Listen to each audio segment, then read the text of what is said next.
Welcome to another stream, Curtis. Enjoy.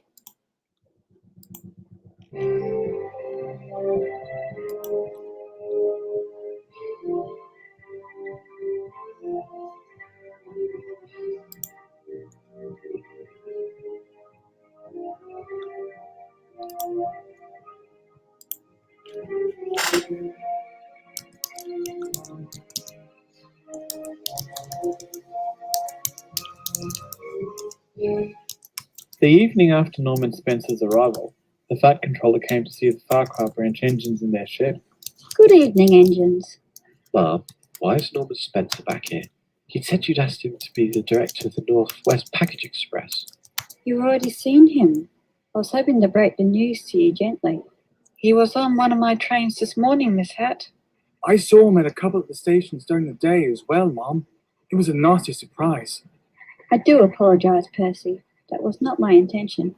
May I ask, Ma'am, what was your intention? I asked Mr. Spencer to be the director of the Northwest Package Express because I want it to be a success. But he tried to dieselise the railway. He may not know much about railways, Thomas, but as a businessman, he's one of the best I've met. Besides, he shouldn't be having that much direct contact with you. What do you mean? Our main liaison with the Northwest Package Express will be their Transport Coordination Officer. That position should be filled soon. How soon? Within the next fortnight, I believe. For the moment, the Northwest Package Express will just be running along the Farquhar branch to work out their operations before expanding across all of Sodaron. I'll be watching this trial run closely. Well, I suppose we could see how it goes. Thank you. I know I'm asking a bit, but I do believe that Norman has changed. As such, I have decided to give him a second chance. I can understand that, Ma'am. When you put it like that, Miss Hat, we'll do what we can. I knew I could count on you.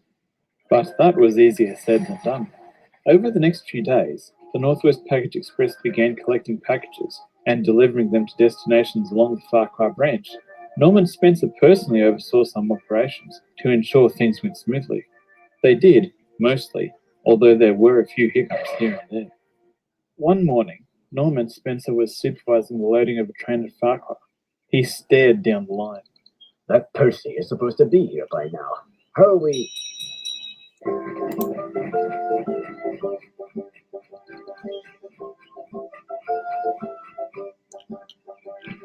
What are you doing here? Percy's been delayed at Tory Wreck. The Fat Controller asked me to take his place. I hope you won't run out of water on the way up. James won't be around to help this time. I think I know my own capabilities, Mr. Spencer. Right. We'll get you coupled up and then you can get going. We're already running late enough as is. Toby glanced over at the station, where Lily was waiting with her coaches. You do mean once Lily departs, don't you? And passenger trains do have priority. I'm aware of that, Toby. I was the deputy controller of this railway for 3 years. All right. Then there's... Hold on. What's that van doing there? What van? That green one parked close to the tracks, driver. That's one of my drivers unloading packages. You'll need to find the best parking spot. That's too close to the tracks. Really? Looks to me like you'd be able to make it. Not from where I'm standing, Mr. Spencer. This is a question of safety. Please ask your driver to move his van. Are you sure that's needed? I'm sorry, Mr. Spencer, but I won't be moving this train until I know it's safe to do so. Your driver is parked too close to the tracks. Fine, have it your way. Spencer replied, and he strode off to speak to his driver. A few minutes later, the van had been moved out of the way, and Toby departed with the package train. As he did so, he couldn't help feeling a bit concerned. Norman Spencer didn't seem to have changed that much. However, he was being a bit more polite this time round. At least that was something. Toby wasn't the only one who was worried. Lily had overheard every word of the conversation between Toby and Spencer. That conversation was something the Fat Controller needed to know about. After she arrived at Tory Wreck, she called the station master over. He agreed to email the Fat Controller on her behalf.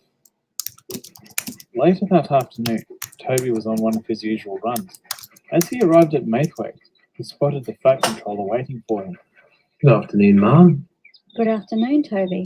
I've been informed that there was an incident with the Northwest Package Express train from Farquhar this morning. Did Mr. Spencer make a complaint against me? I only wanted his driver to move his van clear of the tracks. I said that at the time. No, this came from Lily via our station master. There weren't many details, but the email mentioned a possible health and safety issue. Oh, I'd better tell you the whole story, Mom. Toby proceeded to do that, recounting every word. When he'd finished, the Fat Controller frowned. Thank you for telling me, Toby. I'll be having a talk with Norman about this. Safety clearances exist for a reason. Miss Hatt, Emily, there's something I need to say, and I want to make it clear that I'm saying this as a friend, a concerned friend. What would that be? I know that there's a lot of negative feelings towards Norman Spencer across the whole railway. It also seems that he still doesn't really know how to talk to engines. Are you sure that asking him to head the Northwest Package Express was a good idea? Just between us, Toby, I will admit it was a bit of a gamble. As I said a few days ago, Norman Spencer is one of the best businessmen I've met. I understand that, Ma'am. But from what I've seen, he seems to be just as dismissive of us engines as he was before. Although he does seem a bit more polite this time. If it helps, I am keeping him on a short leash. And there's one other thing that may help. What would that be, Ma'am? Norman hadn't read any of the Thin Clergyman's books before he went to Copenhagen. Toby was clear of the station by the time the Fat Controller had finished speaking. She watched him go, lost in thought. As she'd said, this was a bit of a gamble. She hoped it would work out. Meanwhile, Thomas was taking a goods train up to the Enofa quarry. He was making good time, and his run had been uneventful so far. A movement to the right caught his eye, and he glanced over, spotting a Northwest Package Express van heading along the road beside the railway line. Thomas whistled hello, but there was no response from the driver. A moment later, they approached a shared bridge, where road and railway ran together. For safety reasons, trains have right of way over cars. Thomas didn't slow down, expecting the courier van to stop, but to his horror, it drove straight on. Stop! Stop! The van sped up, careening onto the bridge in front of Thomas. His driver applied the brakes. No!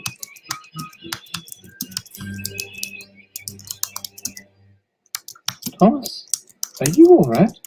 Thomas didn't reply. His eyes were still tightly shut. You'd better call the quarry and tell them what happened. Have them get that idiot courier's license plate. I'll go check on Thomas, Thomas's driver said to the fireman. He climbed down to check on the tank engine. Crossing again. Thomas's driver returned to his cab. It's not good, Jim. I think he's in shock. Shock? Are you sure? I'm afraid so. We'll have to clear the line and take a good look at him. That's been sorted out. The quarry's sending Mavis down. A short while later, Mavis arrived. She gently buffed up to Thomas. Are you all right, Thomas? Thomas didn't reply. He kept his eyes tightly closed and seemed to be muttering something over and over again. Mavis listened closely. I'm crossing again, I'm crossing again. You're safe, Thomas. I'm going to take you up to the quarry. Mavis wasn't sure if Thomas had heard her or not, but as she got the train underway, she hoped he would be all right.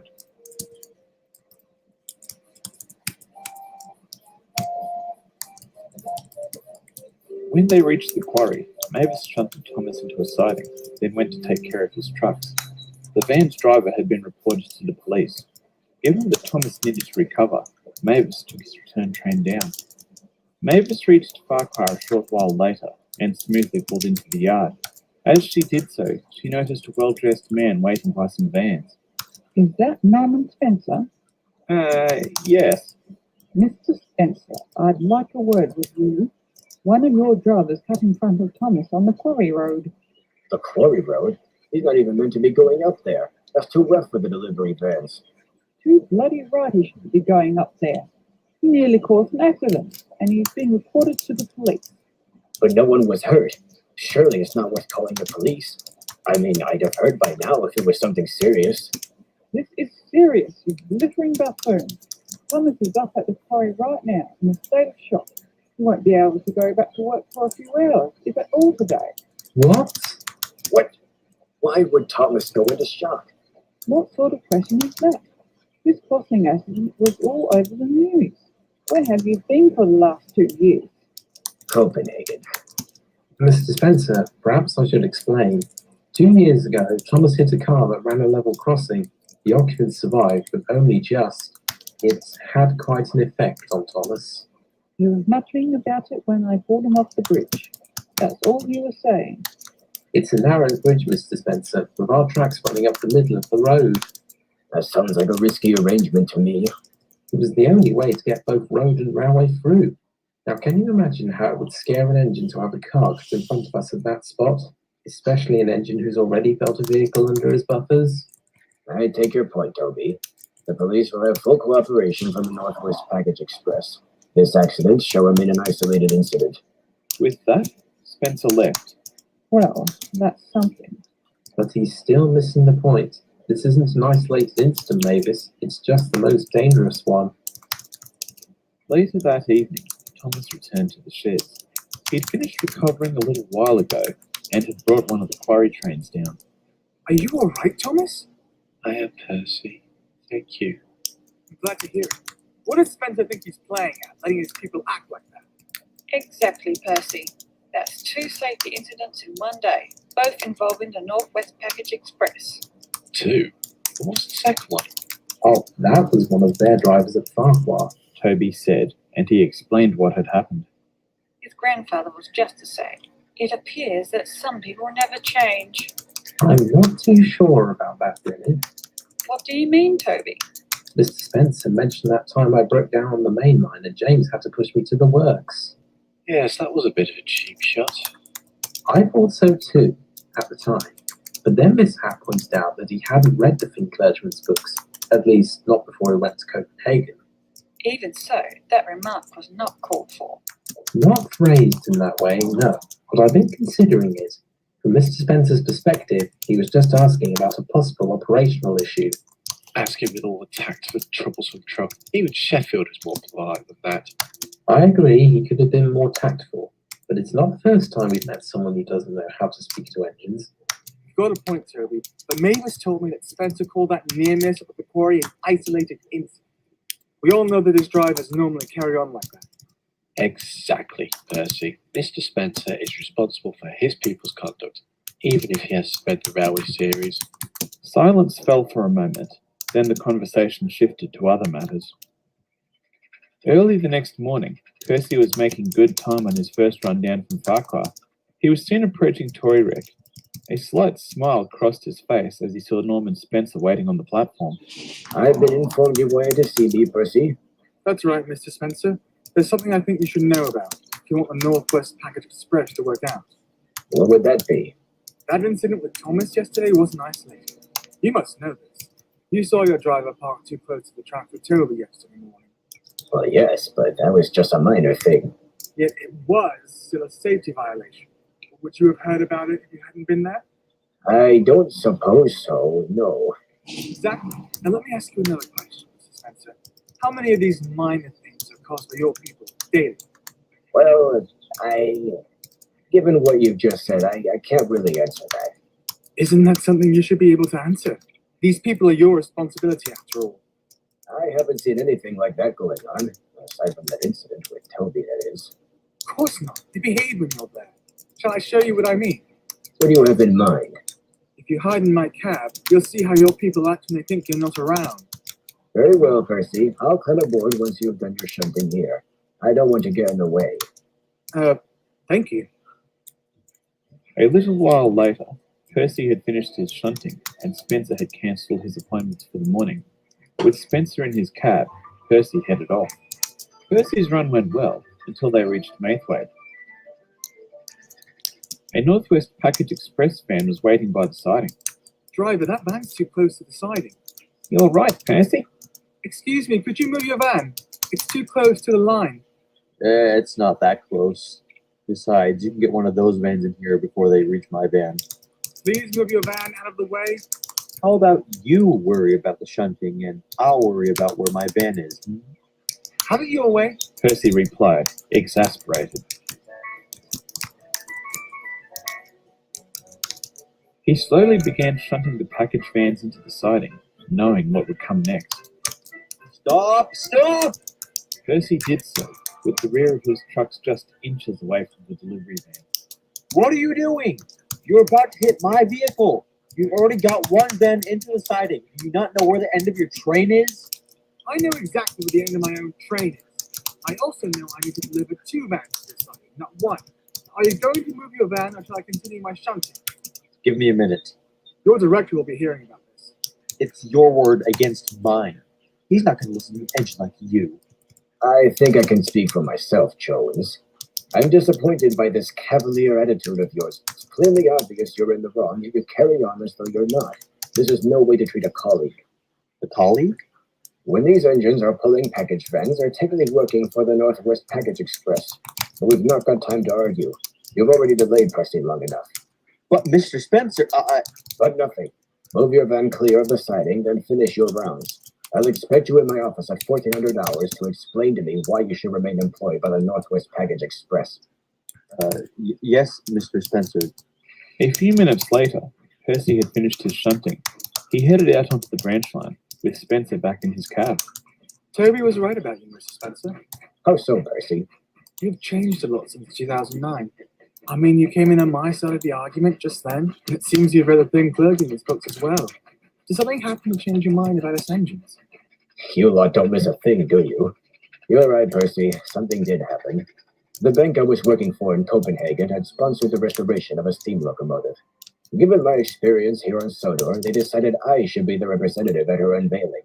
I wasn't too keen on the idea, but I went. When I was introduced to her, she was incredibly grateful, kept telling me how much this meant to her. Before my bank had put up the money, she'd been quite worried she wouldn't be restored at all. She was overjoyed to be running again and thanked me on my bank profusely. That was when I began to get it, Percy. New engines do have feelings like the rest of us. It was quite an epiphany. What was her name? The engine, I mean. Abigail. Both tank engine and human fell silent then, each lost in their own thoughts. That evening, in the Farquhar branch sheds, Percy was telling the others about his earlier conversation with Spencer. So that was when he began to get it. He finished. That would explain a bit. I overheard Mr. Spencer scolding his driver this afternoon. He seemed quite sincere. I'm glad you think so, Lily. All 4 engines looked over to see Norman Spencer and the Fat Controller standing by the sheds.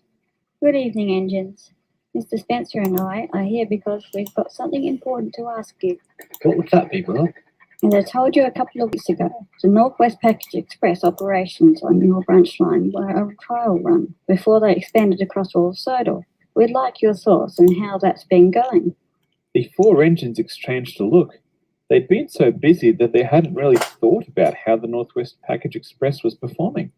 There's something I have to ask before I can answer that, Miss Hatt. Mr. Spencer, what happened to that driver Percy encountered this morning? The one you met at 2 o'clock?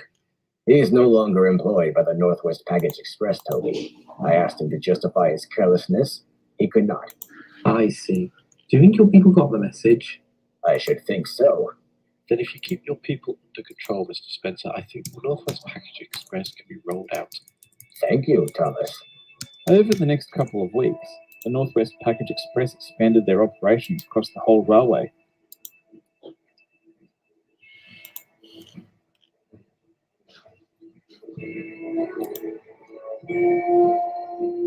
On top of this, they also started deliveries to destinations along the Isledale and Skarloey railways, using the narrow gauge trains to reach as many customers as possible. Naturally, the other engines were wary of working with Norman Spencer and his people, but there were no further incidents.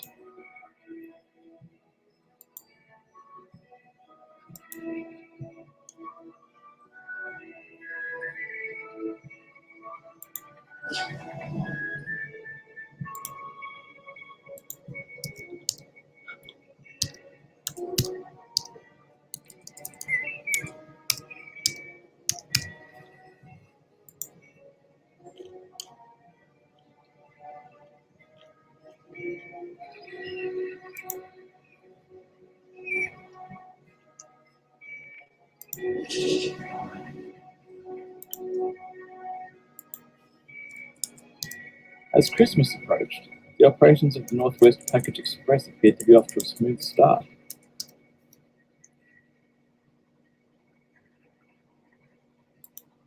However, I'm afraid to say that this comfortable state of affairs wasn't to last. But I shouldn't say any more, or I'll spoil the next story.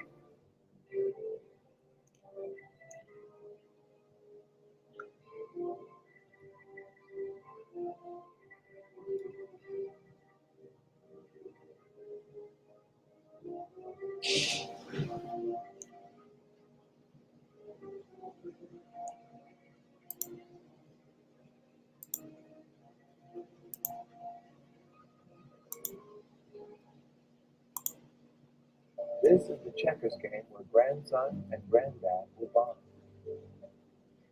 This is the kitchen where the new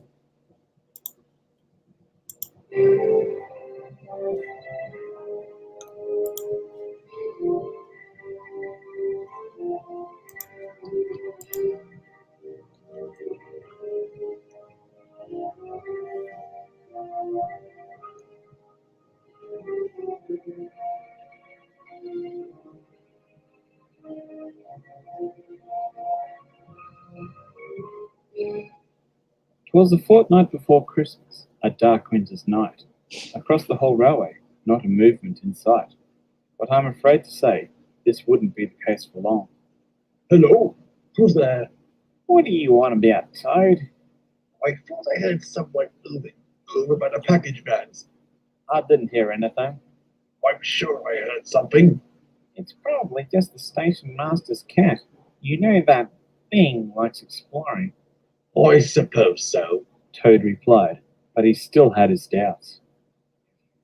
Early the next morning, Duck arrived on a slow goods run. As usual, he shunted the waiting package vans onto his train. Excuse me, Mr. Duck. Is there anything amiss with those vans at all? Not that I can see. Driver, did you see anything when we were coupling the vans up? Not that I can see. We can double check.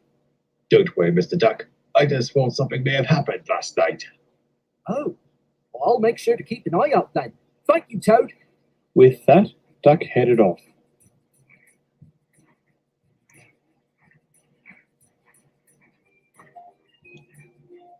As he headed along the branch line, Duck couldn't help feeling a little worried. It wasn't like Toad to imagine things. In fact, the Great Western brake van was usually quite reliable. Duck couldn't help wondering exactly what Toad had on his mind. He and his crew kept an eye out for anything amiss while making their drop-offs and pickups. However, nothing seemed wrong. But then again, Toad hadn't exactly said much about what may have been wrong. As usual, a driver for the Northwest Package Express was waiting for them at Tidmouth Halt. Duck shunted the Northwest Package Express vans aside. By the time he sorted out the rest of his shunting, the driver had finished checking the shipment. I'm afraid there's a package missing. Hey? What do you mean? I've got a delivery listed for a Miss Betty Teal, but the package for her wasn't in your vans. Are you sure it was supposed to be aboard these two? I know there's another van of your packages coming down from Marlsburg later. Could be it, I suppose. We're having all sorts of teething troubles with our systems. Anyway, I must be off. A few minutes later, Duck and the driver went their separate ways. But as he chuffed off, the Great Western engine couldn't help thinking about what the Northwest Package Express driver had said, as well as his earlier conversation with Toad. He hoped that there wasn't something wrong. Duck didn't hear any more about it until later that afternoon. He finished a passenger run at Tidmouth to find Norman Spencer waiting for him on the platform. A package went missing from one of our package vans that you delivered this morning. Do you know anything about this? Why would I know anything about that?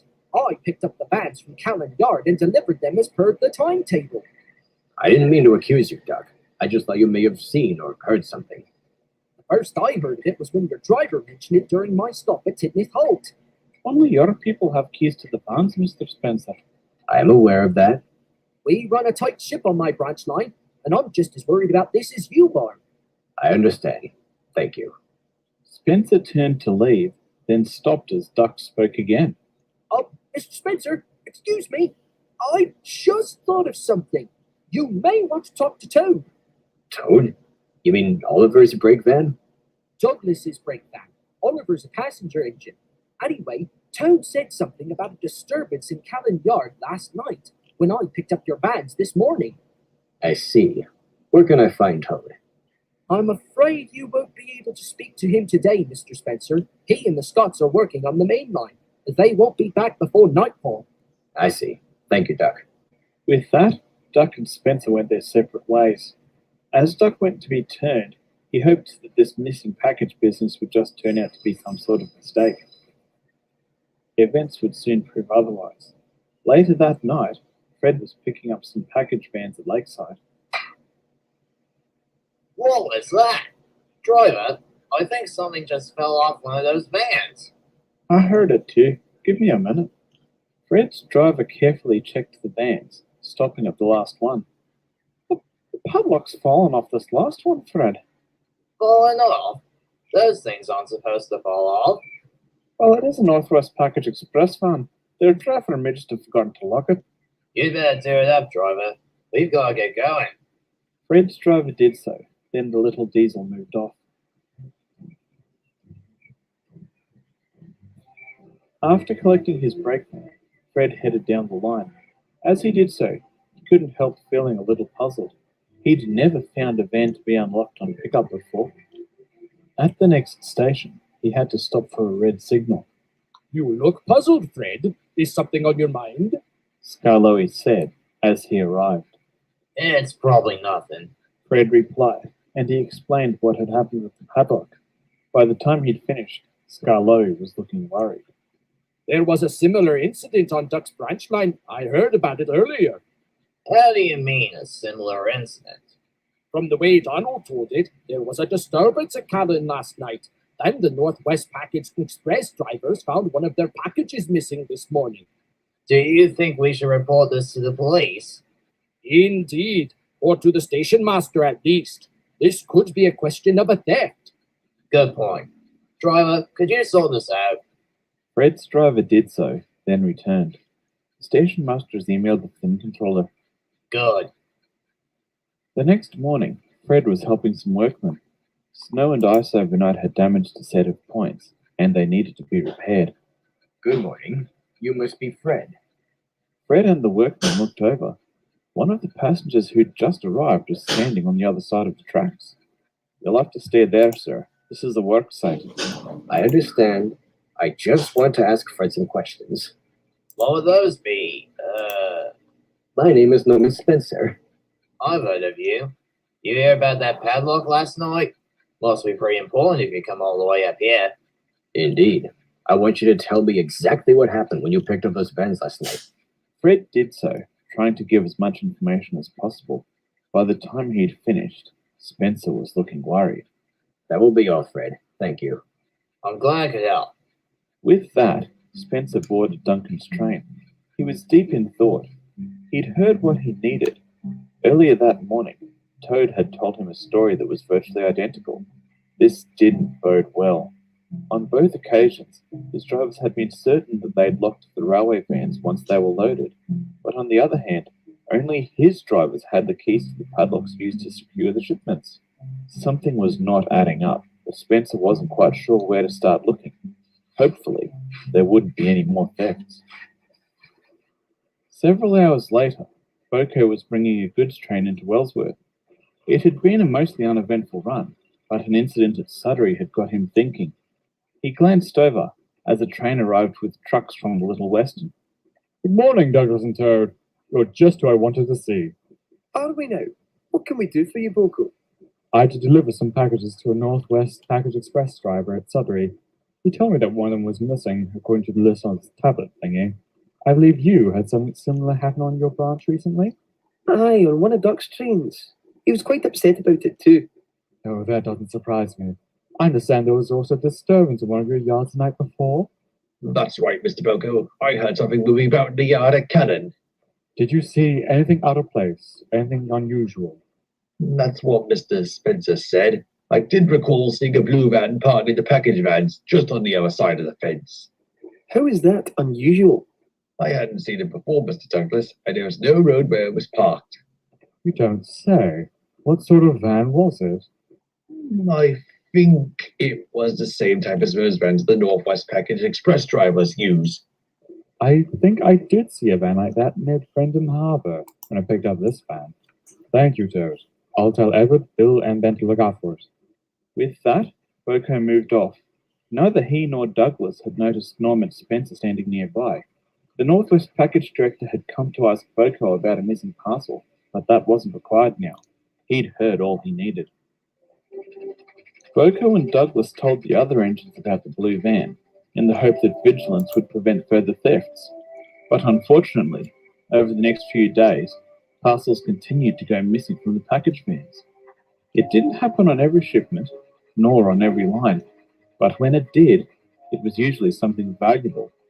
Whenever this happened, Norman Spencer was there, asking questions of both engine and crew, but from what the engines could see, he wasn't doing much else. One night, the mainline engines were discussing it in the sheds. I had that Norman Spencer cross-examining me this afternoon. Yet another one of his packages has gone missing. I'm sure Mr. Spencer knows we don't have anything to do with it. Yes, but you'd think he would have done something by now. I mean, we've got these thieves helping themselves to packages we're carrying at their leisure. It's disgusting. Disgraceful. Despicable. Dangerous. Peter finished. All the other engines stared at him. Dangerous? I wouldn't exactly call it that. This sort of thing can damage the reputation of a railway, Henry. I remember a similar incident back on the mainland in the early 1950s. One branch line whose trains I met suffered from a series of thefts quite like this. What happened? Well, people were worried their goods would get stolen. That branch line lost its traffic to lorries as a result, and was closed down under the Beeching Acts. The other engines found this quite worrying indeed. All of these thefts have occurred on our railway. Yes. You know, James made a good point earlier about Norman Spencer. His lack of actions on this could be quite damaging to the railway. Do you have something in mind, Gordon? Perhaps we should ask Mr. Spencer what he's found. After all, he has been investigating this for over a week. Surely he must have found something by now. Even so, I doubt he'd tell us. Don't forget he did try to have us scrapped. You can't have to ask. Besides, Thomas, Toby and Percy have said that Mr. Spencer seems to be a bit more willing to listen to us now. Are you sure? I'll ask him, if that makes it easier. The next morning, Norman Spencer was visiting the Northwest Package Express's depot at Hellsbridge. As usual, the drivers were there to start their morning runs. But on this particular morning, he had ordered them to remain there while he performed a surprise audit of the vans. He strode along the line, carefully comparing the chassis number of each vehicle to the list on his smartphone. When he reached the last one, he turned to the depot manager. Jenkins, where's our last van? The last van, Mr. Spencer? Yes, there were 6 delivery vans issued to this depot when we were running the trial along the Farquhar line, and then another 6 when we expanded operations over the full island. Yet here I only count 11. Is one of your drivers off sick? They're all here, Mr. Spencer. We only received 5 extra vans when operations were expanded. Are you sure about that, Jenkins? Aye, I can show you the emails if you'd like. I think you should. As they headed for the office, Spencer's phone rang. He answered, listened for a few moments, then hung up. There was a station master at Knapford. Apparently Gordon wants to have a word with me. I suspect it's to do with these thefts. Could you forward me those emails you mentioned? Of course, Mr. Spencer. A short while later, Gordon arrived at Tidmouth to find Norman Spencer waiting for him.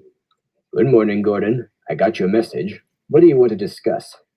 I want to know how your investigation of these package thefts is coming along, Mr. Spencer. They've been going on for over a week. Surely you must be close to catching the thieves by now. It's not really that simple, Gordon. Most of the answers I've been getting from you engines and your crews is the same information. I see.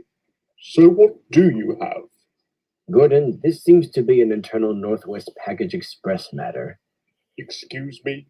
That's a load of cinders and ashes if I ever heard it. A load of what? Cinders and ashes. Worthless waste and hot air. Do you know how this nasty business could affect the railway? I don't see how. Those are our packages being stolen. From our railway, Mr. Spencer. Every theft has been while these packages were on our rails. I suppose you do have a point. Of course I have a point. I know how little you care for the railway, Mr. Spencer. Little enough to leave the line's premier passenger engine languishing on a cold siding. You seem to have no regard or care for how this will affect us engines at all. Thomas, Percy, and Toby have said that you've changed, but from what I've seen, that doesn't seem to be the case. Where are you going with this, Gordon? We hoped that you would be a bit further along in your investigations by now, Mr. Spencer. Have you even informed the police of these thefts? I did so on Wednesday. What? Just 2 days ago? Yes? Just as I thought. It seems we engines will have to take matters into our own buffers. I see. What exactly do you plan to do? Take action, which is a bit more than what you've been doing. Before Spencer could reply, Gordon departed. Spencer couldn't deny that Gordon did have a point. Everything he'd found indicated that these thefts were being organized by somebody within the Northwest Package Express. It was time to flush them out.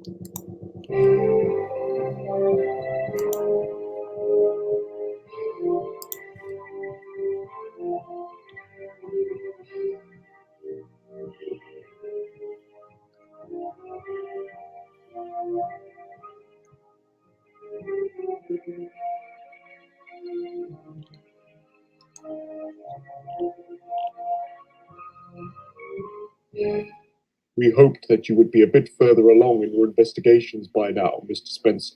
Have you even informed the police of these thefts? I did so on Wednesday. What? Just 2 days ago? Yes? Just as I thought. It seems we engines will have to take matters into our own buffers. I see. What exactly do you plan to do? Take action, which is a bit more than what you've been doing. Before Spencer could reply, Gordon departed. As he got his train underway, Gordon was still seething. Fancy waiting to report it to the police. These are thefts we're talking about. People have been breaking into our vans. I understand you're upset, Gordon. It's not just me, driver. We're all worried. No one's going to send their goods by train if they think they'll get stolen. I take your point, old boy, but how exactly do you plan to take things into your own buffers? We're going to, we engines have helped the police before. A few moments later, Gordon reached Elsbridge. He spotted Percy shunting in the yard. Like Percy did a few years ago, driver. What did I do a few years ago, Gordon? I was talking about that time you helped catch that hit-and-run driver who knocked over Miss Hat. How did you do that? I was just in the right place at the right time, really. Oh, was that all? Yeah, I was just lucky. Why do you ask? Well, we were discussing these package thefts in the sheds last night, and I had a few words with Mr. Spencer this morning. To be honest, I think I may have put my wheel in it. What did you tell him, Gordon? Asked Peter, from where he was waiting with the train. Gordon recounted his conversation with Norman Spencer. I see. What sort of action did you have in mind? To be honest, I don't really know. That's why you wanted to know about the hit and run? Yes, I thought you might have done some sort of Sherlock Holmes thing. It may not be that complicated, Gordon. All we really need to do is put the police in the right place at the right time. What do you mean, Peter? I've had a bit of an idea. There's just one or two things about it I need to figure out. I can see putting the police in a place, but how do you get the thieves there? That's one of the things I need to figure out. Well, I must be off. Good luck with it, Peter. So are you going to try and lure the thieves to a van then? I mean, that is where they've been stealing from. That is the idea, Percy. It's just a question of how. A few minutes later, as Peter headed out onto the main line, he was still considering the situation. Percy had put his buffer on the problem. They would need to lure the thieves to a specific van, otherwise they'd need to have police in all of the Northwest Package Express vans across the railway. That would take a lot of policemen, and Peter was fairly sure that the Sudrian police wouldn't be able to spare that many. It would also need cooperation from Norman Spencer and the Northwest Package Express. Given that it may be an inside job, that could possibly jeopardize the operation.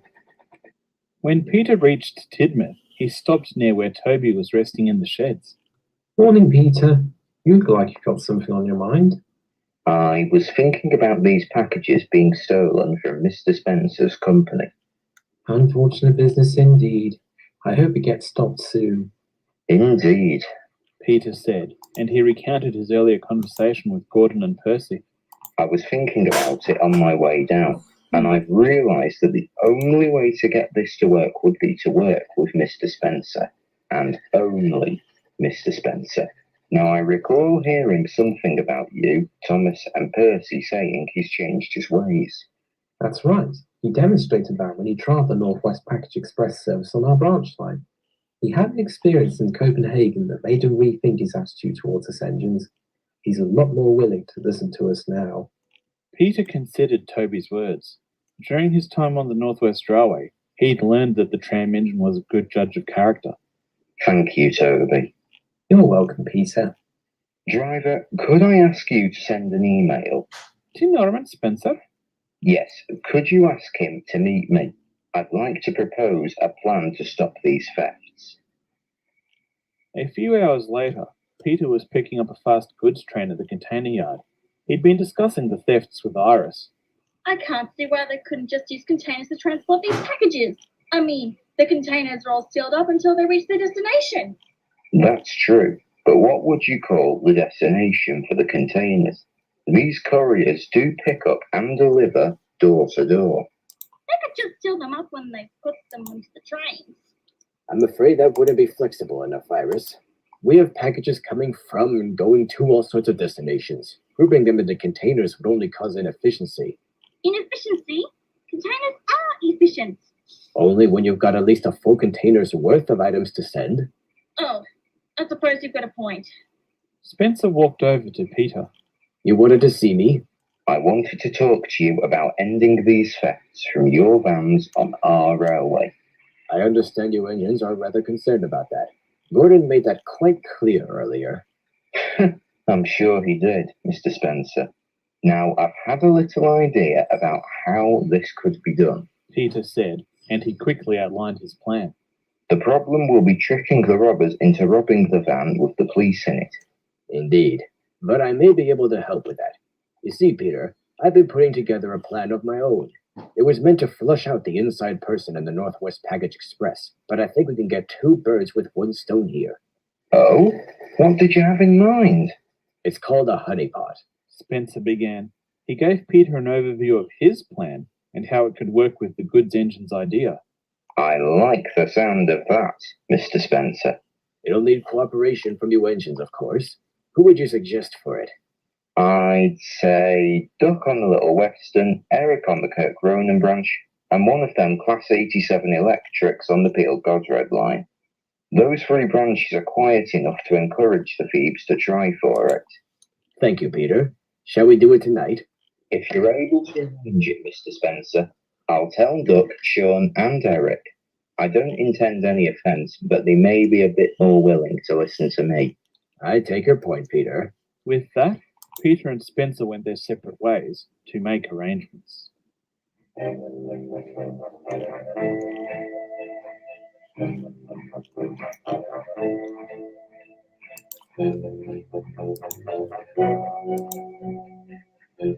Fortunately, Duck was taking on passengers at Tidmouth when Peter arrived. The heavy goods engine took the chance to explain the plan. At Kildane he found Sean, who was happy to help out. He was able to talk to Eric at Kelsthorpe Road, too, as the prairie tank had just arrived. That's all sorted then, driver. We'll have to let Mr. Spencer know. I'll email him once we reach Barrow. Later that night, 3 trains set out along 3 different branch lines. Each engine pulled their train carefully, keeping a lookout for anything amiss. Hopefully, there would be a robbery tonight. They were ready for it this time. Aboard each train, in the middle van, waited 4 policemen. On the Kirk Ronan branch, Eric had just left Rolf's castle. He'd shunted the middle van there. The police sergeant aboard it had asked him to, so it could act as bait. Eric and his driver had been happy to oblige. To tell the truth, Eric was finding the whole thing rather exciting. But as he was turned for his trip back, Eric couldn't help feeling rather disappointed. That was rather an uneventful driver. As he approached Rolf's castle, Eric spotted movement by the goods siding. What's that? Look up ahead, driver. As they approached the siding, the scene became clear. A blue van was creeping up next to the package van Eric had shunted earlier. Driver, it's the thieves. Shh, Eric. We don't want to spook them. But it was already too late. Voices carry on cold nights, and Eric's had. Everything seemed to happen at once. The blue van took off. The door of the package van flew open, and the police inside jumped out. Eric's whistle blasted out, but they paid him no heed. Quickly, driver. We can get them to stop at the crossing. It's worth a try, replied the driver. He threw open the tank engine's regulator, and Eric surged forward.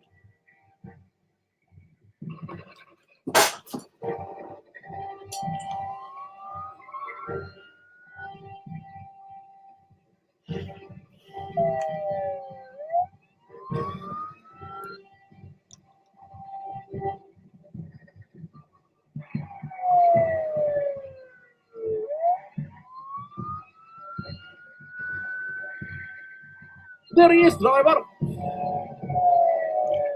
Hey, you, stop! Eric's appearance caught the van's driver off guard. That moment was all it took. The driver distracted and braking too late. The van skidded across the ice and into the opposite bank. Police! They went into the river! Thank you, Eric. That's some good work. We'll take it from here. While the police arrested the thieves, Eric started heading back towards Rolf's castle. He did have to pick up that van, after all. 'Twas Christmas Eve the next morning, and extra trains had been laid on. Around 7 o'clock, Gordon was waiting to leave with one such train. Hello, Thomas. Merry Christmas. Merry Christmas, Gordon. Did you hear we've been given a present of sorts? A present? The big engine had no idea what Thomas was talking about, but it must have been good, judging by the tank engine's mood. Have you seen this morning's papers? The newspapers? That's what I said, Gordon. Some of us do still read them, even in this day and age. Well, some of us have jobs to do. I was only teasing, Gordon. That's enough, you two. Both engines looked over to see the Fat Controller holding a newspaper.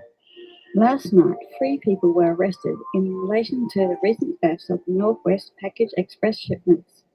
In a statement made this morning, the company's director, Norman Spencer, said they would like to put it on record that this would not have been possible without the cooperation of the engines and personnel of the Northwest Railway.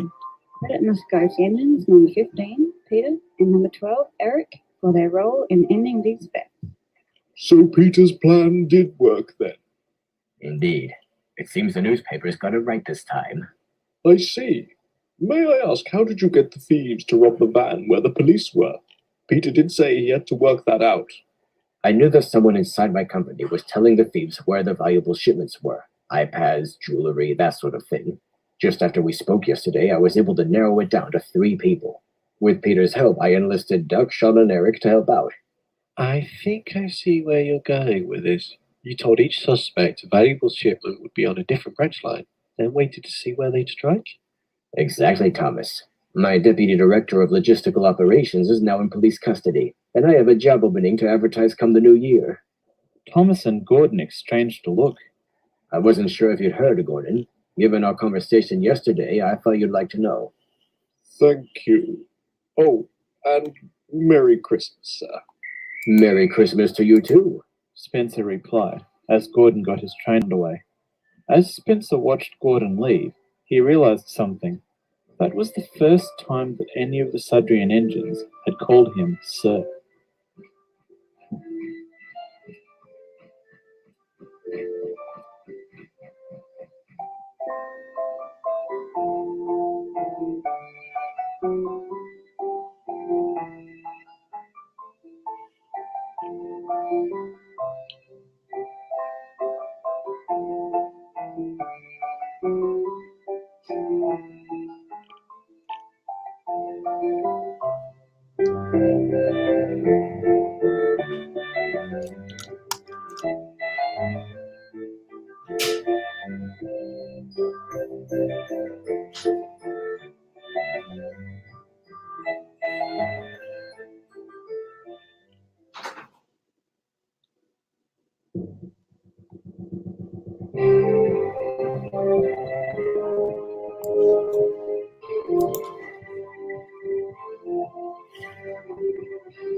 One morning in January 1997, Ivo Hugh was taking a goods train around the lake.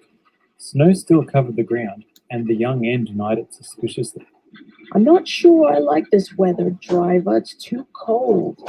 You're not the only one who thinks that, but it does have its advantages too. You did enjoy Christmas, didn't you? Oh yes, that was fun, with all those decorations and singing. And we get to do that every year too.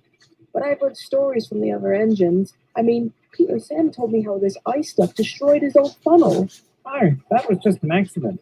They do happen, but worrying too much about what might happen can be a distraction. So, I shouldn't worry about them then? I feel that it's best to take reasonable steps to prevent them. How do you do that? Experience, mostly.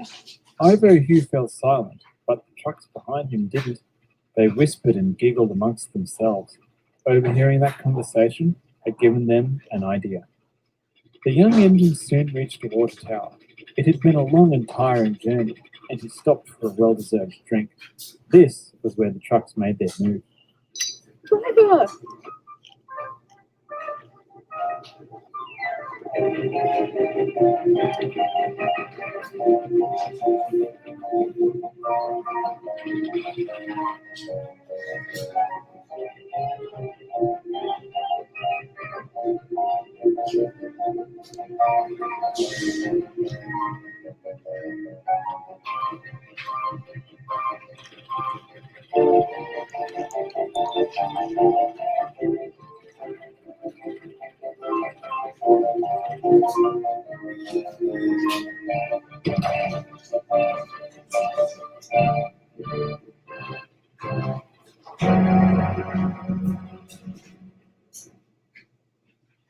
I suppose it's too late to do anything now. Ivo Hugh, over here. Both engine and driver sighed with relief as the guard ran up to them. The trucks threw me clear. What happened? They went off the bridge. Can you go and flag in any approaching trains, Jim? We'll need to get a work crew up here. The guard crossed the bridge to warn any approaching trains. Ivo Hugh headed back up the line.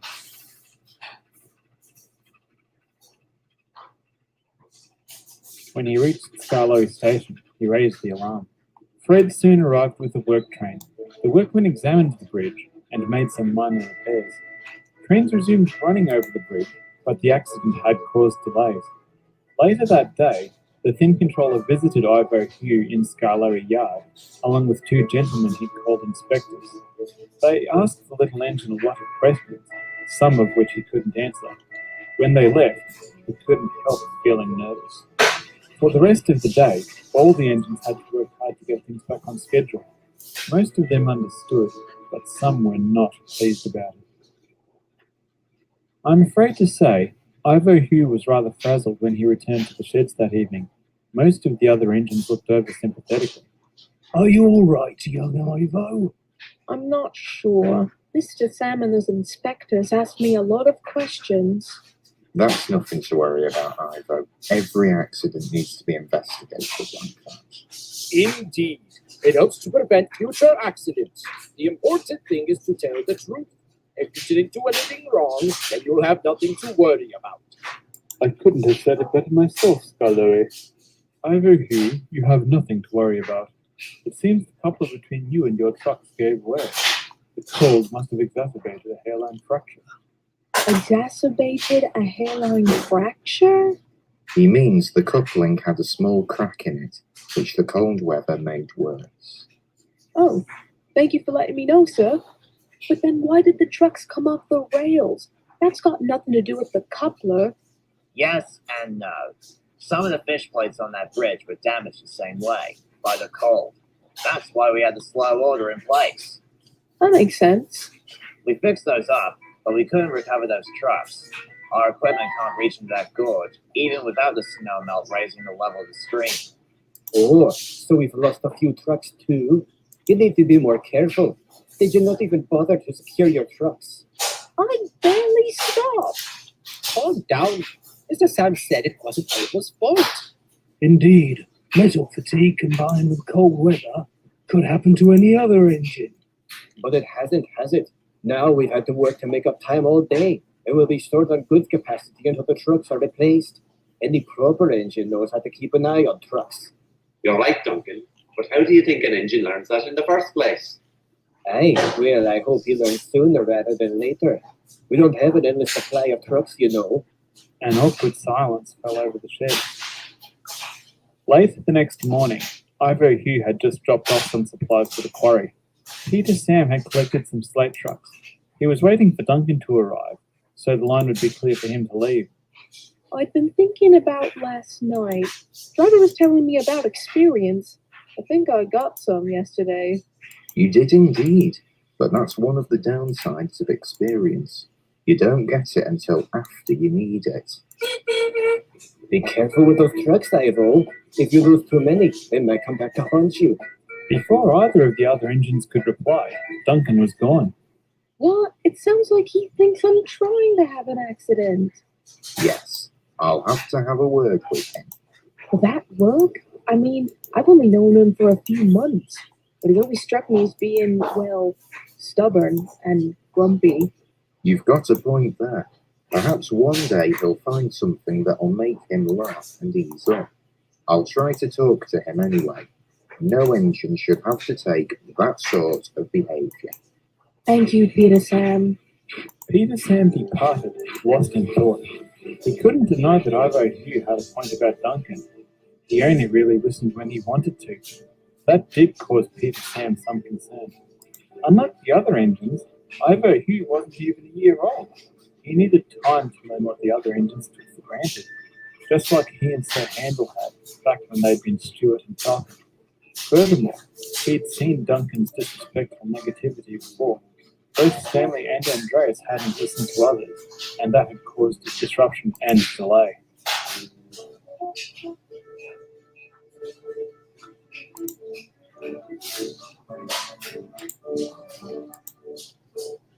Are you alright, Peter Sam?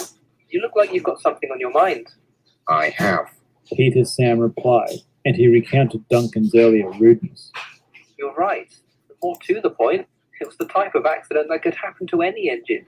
At least, that's what I heard. Indeed. Ivo Hugh just needs the space to learn.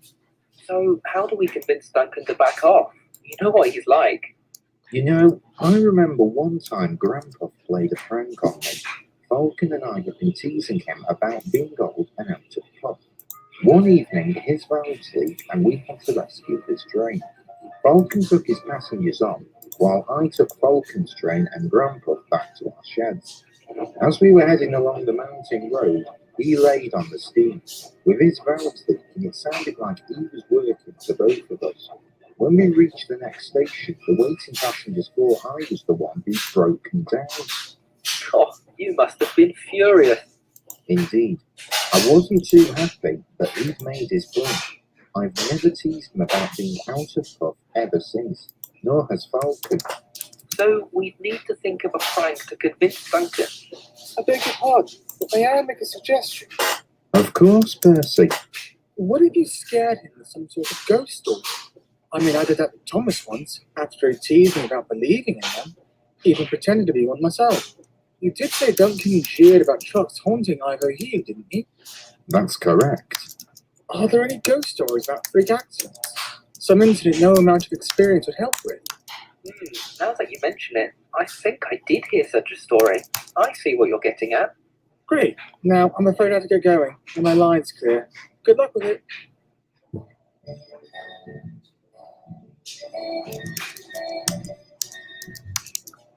So, what's this story you heard? Rusty told Peter Sam, and a brief discussion followed. When it was done, the engines and their drivers had a plan. Early the next morning, Rusty was heading up the line with the works truck. None of the engines had spoken of Ivo Hugh's accident in the sheds last night, but the atmosphere had been awkward. So, as he headed along the line, Rusty kept his eye out for Duncan. He found him collecting some trucks at Lakeside. Duncan bumped the trucks, but they continued to giggle. Oh dear, are they giving you trouble, Duncan? Just their usual tricks. Unlike some engines, I can actually handle them. You talk as though Ivo Hugh did that deliberately. Accidents happen, and not just to trucks. Like this one I heard about. A long time ago, a little engine was returning home. It was a misty, moonlit night. As the engine crossed an old iron bridge, he suddenly lost control and plunged over the side into the swamp below. He was never found again. But many workmen will tell you that when the moon is full, they've seen the little engine trying to get home, but he never reaches the other side. Ghosts? Things that go bump in the night? What a load of nonsense. With that, Duncan left. As he did so, he didn't see Rusty shoot a glance at his driver. Later that evening, Duncan was heading up to Scarlowy Yard with some trucks. He was to deliver them and bring some empty ones back. Although he'd ridiculed Rusty's ghost story, he couldn't help but think about it. When he arrived, he quickly shunted his trucks. As the sun finished setting, Duncan became eager to leave. Hurry up, or Scarlowy will take my favorite spot in the shed. We've still got to pick up the empties and wait for Sir Handel to depart the station. We can't leave yet. Night had fallen by the time they set off.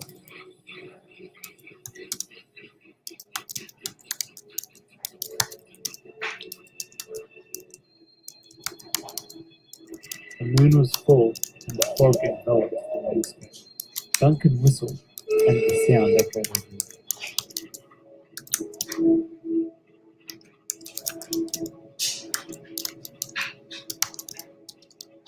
Driver, stop!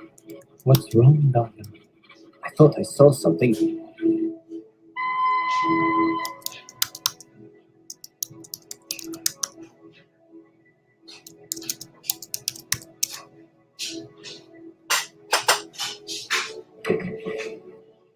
It's the ghost!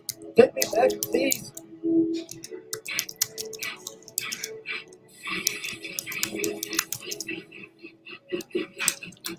They didn't stop until they reached Scarlowy Yard. We'll have to leave early tomorrow morning to get these trucks down to Curzon's Gate. Are you all right, Duncan? Of course I'm all right. Duncan replied. He closed his eyes to try and get some rest. As his driver headed off to find a nearby hotel, Duncan didn't see him tuck a tape recorder into his pocket. Early the next morning, Duncan headed back down the line. He kept a close watch as he crossed the old iron bridge, but saw no sign of the ghost. Nor did he see any sign of the rock his driver had dropped the night before, just after playing the tape recording of a whistle. After crossing the bridge, Duncan found himself lost in thought. He'd ridiculed Rusty's story, and that had come back to haunt him. Perhaps the ghost had been trying to tell him something. He had dismissed more than just that story.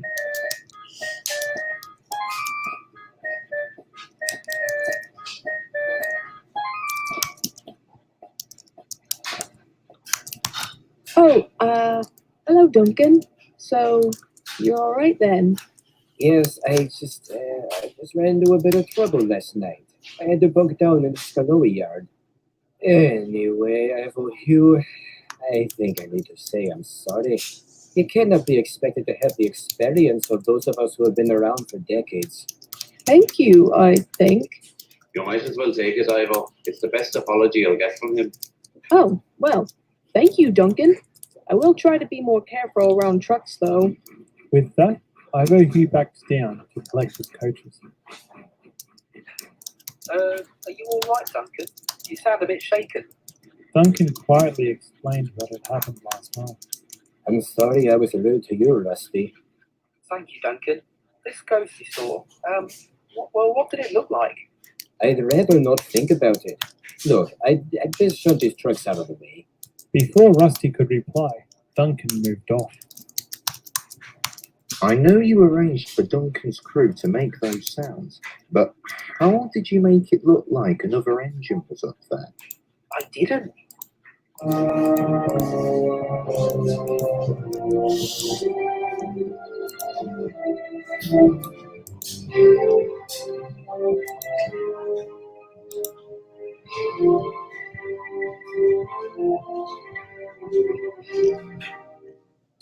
Rusty, where did you hear that story you told Duncan?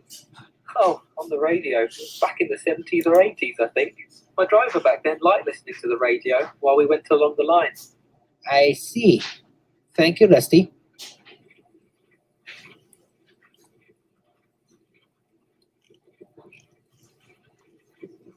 Driver, could you open my regulator, please? Certainly. Don't want to spend too much time on the old iron bridge, eh? No. All right, calm down. Here you go. There's no such thing as ghosts.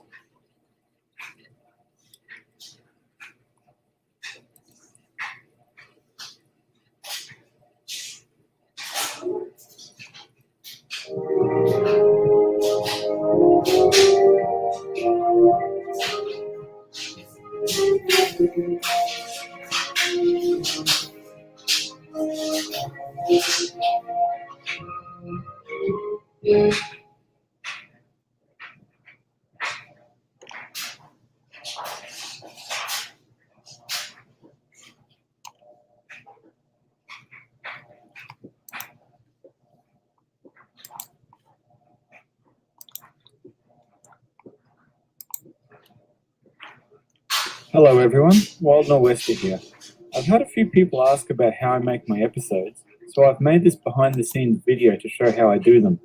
I'll start by covering my writing process, then show you how I film, dub, and edit them. This will mainly be a demonstration of how I make my videos, and the opinions that I express within it are simply my 2 cents. Usually I'll do half an episode at once, but for the purposes of this video, I'll do the first scene of Ivo's Number, which is episode 1 of Adeline the Phantom Engine. And yes, I did pick that title as a reference to the TV series episode Philip's Number.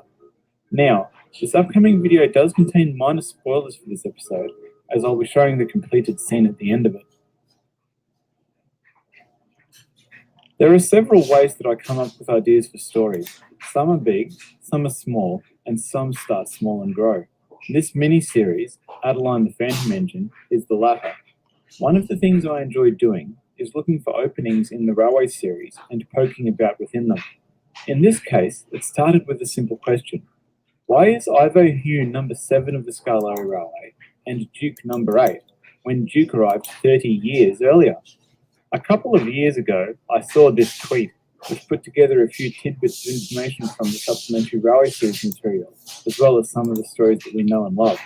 That's when the answer came to me. Duke is number 8 because the number 7 slot was already occupied or recently vacated when he arrived. So, I now had the basic premise. Another number 7, who worked for the Skarloey Railway and the Ministry of Defence, who left or went missing before Ivo Hugh was built. Working from that, I outlined the plot for the 5 episodes of this miniseries. Once that was done, I had an idea of where the stories were going. So I set about writing.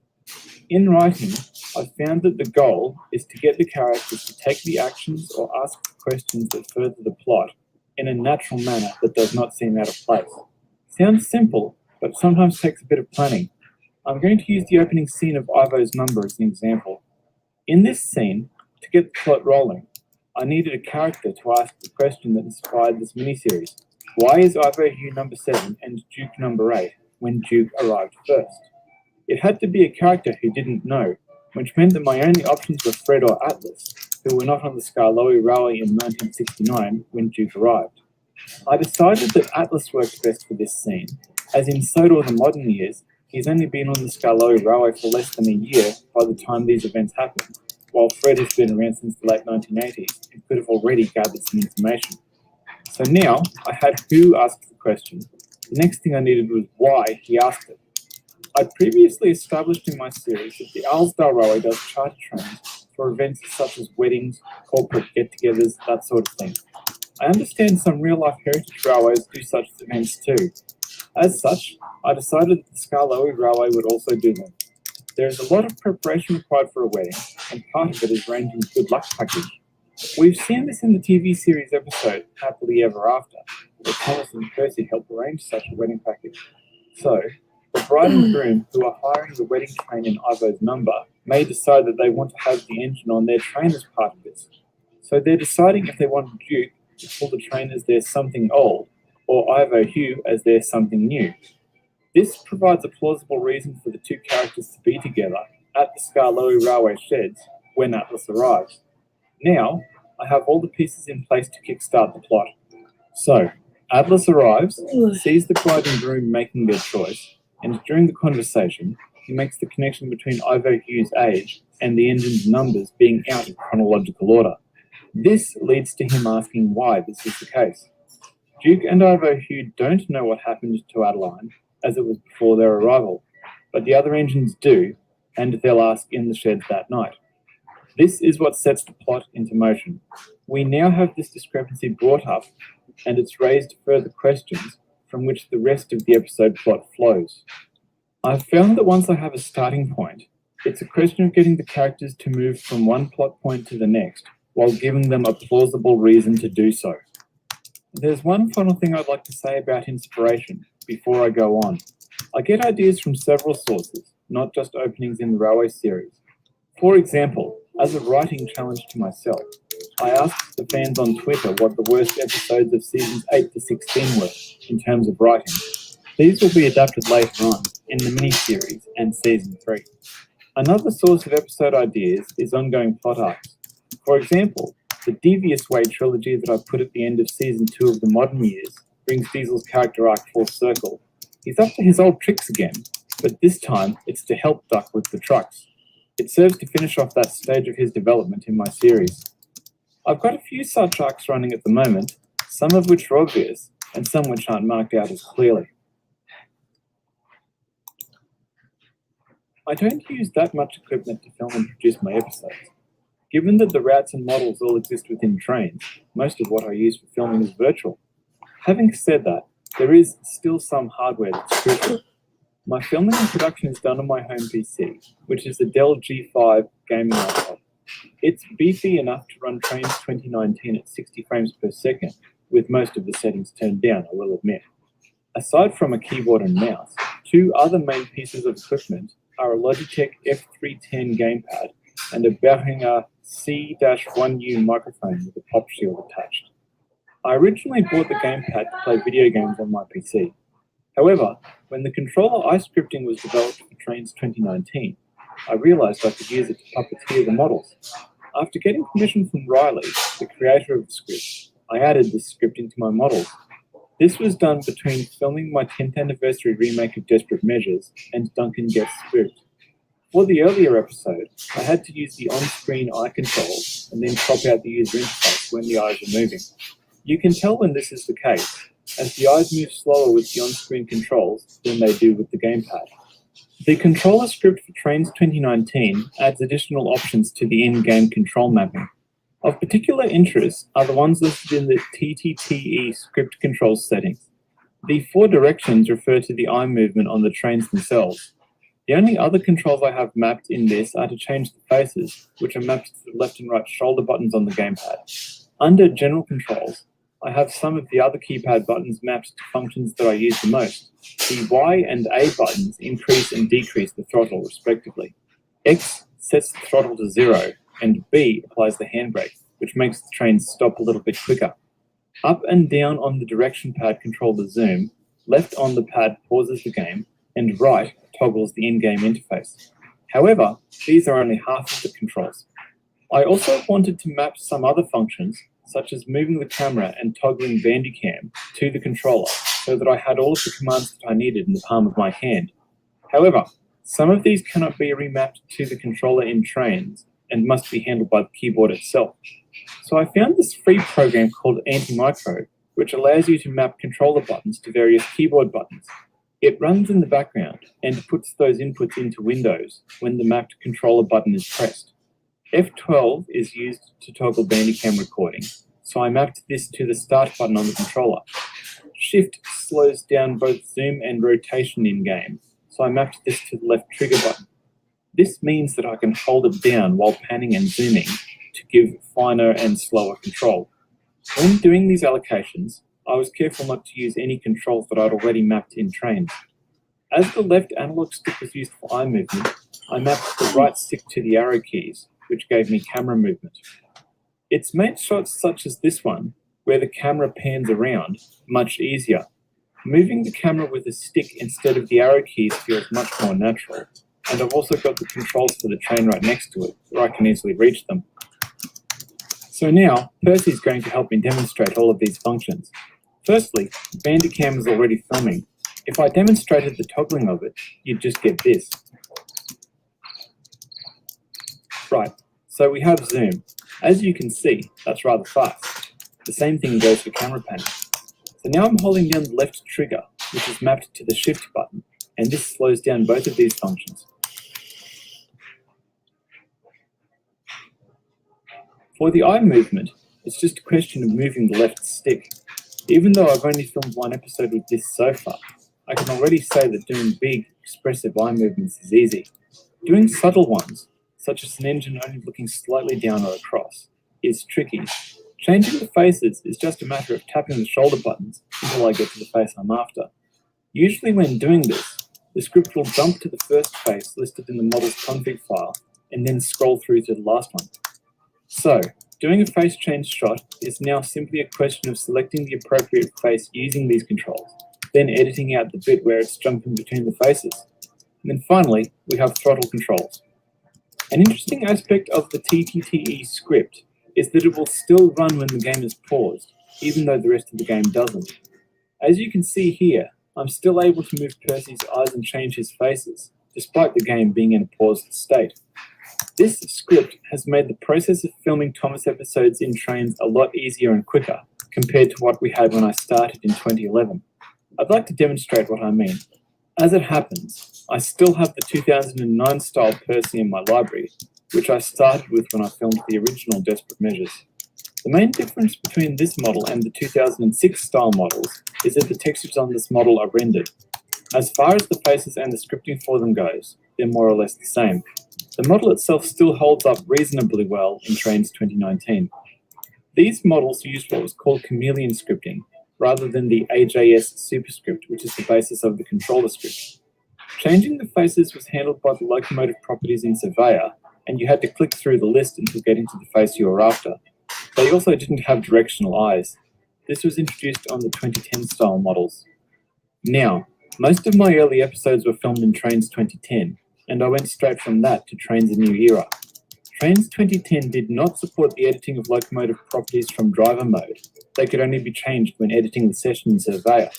So in order to make a face-changing shot, I would need to set up the session with one face, then set up a static camera at the angle I wanted for the shot. After filming the locomotive in that position, I would then have to exit the session, change the face, and then relaunch the session and film it again. This gave me two shots with different faces but identical camera angles. This resulted in an obvious jump, especially in shots with lots of sky visible due to the clouds.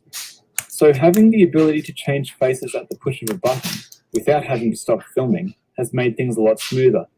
Filming a face change now takes seconds instead of minutes, and there's no background discontinuity. The microphone I mentioned is self-explanatory, but there's one more piece of equipment I use when filming. I find it easier to work with printed scripts, and I usually add notes to them while I'm filming. Stuff like what speed engines are going at, what time of day it is, the weather settings, that sort of thing. This makes it easier if I need to come back and film pickup shots later on.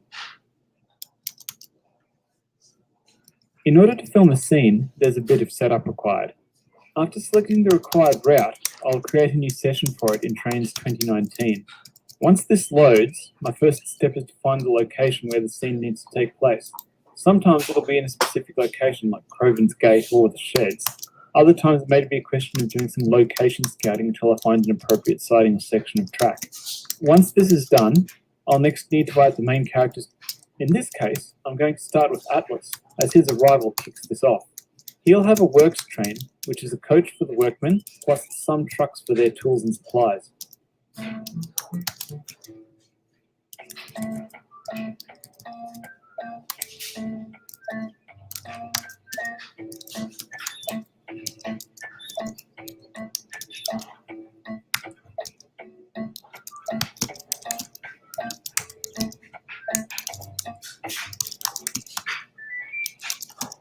I'll also usually add loads to open wagons to make them look busy. In this case, it's debris to imply that the workmen have been out clearing up the tracks.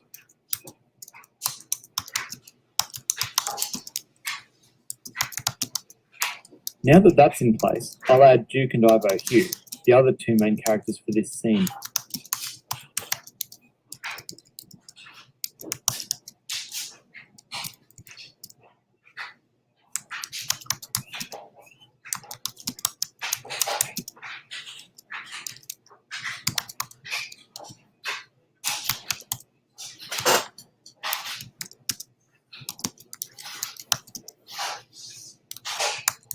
Once they're in place, I'll usually change the engine's faces to whatever they need to be wearing when the scene starts. This means there's less initial setup to do in Driver when I start filming.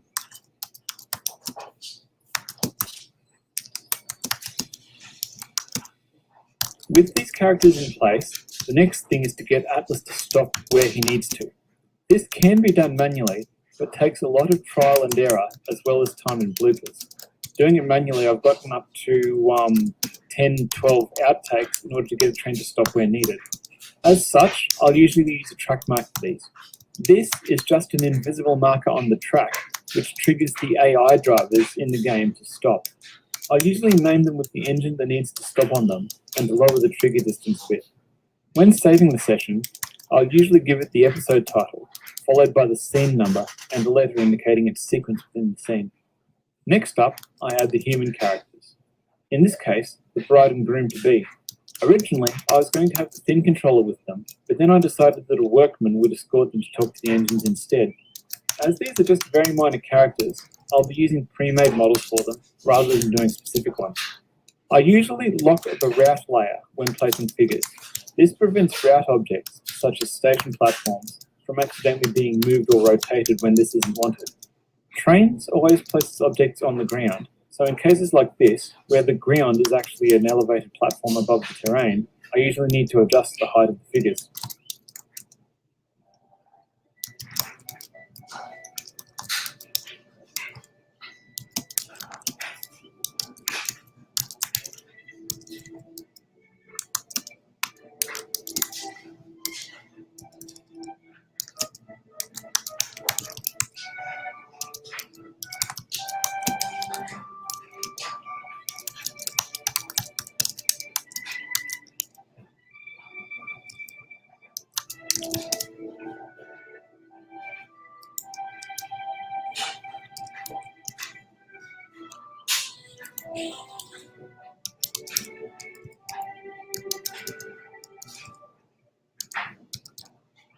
Now, with the key characters in place, the next thing is to fill out the background. For these, I use pick lists.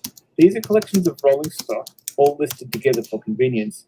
Instead of having to search through my entire rolling stock library every time, I can just pick what I need from this subset. I've got 2 for standard gauge rolling stock, goods and passengers, then the cast for each line in narrow gauge railway. So, I'm just adding some rolling stock to the interchange siding, just picking something that looks good. This is the first time I've used some of these freight cars, as I've added a lot of content to train since I finished Curious and Concerns. I found quite a few talented model makers during my hiatus. Back when I first started, things like trucks would have a different model per livery. With more recent rolling stock, there's just one model with multiple scripted liveries, attachments, and loads. I also like to try and tell a story with some of the background details. In this case, we've got some troublesome trucks with slate next to some empty Skarloey Railway slate trucks, so it looks like they've just been loaded and are awaiting pickup.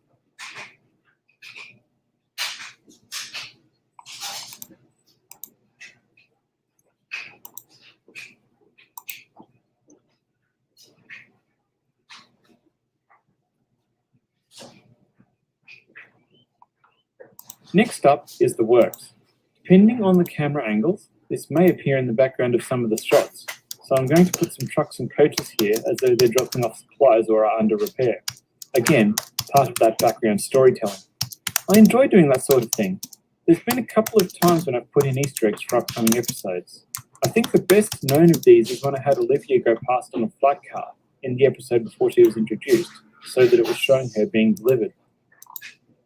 With the background trains in place, the last thing is to set up some background action. In this case, it'll be Peter, the heavy goods engine, going past with the fast goods train bound for Barrow. Yes, he is painted blue now. There's about a 3-month time skip between the end of Curious and Concerns and this scene, which picks up in the spring of 2012. During this time, a few minor changes happened, and Peter getting a new livery was one of them.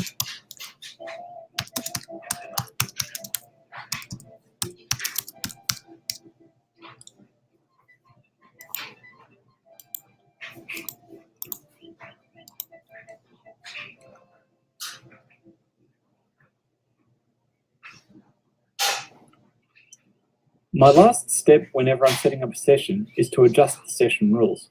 In this case, as I'm using the AI driver for Atlas, I'll add the max permitted speed rule. This limits AI drivers to a speed set in the config file of the locomotive they're driving. In this case, it's 18 miles per hour. The next rule, and one that I usually use, is session startup options. This specifies things such as starting time, weather, imperial and metric units, that sort of thing. I actually set up my own copy of these rules and tweaked it to some of the settings that I use each time. In this case, I just need to specify the starting time. With that done, I just need to save the session and everything is ready for filming. Well, almost everything. There's one small thing I need to check. When I placed that track mark for Atlas, I had to estimate the location for it. I'd like to have Atlas stop next to Ivo Hugh without overshooting, so I'll need to do a rehearsal to see if he will. Now, after launching driver, I've jumped to Atlas. Next up, I need to select the AI driving mode, which is in the bottom part of the screen. I then give him the order to drive to the track mark I specified earlier. Now, it's just a question of watching and seeing what happens.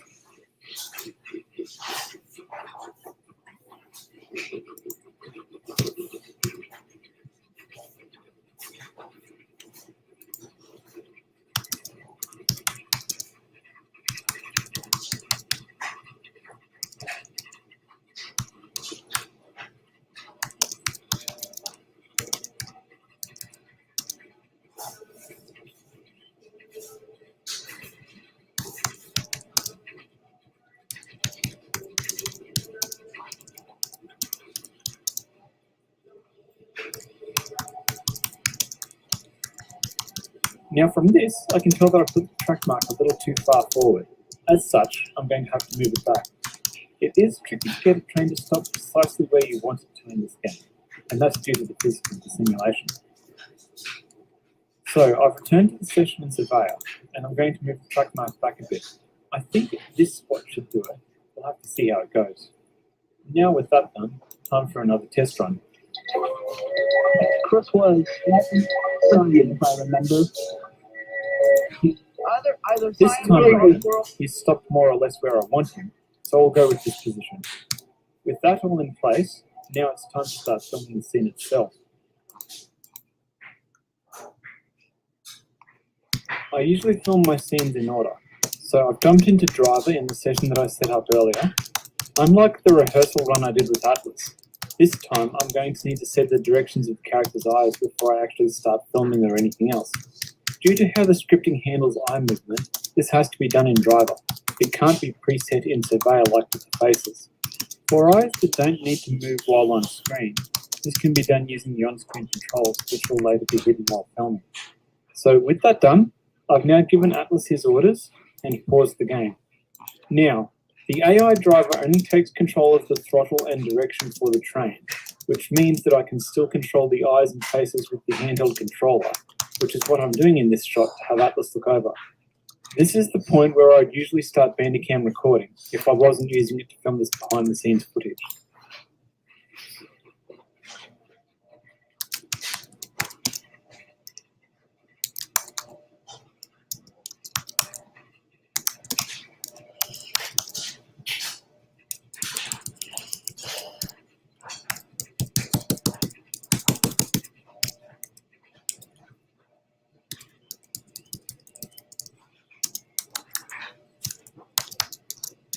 Now that he's stopped, I'll leave it there for a little bit longer in order to give some time for the dialogue. Now, in order to save time, I'm going to set up a second session with Atlas already in this stopped position. To this end, I've taken note of where he is positioned relative to the others. The front of his water tanks lines up with the front of Ivo Hugh's cylinders, more or less. So I've opened up this session in Surveyor again, and I'm moving Atlas to where he's stopped.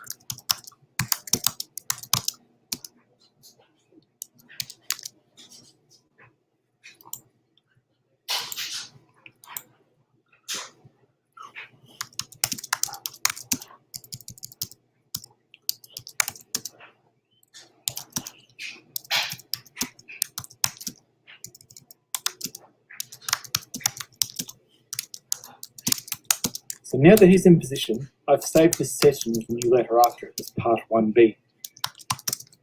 Now I launch this session, and again I'm going to have to set up the ice.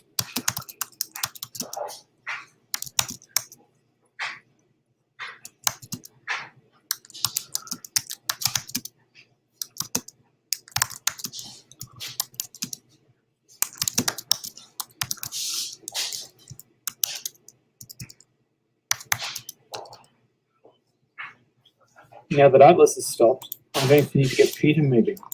Again, due to the physics of the simulation, it'll take him a little while to get up to speed. I'm thinking around 22 miles per hour would be a decent speed for a mainline goods train. We don't want them to go too fast. So that's at 65% throttle, and I've noted that on the script in pen.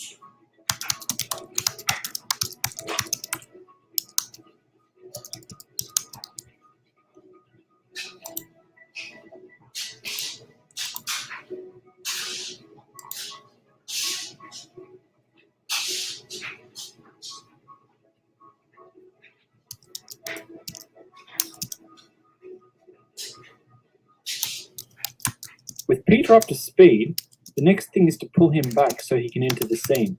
As I've mentioned earlier, the ability to edit trains while in driver mode was introduced in Trains a New Era, and it saves so much time when doing this sort of background action. Before this, I'd have to load the session each time and wait for the background train to get up to speed. Now, I can just get them going once, then move them back for as many passes as needed. Now that that's set, I'm going to line up the shot. I usually try to use the rule of thirds when lining up shots, that is, lining up key elements of the shot 1/3 of the way across the screen, either vertically or horizontally. With that in place, it's now a question of unpausing the game and letting Peter go past. He won't be seen in this shot, but his smoke will be seen going past above and behind Ivo Hugh.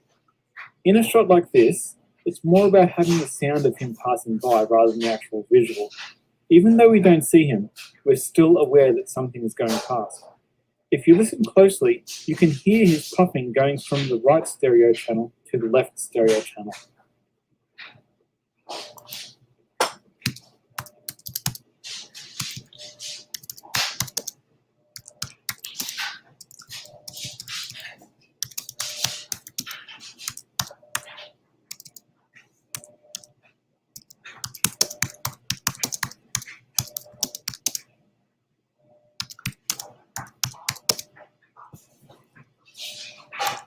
Now that Peter's passed, it's time for the next shot.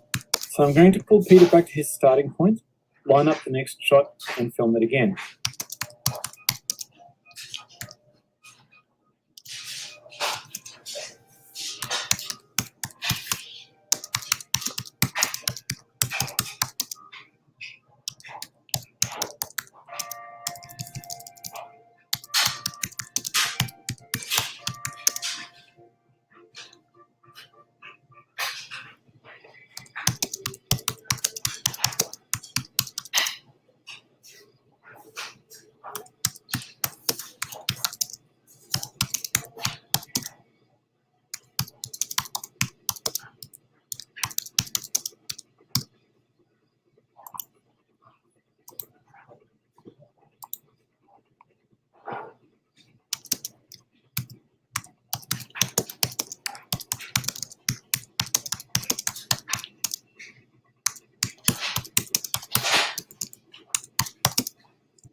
I'll end this part of the video here, as it's just repetition from here until the end of the scene. Before I go any further, there are a couple of other types of shots I'd like to demonstrate, which weren't used in this scene. The first are moving camera shots. I usually use these when I want a zoom shot or a point of view shot. I do this using a special locomotive called the flying cam. It looks like a giant TV camera on the outside, but it's the internal cab view where the magic happens. It has just a single cab camera with no visible cab mesh.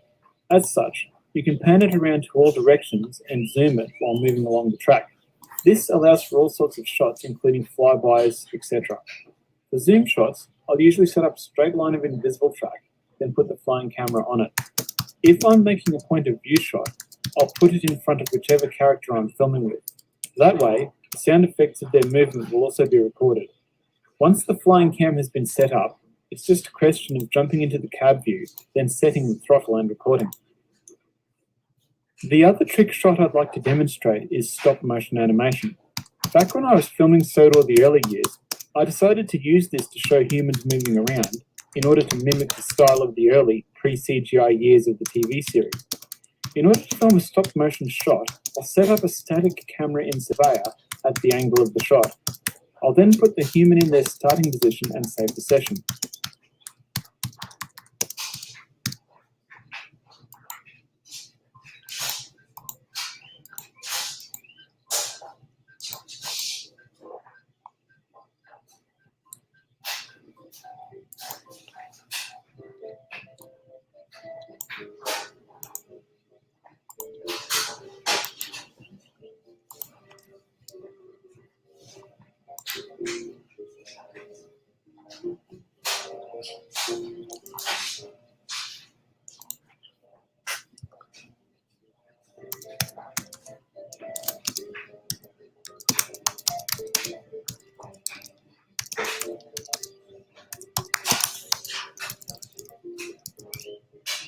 I'll then put the human in the next position, then save that as another session, and so on until the human has moved to where they need. Normally, the last shot is just the scene without the human, as they've moved off screen or into a building or a coach or wherever they're going.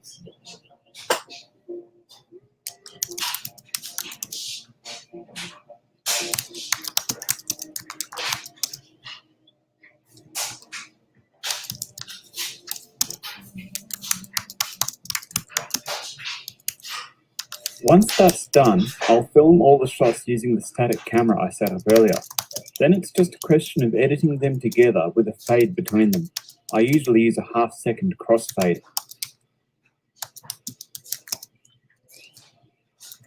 This was also how I did the shot of Gordon through the years in the episode Swan Song, although in that case, I did it with a tracking camera in Surveyor rather than a static camera. I just sent Gordon through in his different versions at the same speed, then edited the shots together and added some film grain effects and so on. Now that the raw footage has been filmed, it's time to tell the story. I use Audacity to do my audio editing. Usually, I'll open up a blank project and the recordings from voice actors. If there's narration from me, I'll record it on my microphone in sequence. But this episode starts with a line from Atlas, so I'll find that, then copy and paste it in. I say, Grandpa, what's going on here?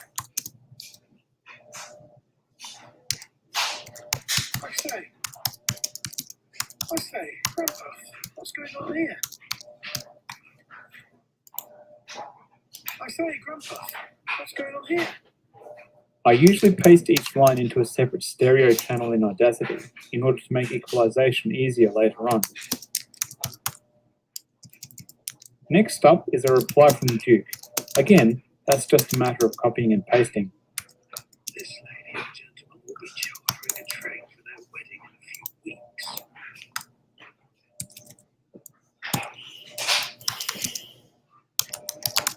Then Ivor Hugh explains a bit more, so that's copied and pasted again.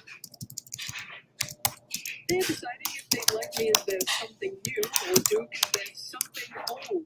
You know, for that good luck thing. Doing this part of the dubbing is mostly a question of copying and pasting. Now, there's some narration needed from me. As it's being done by me, it's not pre-recorded. Instead, as I mentioned earlier, I'll just record it in place.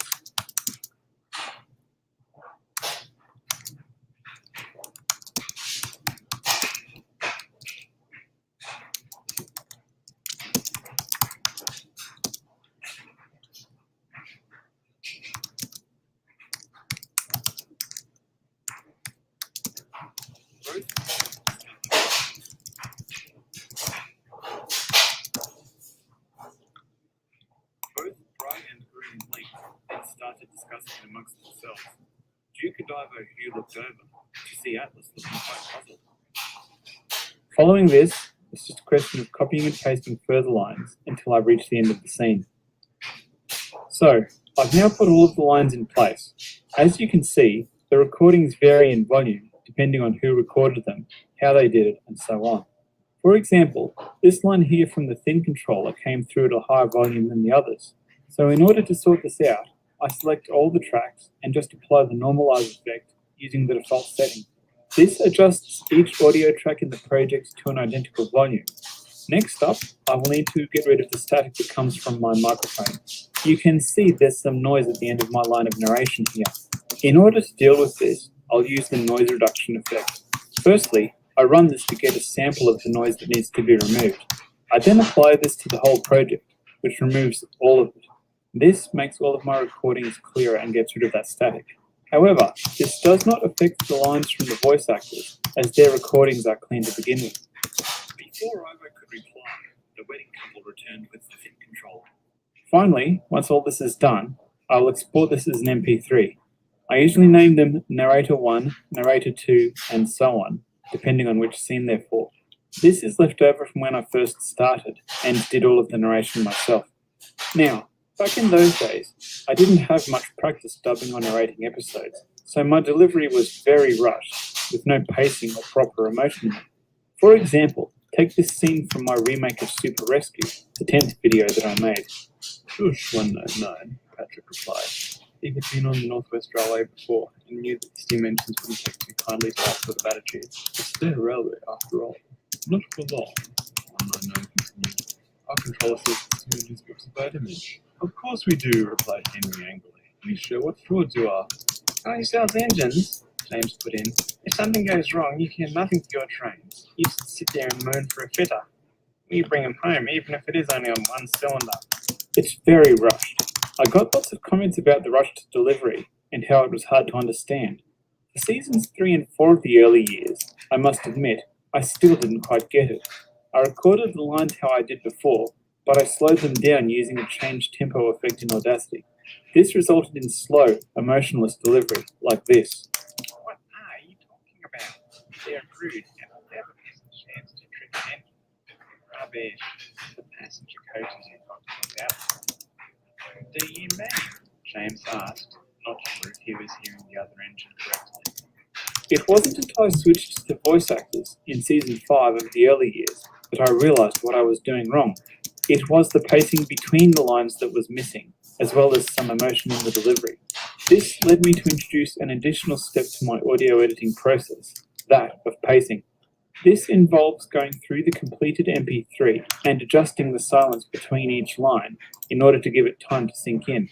There's no hard and fast rule for how much of a gap there should be between lines. It's just a question of listening and finding what sounds natural. It needs to sound like the characters have had a moment to absorb what they've heard before responding. I will also usually clean up any sounds between the lines, such as breathing in or clicks from the microphones. Again, this is a rather repetitive endeavour. I must admit, it is the part that I find most tedious, but it is worth it.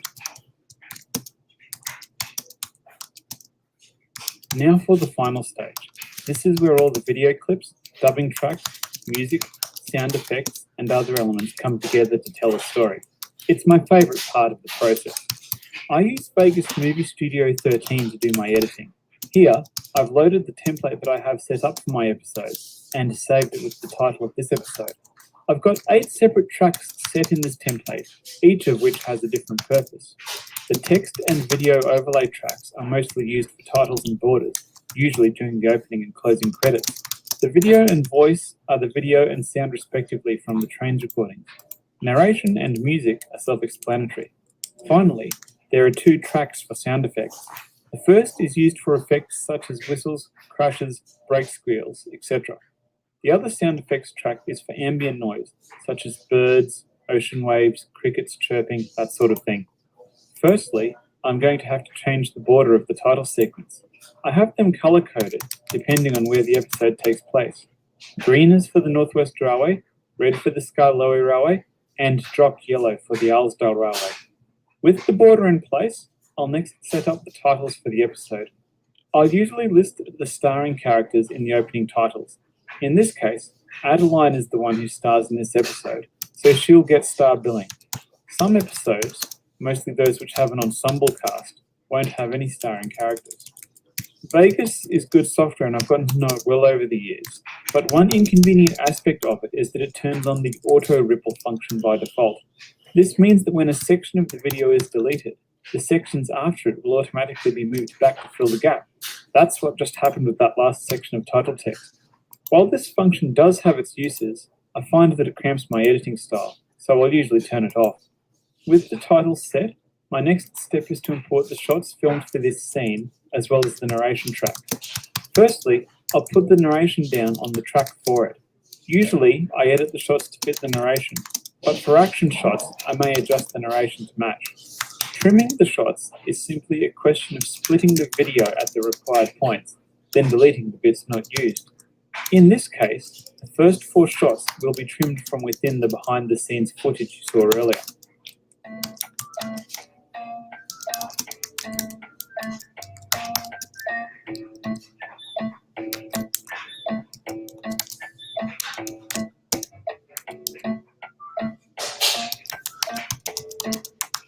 For a shot like this, where a character is arriving, I'll cut the shot after they have stopped and rested for a moment.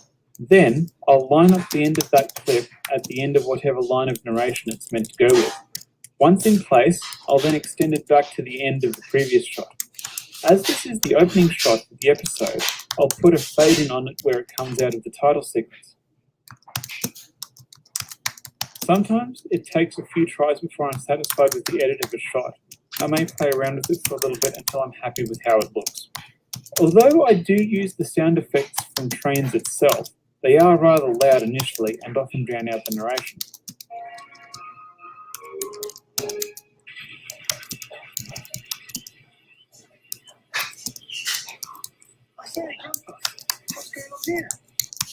As such, I'll usually drop the volume of these sounds so they're not overwhelming.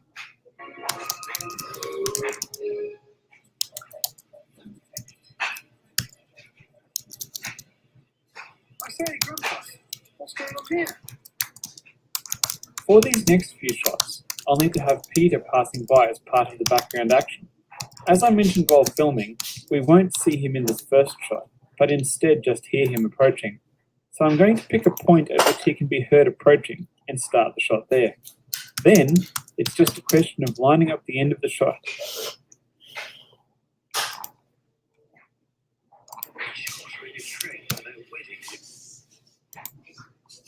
For this next shot, I've started it at a moment where Peter is far enough away that he'll be passing by for most of Ivo Hugh's line. They're deciding if they like me as there's something new or... I've then gone back and tweaked the previous shot so that the sounds match up. In the shot after that, we'll see Peter's smoke going past. In order to align this, I've split the earlier shot at the point where his smoke is lined up behind the white salt wagon with the face. I've then found the corresponding moment in the next shot and lined that up on this split. Then, I've deleted the start of this second shot and just extended it back to meet the end of the previous one. After this shot, Peter's train has gone past. There's no more background action to account for, so now I just need to insert the next shots and trim them to match the narration. While filming this conversation, I forgot that I would need a shot of Ivo, Hugh and Atlas together, with Ivo looking happy. I initially tried zooming on an existing shot to make it look a little bit different, but I wasn't satisfied with that, so I launched Trains and filmed an additional shot instead. I've now loaded this pickup shot into the project and put it in place. From this point, editing is pretty much a question of putting the shots on the timeline, trimming them, lining them up, and then lowering the volume. It's a conversational scene, so there's not much in the way of action. So, for scenes like this, where there isn't much movement, I'll usually try to change the shot every 10 to 12 seconds at most. I feel that if a static shot stays for too long, it can get boring for the viewer, but that's just my 2 cents. An extreme example of this is the episode Expectations from season 5 of Sodor the Early Years. Unlike other episodes, this focused on the Hatt family, which meant that non-animated human characters were in the forefront of every shot, rather than the animated trains. In order to keep some movement on the screen, I tried to have trains passing by in the background of as many scenes as possible. I've almost finished editing this scene for Ivo's number now, but there are still a few things left to do. Firstly, a correction is needed for the narration. Thank you. With that, the 3 engines headed off to continue their work. Except 3 engines didn't move off. Duke is staying at the shed while the other 2 leave. I did try trimming out the word 3, but that left a noticeable glitch in the audio. After recording some replacement narration, I edited it in place of the original line.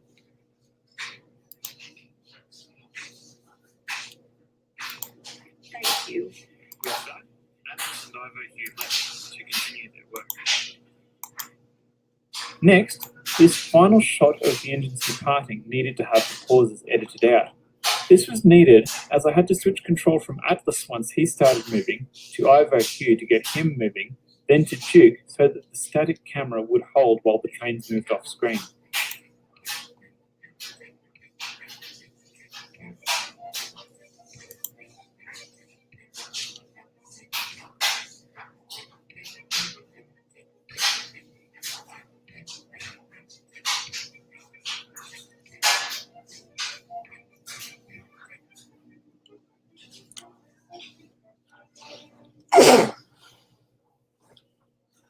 With that done, my next step was to add some countryside ambient noise. This particular sound effect comes from a website called freesfx.co.uk. When I'm editing, I'll keep note of who made the music and sound effects used in the episodes so that I can put them in the credits. As such, they're usually listed in order of appearance. This first ambient track was a little too intrusive with some of the birdsong. So I swapped it out for a more subtle one. I've found that adding these ambient sounds in the background helps provide some unity to the sound of the scene. They're designed to loop over and over, so I can repeat them as many times as needed. Now, when pausing trains, the game will fade out the audio, then fade it in again when resuming the action. In shots like this, where I've paused for special effects, that means there's a noticeable dropout in the audio where the pauses were edited out. Thank you. With that, Atlas and Ivo Hugh left to continue their work. To overcome this, I'll usually rip the audio of that shot and put the sounds from it into the sound effects track. It's more or less a sound effects band-aid. After adjusting it to match the video volume, the dropout is covered up. I've also extended the last shot of this scene 1 second beyond the end of the narration. This is where it will fade through into the first shot of scene 2. I also decided to use part of this final shot in the title sequence. To do this, I just copied the shot to the start of the title sequence, muted the audio, and trimmed it to the end of the fade-in for the second set of title text. This will be where it finishes fading through to the next shot in the title sequence. I then adjusted the zoom and panning on the shot in order to account for the border.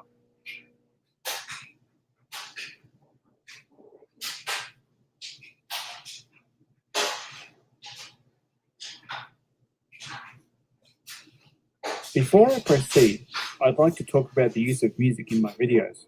I didn't get a chance to discuss that with this example scene, but I feel it is an important part of filmmaking. Music can be quite powerful. For example, take the episode Duncan Gets Spooked. The finale, where Duncan goes up onto the bridge and thinks he sees a ghost, is very atmospheric and chilling. A large part of this comes from the music itself. It's haunting, and the violins at the start help create an eerie feel to it. Another example of how I've used this is in the episode Doncaster Drawn. This takes place in season 1 of Soto the Modern Years, and marks Gordon's return after an absence of 6 episodes following a very nasty accident. While he was being repaired, the FUD controller hired Tornado to fill in for him. While on an excursion train, Tornado stops for water and a photo shoot. Then we have this moment. Suddenly, a deep whistle sounded out, and Tornado heard the chuckling of a steam engine approaching on the middle track. He frowned. Who was that? It wasn't the whistle he recognized.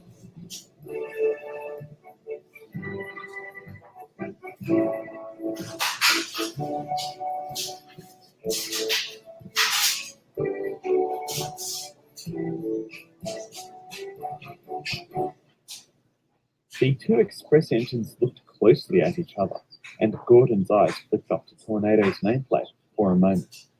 So you're my replacement, Gordon joked. That music, by Captain Punjab, helps create a triumphant atmosphere for that scene. It underlines the point of Gordon's back. It enhances the story. I'd like to demonstrate what that scene would feel like without music. Who was that? It wasn't a whistle he recognized.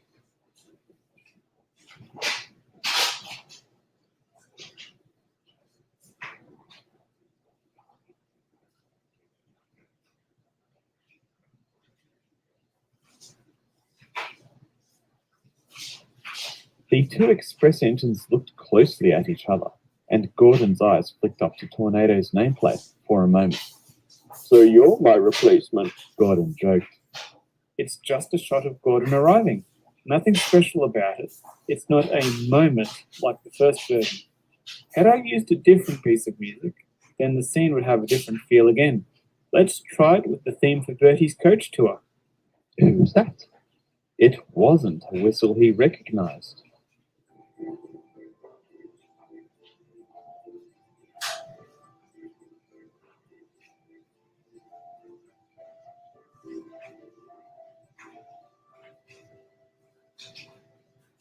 The 2 express engines looked closely at each other, and Gordon's eyes flicked up to Tornado's nameplate for a moment. So you're my replacement, Gordon joked. It is a subjective choice as to which piece suits a scene best. Sometimes I'll try several different pieces before I find one that fits the feel I'm going for. I also try not to overuse music. There are some scenes that do benefit from silence. I'd like to finish by saying that Junior Campbell and Mike O'Donnell made some truly iconic music for the series, and several fans have done fantastic jobs at recreating these in their own styles. I'd like to take this opportunity to thank those fans who've allowed me to use their music. Once I've finished filming and editing an episode, there is still some finishing touches that need to be added. At this point, the episode Ivo's number is not complete, so I can't demonstrate these on this particular video. Instead, I'm going to use this behind the scenes video that you're watching now as an example. Normally, before adding the credits, I'll render a rough cut of the video. I'll usually watch this video with Vegas open and make any tweaks such as length of shots, etc. if needed. I'll also take 6 screenshots from this rough cut. Here are some I prepared earlier. Now, the closing credits are approximately 30 seconds, so that means these shots will need to be approximately 5 seconds each. So I'll add these to the timeline, then put a half-second crossfade between each of them.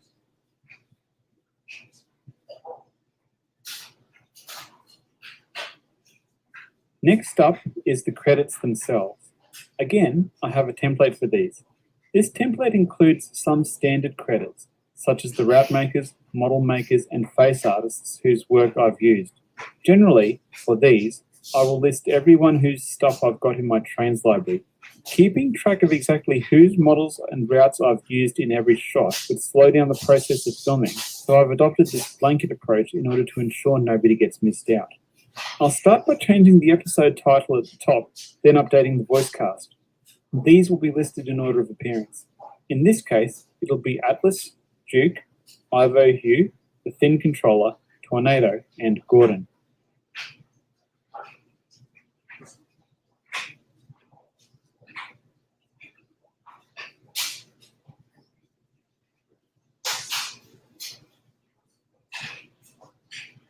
Next up is the music and sound effects.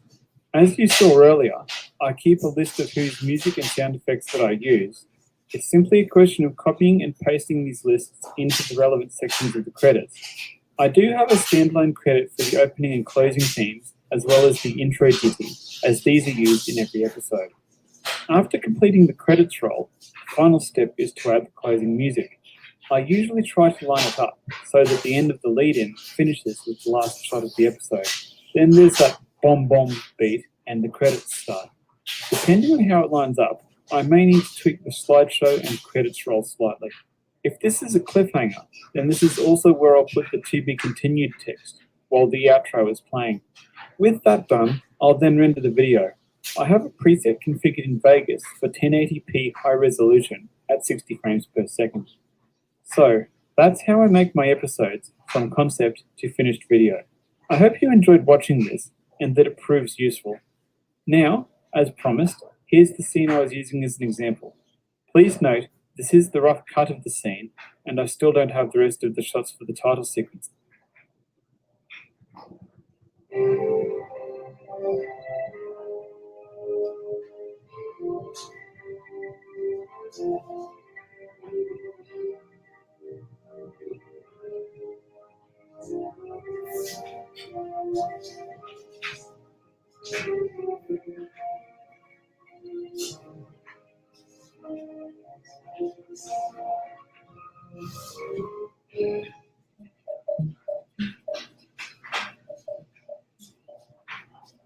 I say, Grandpa, what's going on here? This lady and gentleman will be chartering a train for their wedding in a few weeks. They're deciding if they'd like me as their something new or Duke as their something old, you know, for that good luck thing. You could have Atlas here as both. He worked with us at the Mid-Sogor Railway decades ago, but only arrived here a few months ago. Both bride and groom blinked, then started discussing it amongst themselves. Duke and Ivo Hugh looked over to see Atlas looking quite puzzled. Are you all right, Atlas? Something new?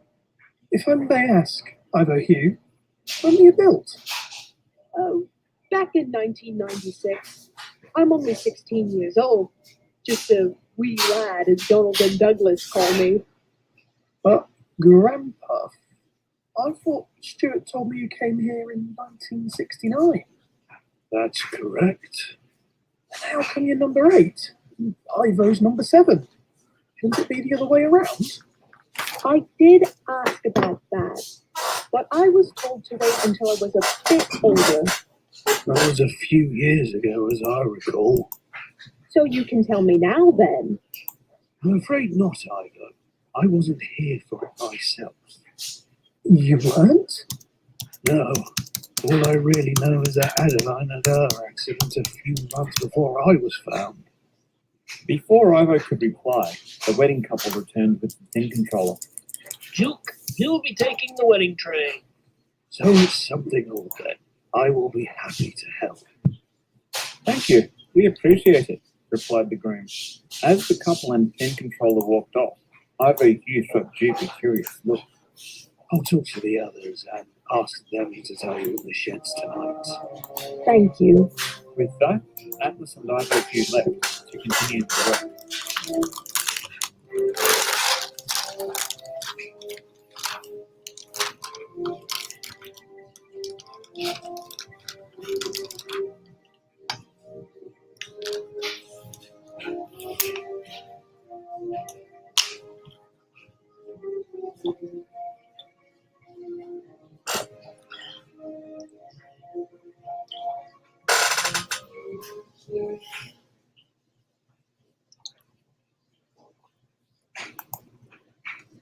Maybe we could have found a more productive way to get people to come to work than, you know.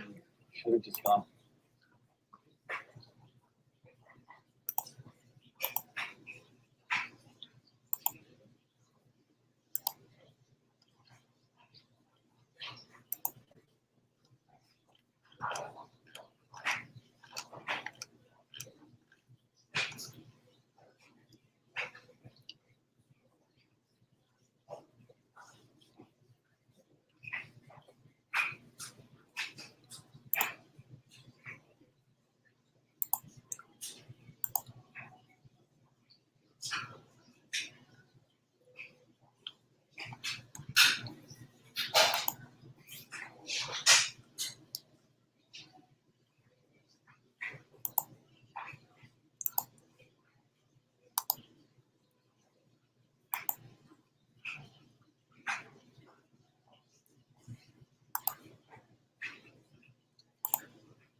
Hello, everyone. Welcome to the March live stream. I'm your regular host, as always, Level 117 here with my girl. You don't hear me.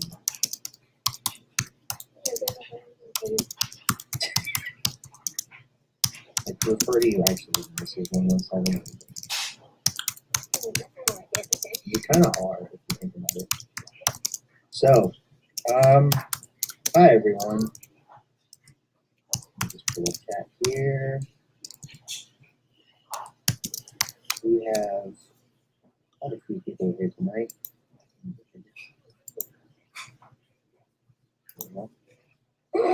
Hopefully it doesn't go as bad as that Among Us stream from a couple months ago. Was that bad? Well, the first time, I know exactly what you're talking about. I remember the first time I tried to start the stream, and I tried to play Among Us on my computer, and my Wi-Fi got choked out because it's terrible. Don't ever get Spectrum internet because it's awful. So I wound up having to play on my phone.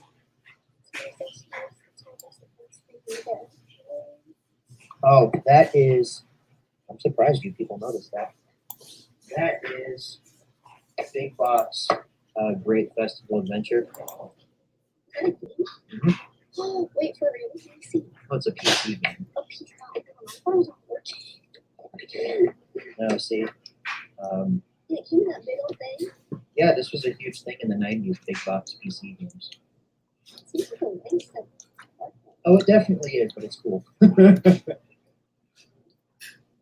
Yeah, it's just, this is the original, what is this, 1999, 8 print of the game that came to big box. So I bought it on eBay recently because Great Festival Adventure is my favorite childhood game. I loved it when I was younger, and I wanted the big box version.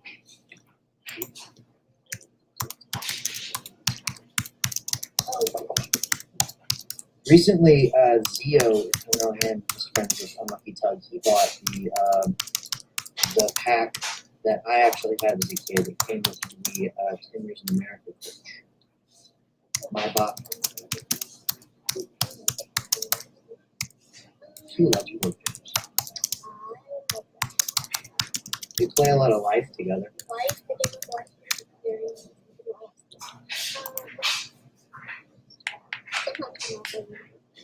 We only played that once and we never finished it. Yahtzee? It was Baby Yoda Monopoly. And Lego was this person hide it. Yeah, let's not show that. So Penny is a bit upset right now.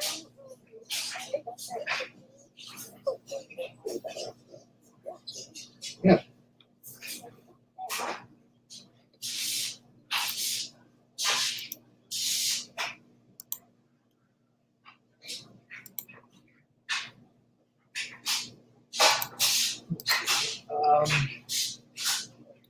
I got the Tales from the Tracks copy that was in your Dayton convention blog from the same store, GameSpot. Oh, did you really? That's funny. Well, I hope it found a good home in your collection. Yeah, good for you. Oh, Austin says thank you for the autograph. I cherish it forever. That's very sweet. I'm glad you like it. Yeah. Well, actually, we'll be showing that later on in the stream. If you watched last month's live stream, you'll know that I posted a 4K subscriber giveaway. And a lot of people have received their packages. I think, to my knowledge, there are 2 people that have not received their package yet. One of them is Sean, who lives in the UK, so that's not going to get there until the turn of the millennium. And then the other one is Connor, who is in Canada. If he has gotten it, he hasn't gotten back to me yet about if he's got it or not. He could have got it. I guess I could have checked his tracking number for the stream started, but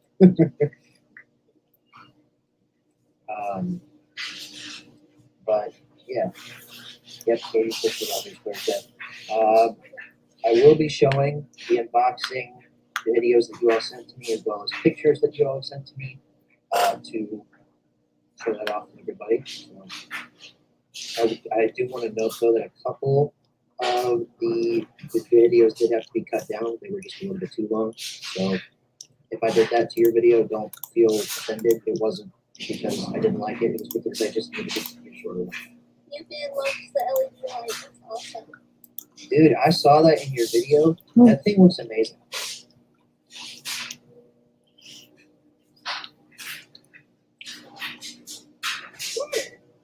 already on his wall.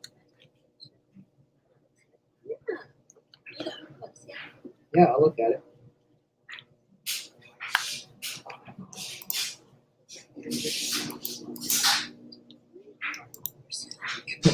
Well, it depends on what you got, young Robert. What do you got?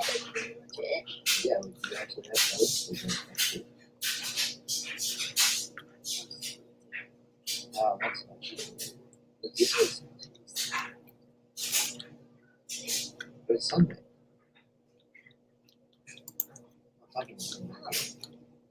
How'd you have school on a Sunday? Unless you mean Sunday school. It's not school. It's better than school because you're actually learning about real things.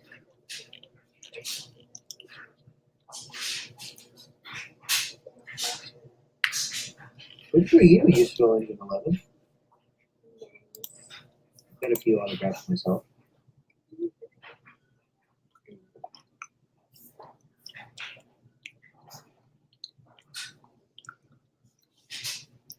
I noticed that on the Force Awakens Blu-ray I bought from Five Below, it had a weird sticker on the front and a huge scratch on the back. I can explain that actually. When I opened up, see, I thought that the Force Awakens Blu-rays were like brand new sealed. They're not. They're reseals. Five Below, I think, buys like older stock of Blu-rays and stuff and just reseals them and sells them at at a cheaper price. I live in Indonesia. Well, how was I supposed to know that? Well, duh. His name is Brian. Yeah, like you knew. Yeah. That's cool though. That's cool. Sunday school, you're actually learning things. Oh, I appreciate it. Yeah, you're learning things that are actually like that happen. Yeah. But that's fine. That's fine.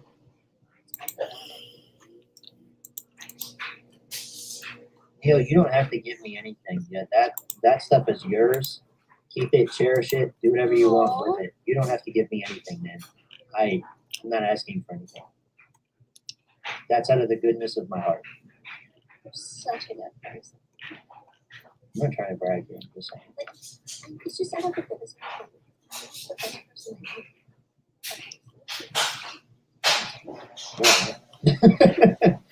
Physical therapy was so last Tuesday. Yeah, I saw that movie came out.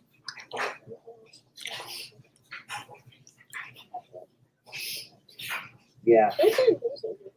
Yeah, you have to look for the sticker on the back, but if it says previously viewed, it's a resale. Dang, you still had 40 cases of Holy crap, man. That's really. That's weird.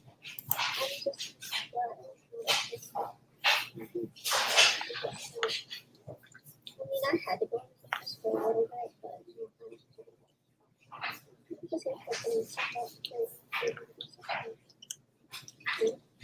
I've always wanted to go to Sam, but I don't know. Like, we tried to go to Costco, and they were like, oh, you can visit membership. Well, they would let you in before Corona happened. You could have just said, like, yeah, we can go to the like, No, they had an iPad. They would have looked you up. oh, really? Oh, shoot. I don't know if Sam's does that. I haven't been to Sam's since the Rona started. But they did remove their community section a long time ago. They stopped calling it physical media because it wasn't doing well for them. Which makes sense. Sam's is not a physical media site. Oh, Nina went to Big Lots and found 5 bucks. We should probably go to Big Lots. Real talk. Big Lots, great place to find 3D Blu-rays. They have so many like overstocked 3D Blu-rays. That's where I found World War Z. I found Rio 2 there. I mean, it's great.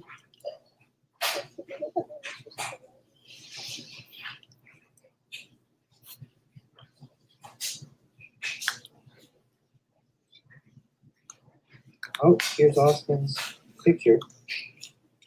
Look at that. Oh wow, that's in a nice frame. You got it framed. That's Wow. beautiful. That's sweet. Look at that, guys. That's sweet. I love that.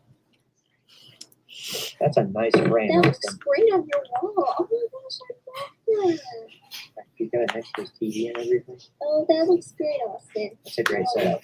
I love that.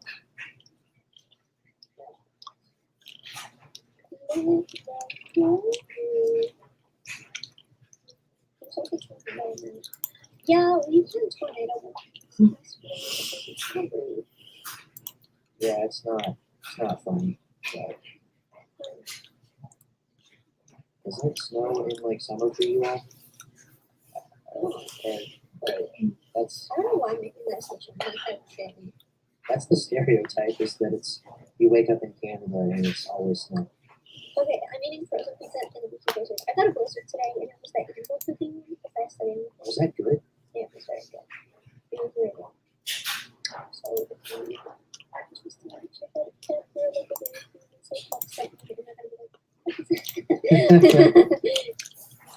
I actually found a 2009 reprint Carnival Capers of Big Lots in 2016 and it came with the Valentine's Day price, but I didn't get it. Oh, well, that sucks. You probably should have got that. But, oh well.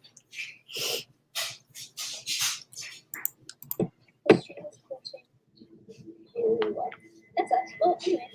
That seems fine on our end. It's pretty cold in Kentucky. Just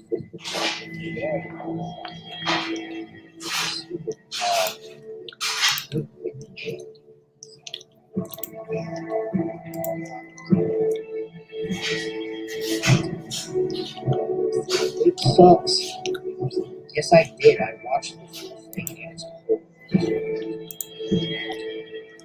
I watched it on HBO Max.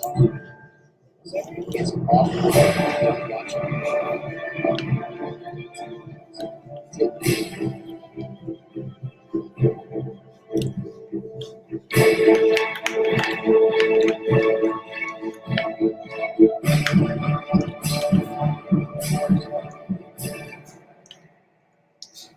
Let me know if you've been to a district though. There's not one thing in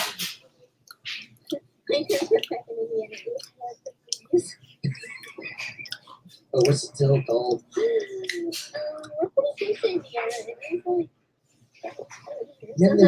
Then the sun was out today. Like it was like beautiful. It looked pretty outside, but it was cold as balls. Okay,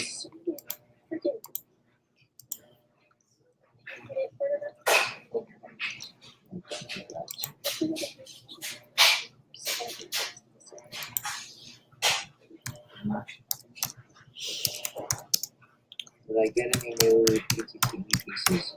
Nothing except the big box PC game that just showed up earlier. Unless you count the what's it called? I just had a big plan for it. What's the pack DVD? Somebody in the comments, I'm sure, knows this. What's the pack DVD I had that scratched? I can't remember the name of it. That I just do recently. they just know random facts about it? Yeah, a lot of them remember a lot of stuff about it. It's actually kind of helpful. Oh yeah, that. I got that too. That's going to be covered in the supplemental, and I'm super excited for that because Rail Makes Productions was so nice in sending that out to me. So, you're talking about the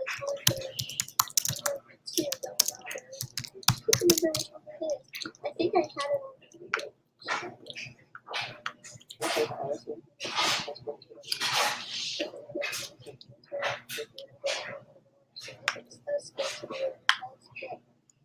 Oh, don't be scared. There's no reason to be scared. Yeah, we'd love to have you. Yeah,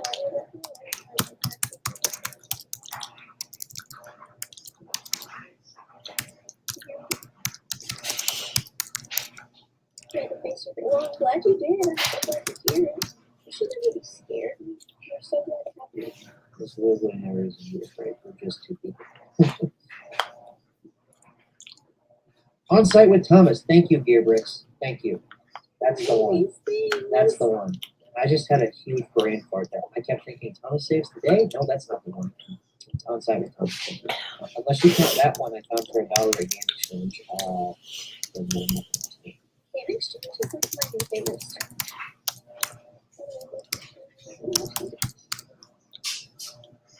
Oh, Lego fan says you look like a queen. Okay. She does. She does, because she's mine. Right there. You just crack a rat. That's the chair.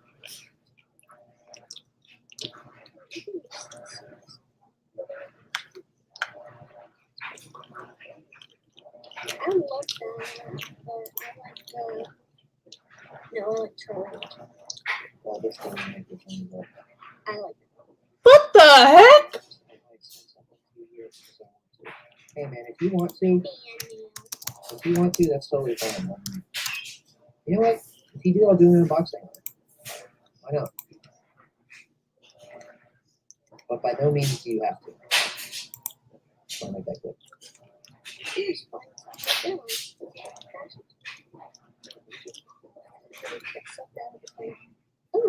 I never heard about that. Yeah, I remember.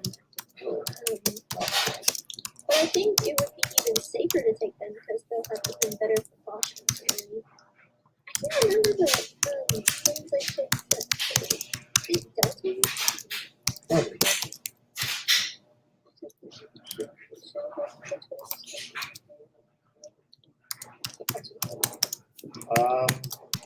Which ones? Is it about the packages? But she hasn't seen that yet. She's gonna watch it here live. I haven't seen it yet.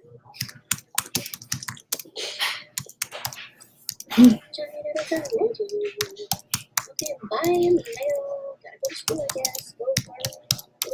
Okay.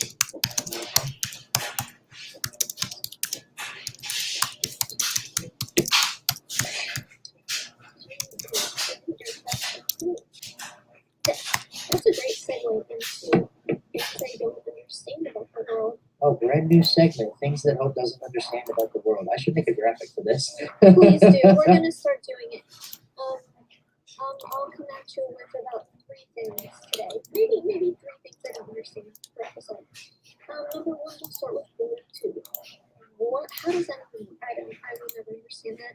And don't even try to explain it because we'll make it tough. Number 2, space. What is it? It goes forever. I highly doubt it. Airplanes. How do they stay in the air? Again, don't try to explain this one because it'll go in the air. Makes sense. It's none of those things. I don't believe they're real. And this here concludes things Hope doesn't understand about the world. Da-da-da. I need to make a graphic. Oh, please do. That's gonna be a new segment. Time for a new reoccurring segment. No, I think that's dumb and dumb. I've never seen Dumb and Dumber.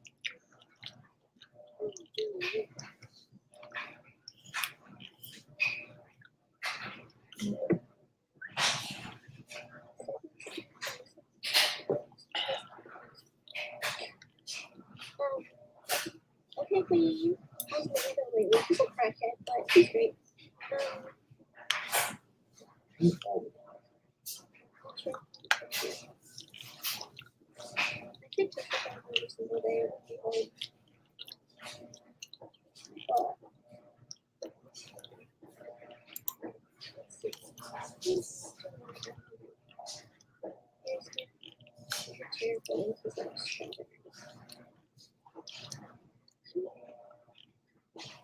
There we go. We call that his strawberry. That's his little guy. And yeah. I feel like we never show pictures of my other cat. This is Hazel. No, she just doesn't like him because he gets mad. She hates everybody except your mother. She actually snuggled me for maybe 5 seconds straight. What, 5? Oh, so we're making progress. I was playing the. I was playing something downstairs, and she came up to me Hello. It's just like a Ah, here's another reminder my mom just sent me. Passed down on his bed. Like in all his glory. This isn't. This is another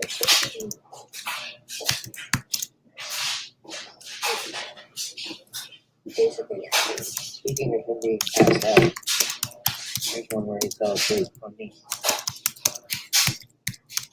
We both fell asleep on each other.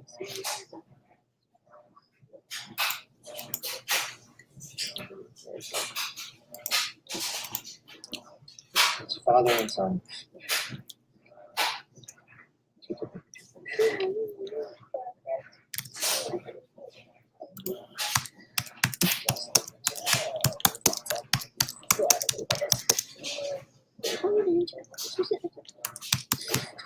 Whoa.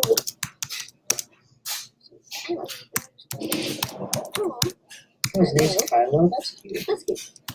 She's a track star. She's a runner. She's a track star. She can run away when he goes. I have another picture of check it out. It's in Spanish. No, I didn't know that, but that's interesting. Are you guys gonna play a sports game tonight? No video games. I know because I don't want to drag the entire stream set up over there. Pro tip: if you see us in this setup, like over at my desk, no gameplay,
Early one morning, in the summer of 1967, the Fat Controller came to see Gordon in the shed.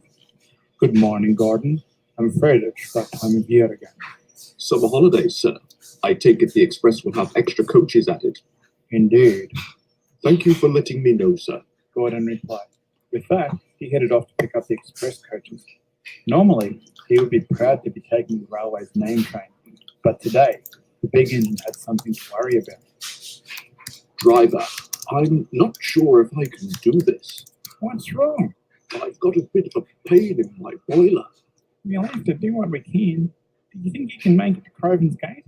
We can swap out of the works there. Maybe. I'll give it my best. Back at the sheds, James was growing impatient. He had to take his slow goods and wanted to get it over and done with. At first, he needed to take a drink. Hurry up! I haven't got all day to wait around for a slow tank engine. We all need a drink, James. Have some patience. I've got a big train to take back to Farquhar. I handle big trains all the time. That's no excuse for dawdling around. Before Percy could reply, his fireman finished filling his tank. The little tank engine shuffled off in a huff.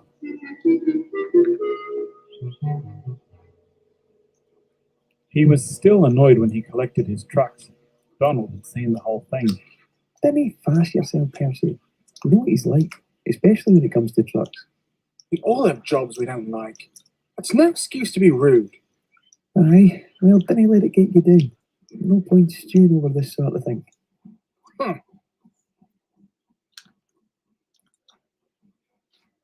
Out on the main line, Gordon's boiler was getting worse. He barely had any strength to pull his train at all, but he kept pressing on. He would at least get his passengers to a station.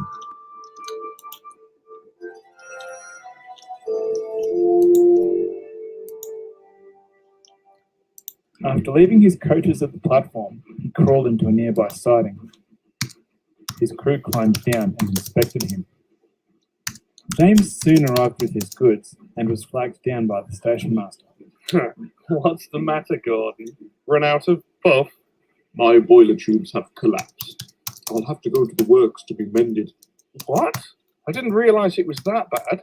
Neither did I. I thought it was just some boiler sludge. What about the express? You'll have to take it. I hope it's not too heavy for you, little James. I have taken it before, you know. I'm sure I can manage. Their drivers agreed, and the station master arranged it with the Fat Controller. James moved off to shunt his goods train clear of the main line.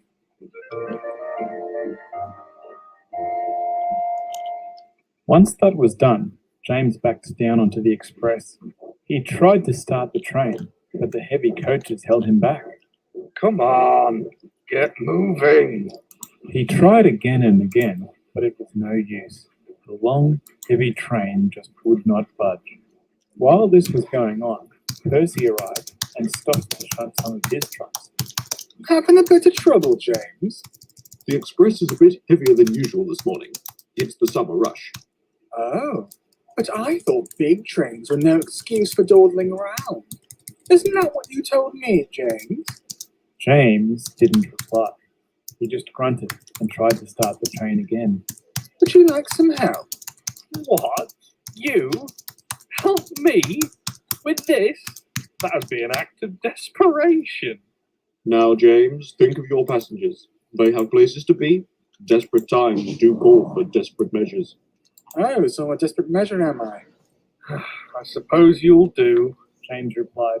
Although he wouldn't admit it, he was glad for the help. After leaving his trucks in the yard, Percy backed down in front of James and was quickly coupled up. Good luck. You should be clear all the way. An engine from the other railway will take over at Barrow. Neither Percy nor James replied. They were too busy getting the train underway. Get moving, get moving, get moving. We're doing it! We're doing it! We're doing it! Soon, the express was racing along the line. It wasn't as fast as usual, but the passengers understood that the engine was doing the best they could. They blasted through stations and raced up Gordon Hill. They were soon beginning to tire. I must go on! I must! We're nearly there. We're nearly there.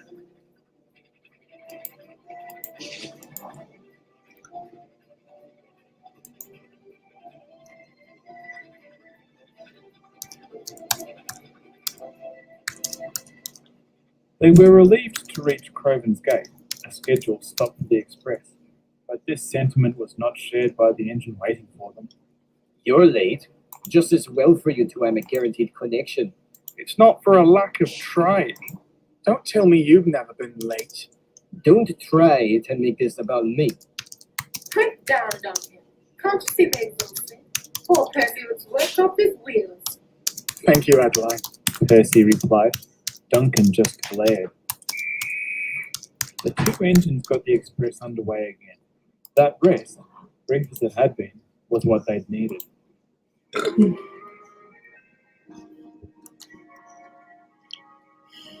They crossed to the bridge to the mainland, looking forward to completing their journey. With the final few puffs of steam, they brought the express into Barrow Station. Both engines breathed a sigh of relief. As promised, an engine from the other railway was waiting. James and Percy were uncoupled and headed off to the sheds for a drink and a rest. Percy, Yes? thank you. I'm sorry about what I said earlier. You're welcome, James.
It's time to help people customize and save Liberty Mutual.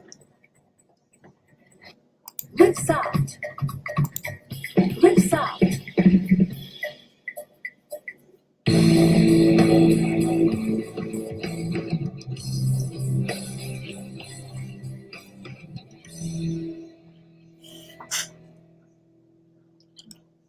Well, hello there, everyone. Welcome back to Collection Month and the Lego Lover 117 YouTube channel. I am your host, as always, Lego Lover 117, and today we are taking a look at my entire video game collection for 2021. And this is kind of interesting considering last year's video game collection wound up being featured on a YouTube channel with way more subscribers than me, way more notoriety. His name is Video Game Donkey. I am so sorry, I cannot pronounce that without sounding like I'm having a heart attack, but I'll link his channel in the description as well as the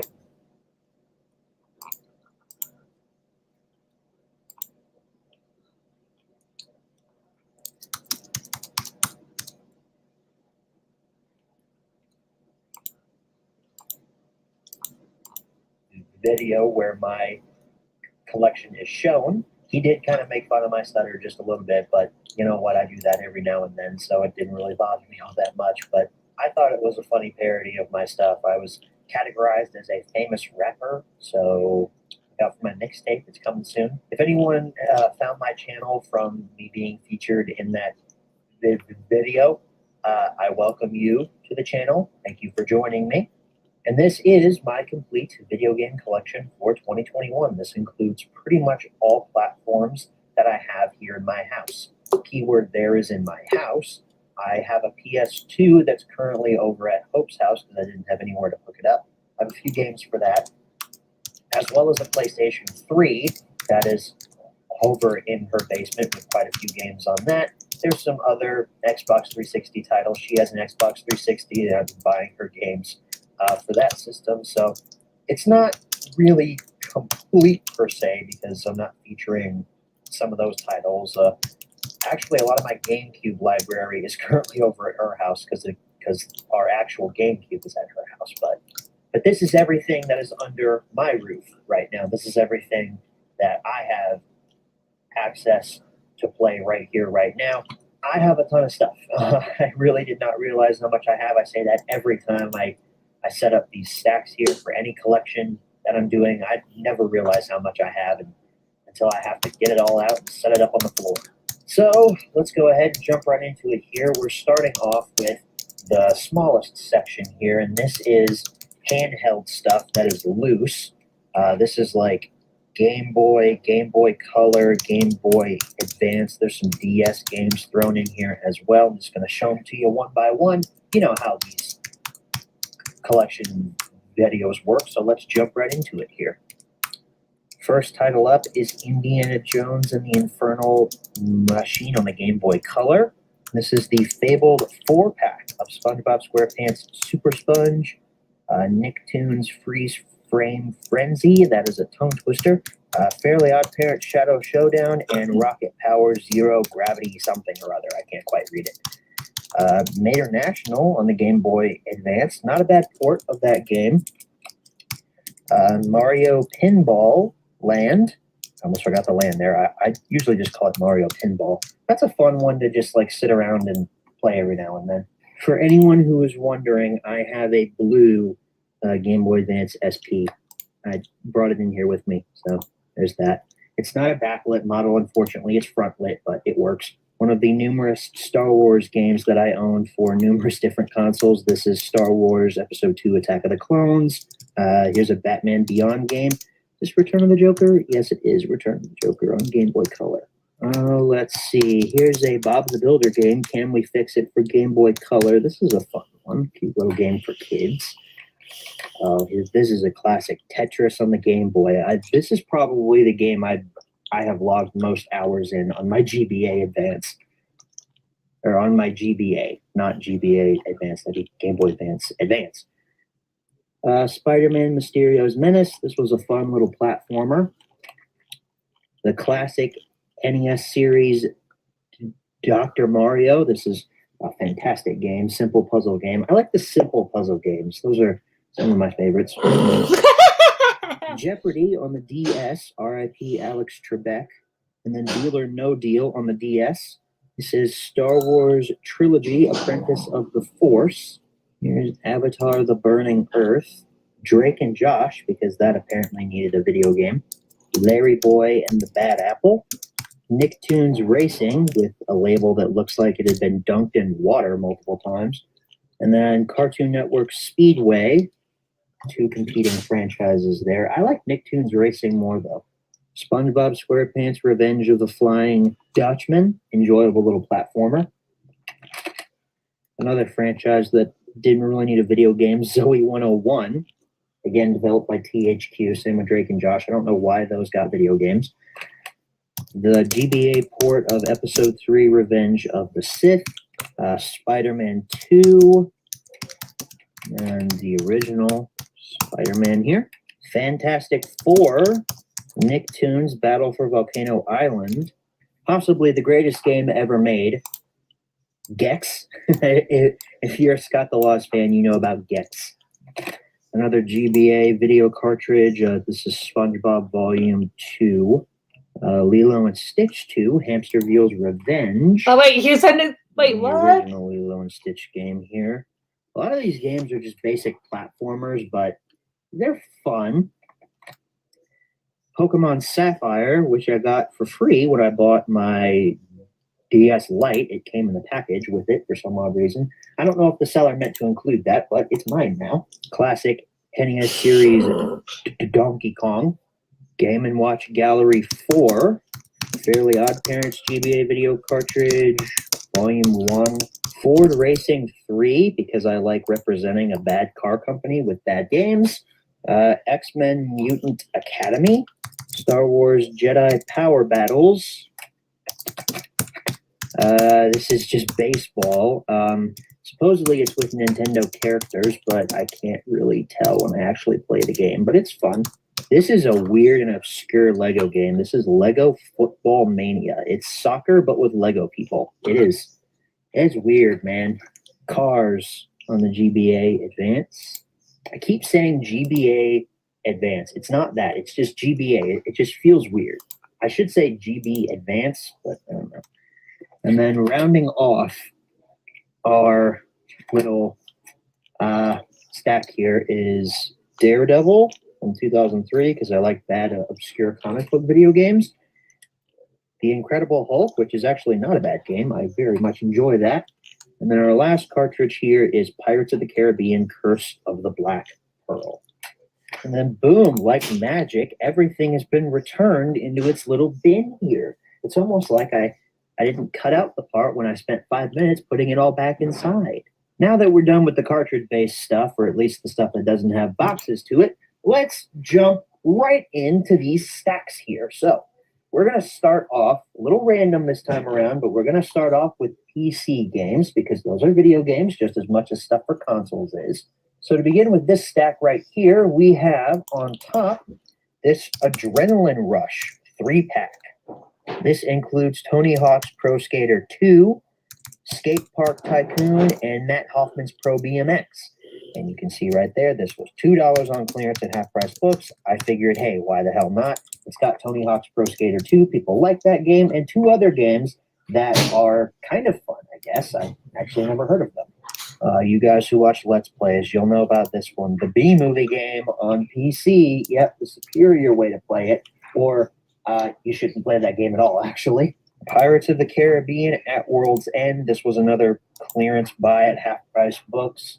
Star Wars Empire at War. I think this is like a strategy game, a real-time strategy game. I've actually never got the chance to play it. Here's one of my favorite Star Wars games. I own this one on multiple platforms. This is Star Wars The Force Unleashed, the Ultimate Sith Edition. This one includes a whole bunch of DLC, like new levels after the main story is over. It's awesome.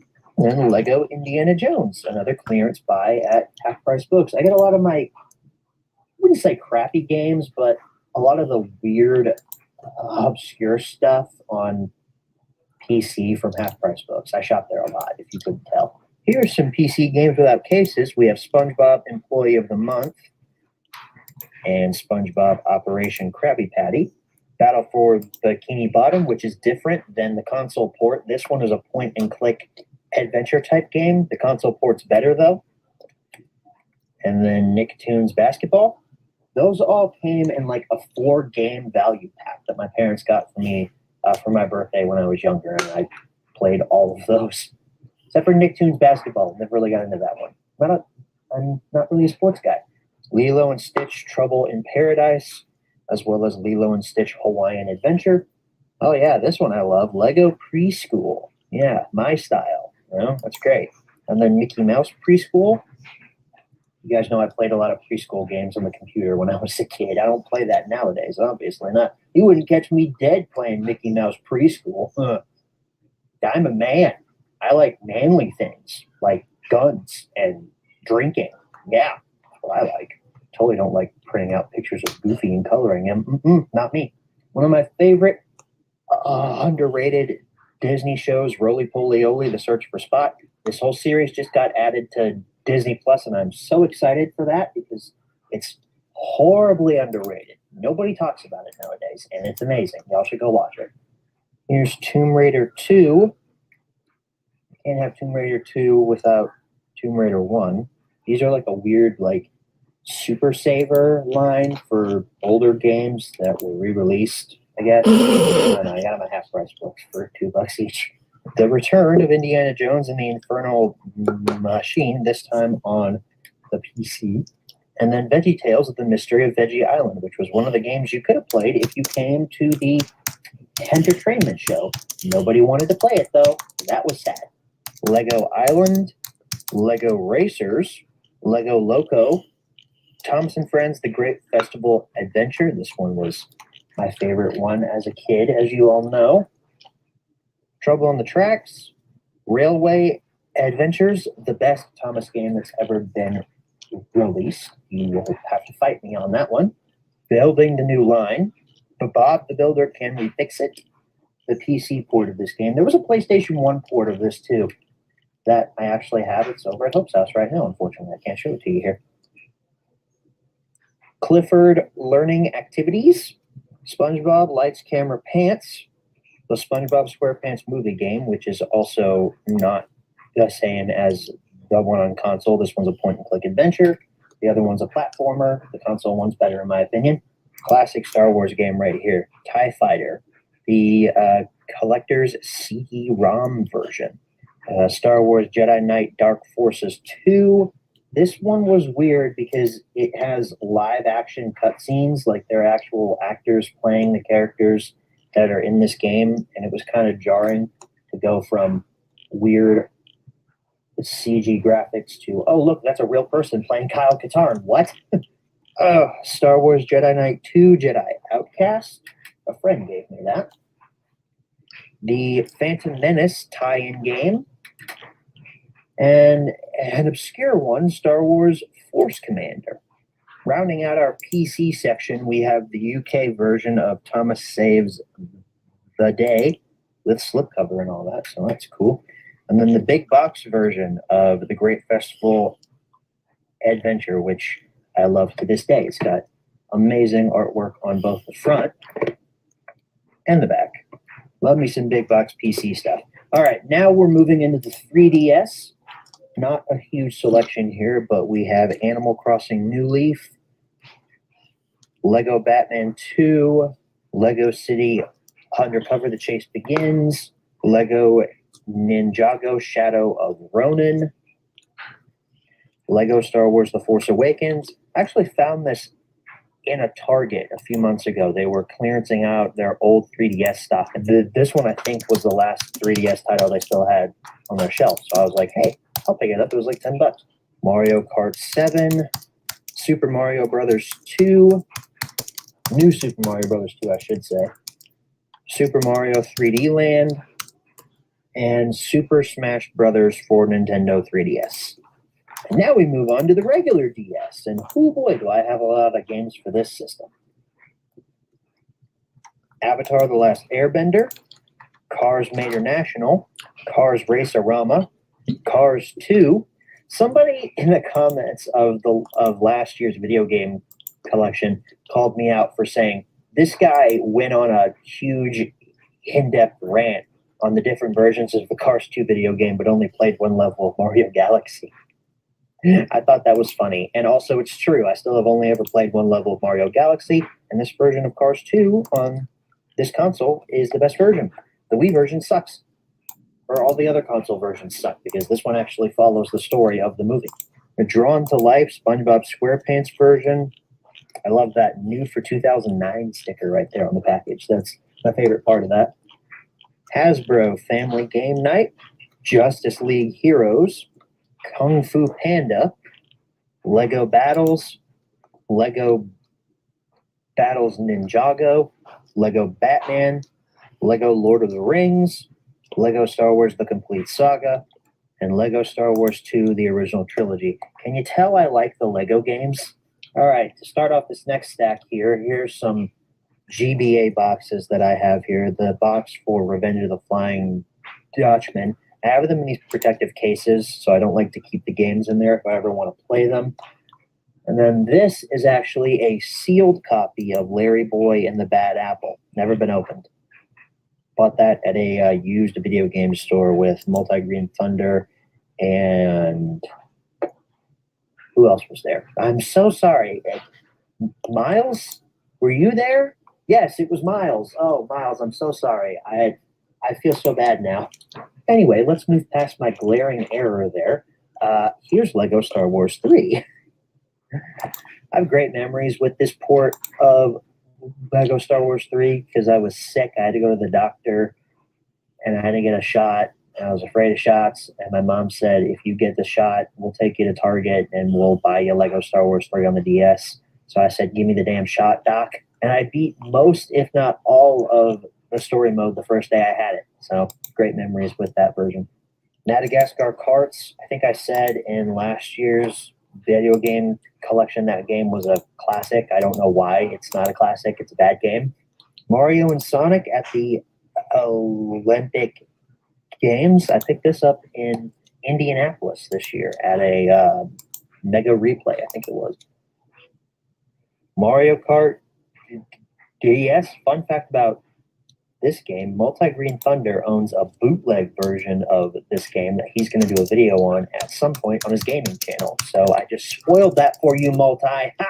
Mario Party DS. Great memories playing that game with my friends. I was over at one of my friends' houses and we stayed up pretty much the entire night just playing that and Mario Kart on our DSs. I mean, it was great. I miss those days. Being an adult sucks. Mario versus Donkey Kong Miniland Mayhem, New Super Mario Brothers, Nicktoons Battle for Volcano Island, Nicktoons MLB. I have no explanation. Penguins of Madagascar. This is a fun little platformer here. I like the Penguins franchise. They're funny. Phineas and Ferb, Pop Tropica Adventures.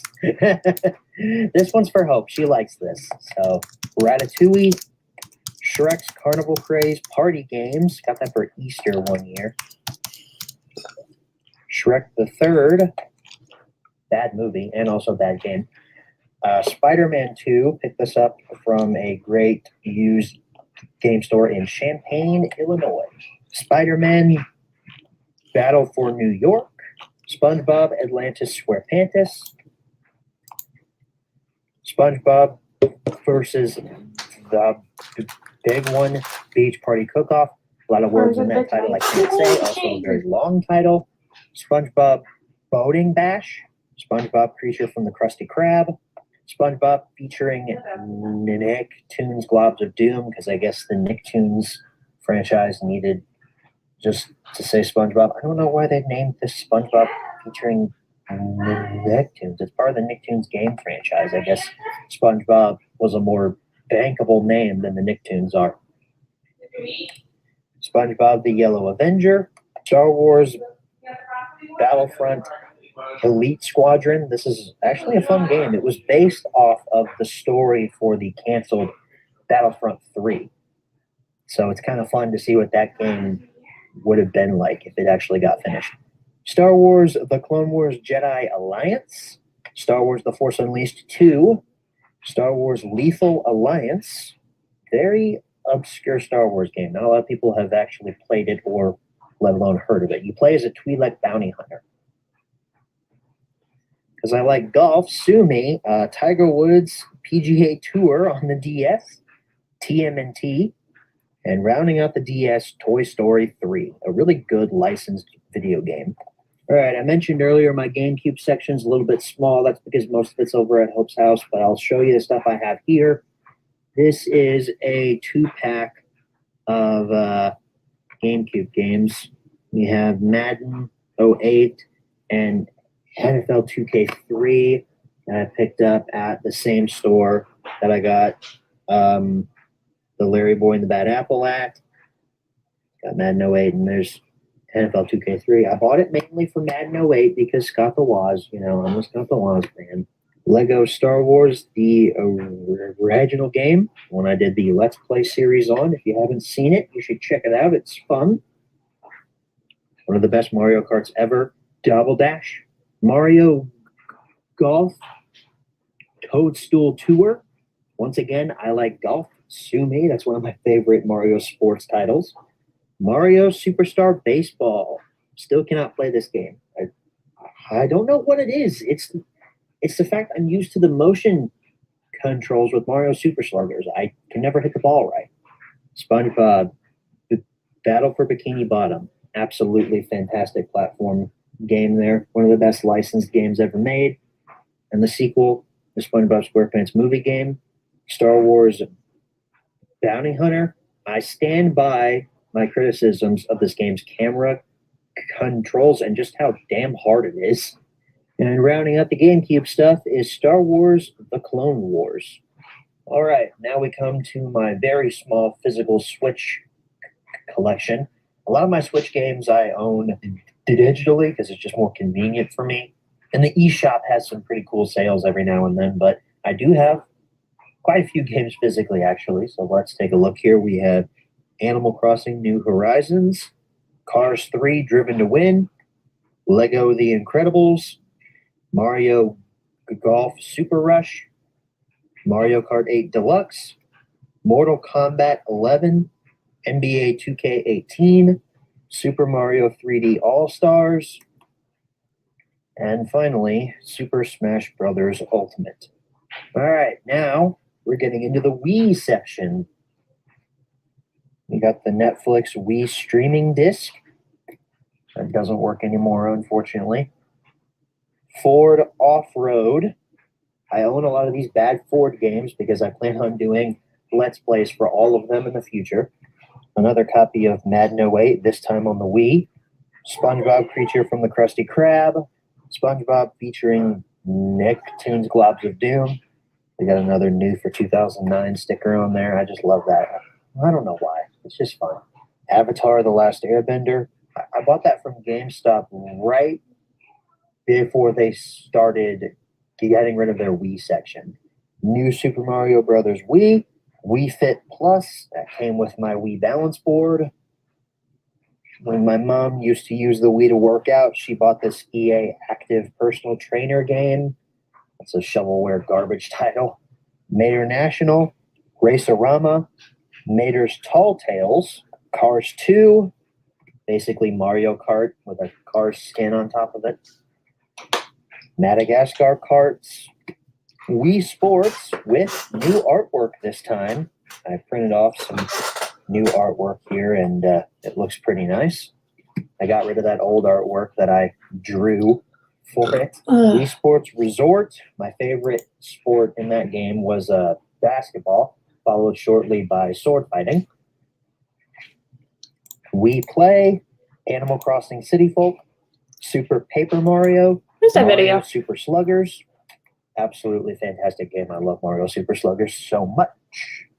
The game I've still only played one level in, That's on Mario, Super Mario Galaxy, Super Mario Galaxy 2, Mario Kart Wii, Super Smash Bros. Brawl.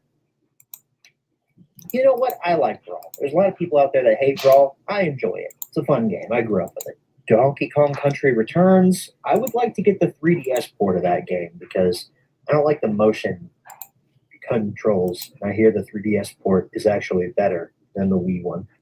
SpongeBob Truth or Square forming the unofficial Heavy Iron Studios SpongeBob trilogy.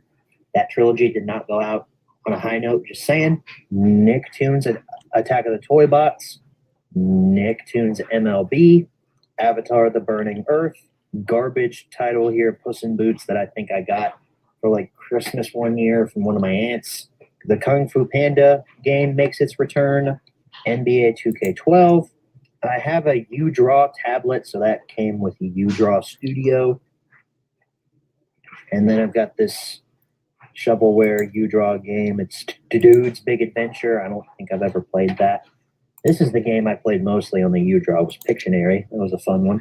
You have Toy Story 3, Toy Story Mania, with one pair of the 3D glasses that it came with. I don't have any of the other ones. Hasbro Family Game Night 3.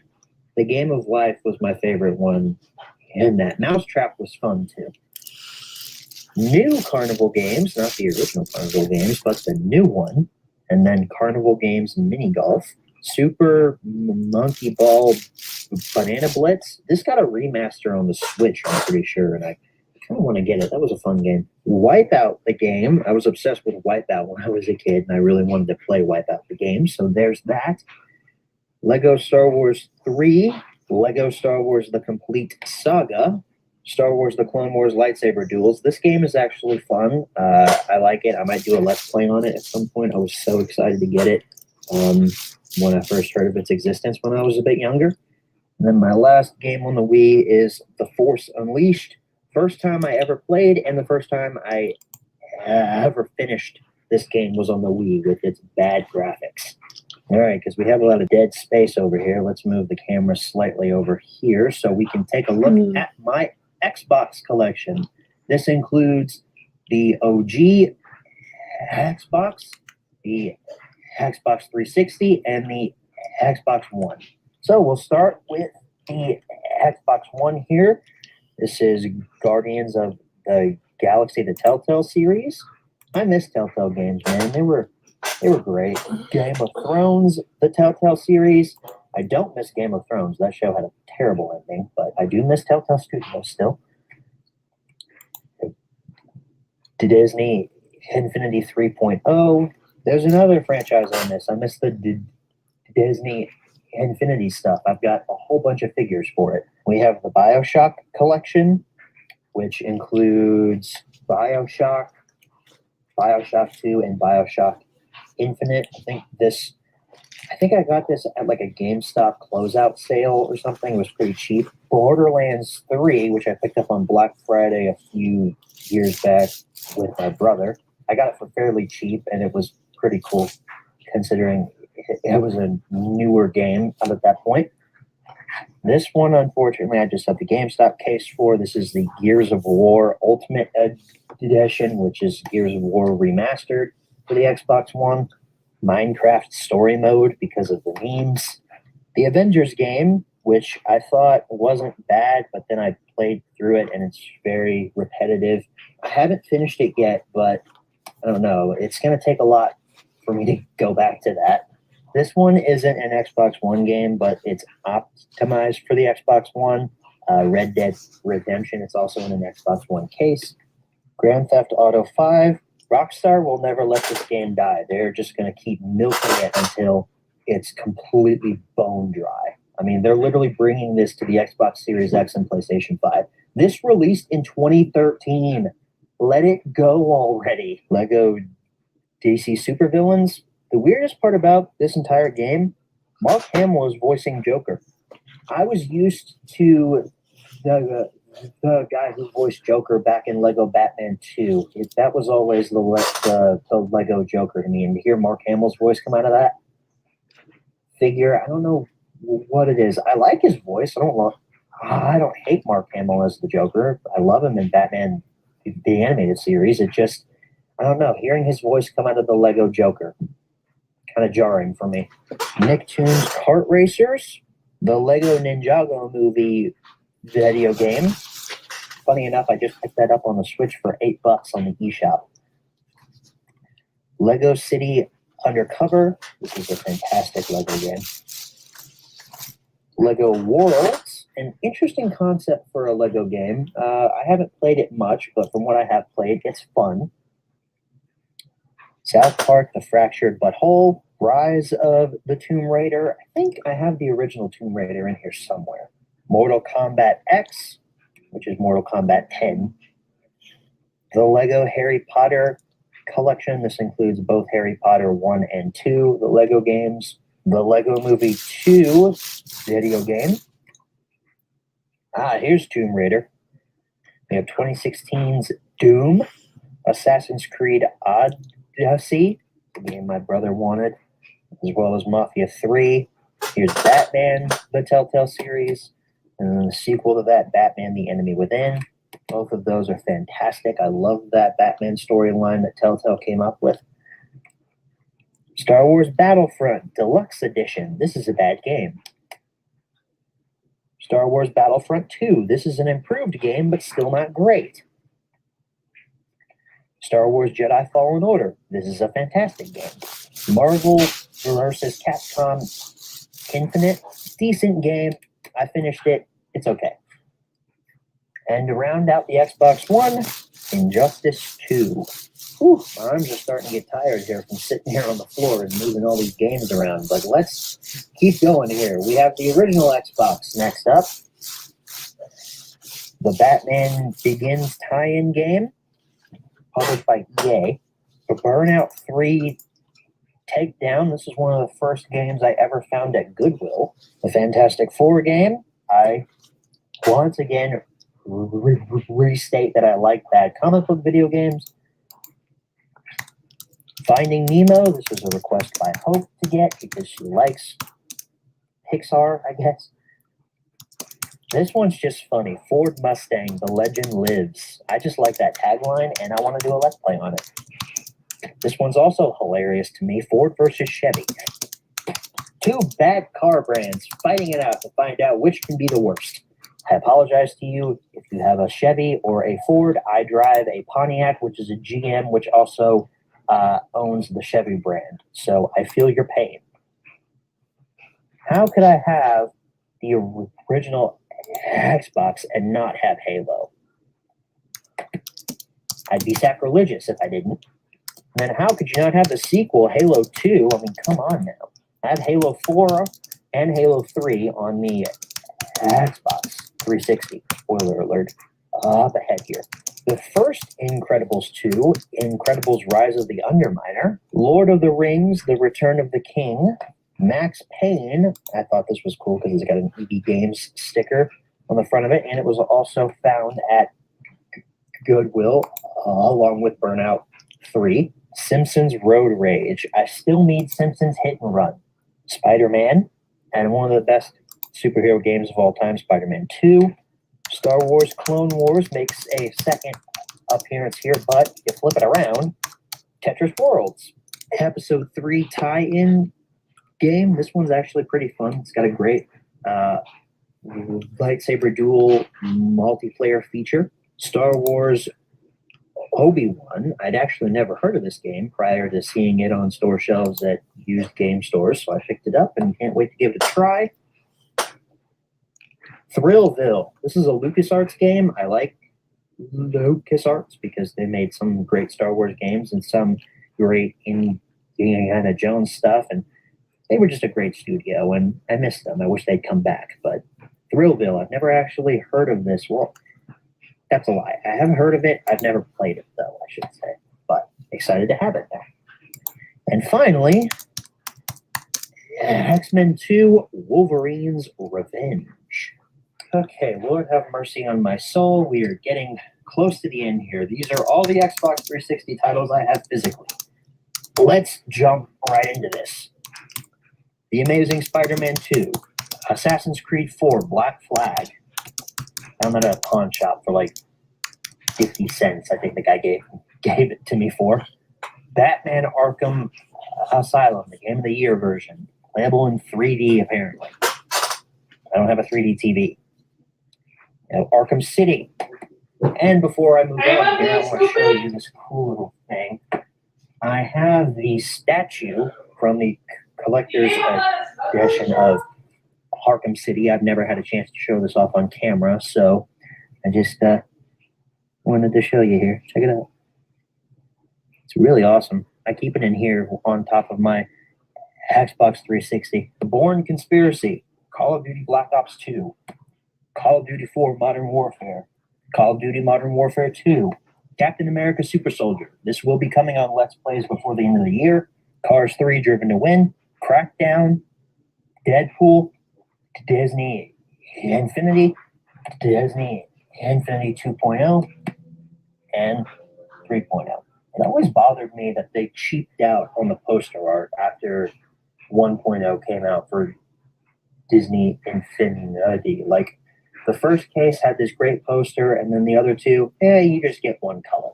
Doom 3, the BFG version, in this really bad Xbox 360, Xbox One melded case. I hate this, but where else am I supposed to put it? It's an Xbox 360 title, but it doesn't have the Xbox 360 artwork. It makes me upset.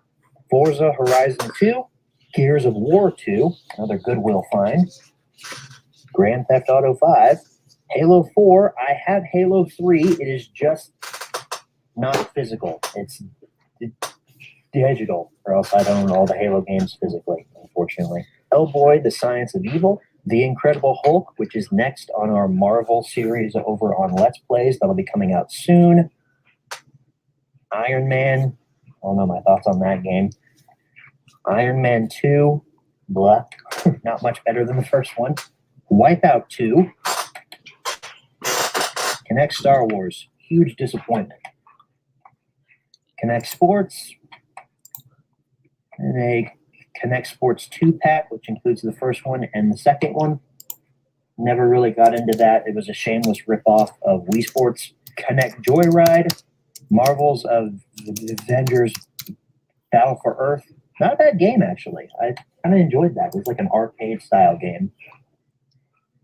Then every Kinect owner is legally required by law to own at least one copy of Kinect Adventures. If you don't, you're violating the law. I'm going to have to call the police on you. Lego Batman, Lego Batman 2, Lego Batman 3. The second one's the best in that trilogy. Fight me. Lego Indiana Jones, the Lego Movie video game, Lego Lord of the Rings, Lego Marvel Superheroes, Lego Star Wars The Complete Saga, and Lego Star Wars The Force Awakens. You remember how I said earlier that I like the Lego franchise? Can you tell now? Another copy of Madden 08, last one on the Xbox 360. NBA 2K13, Plants vs. Zombies Garden Warfare, Sonic Generations, Sonic's Ultimate Genesis Collection. This includes a crap ton of games on it. It is an amazing collection.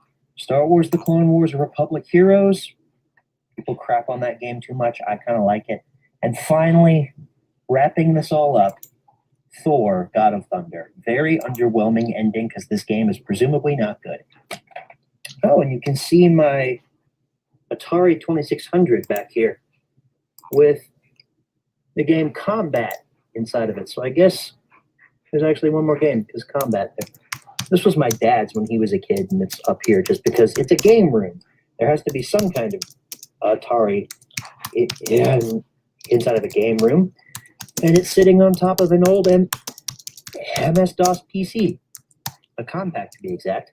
So if I stand up and pan out here, I'll show you everything. This is most of it.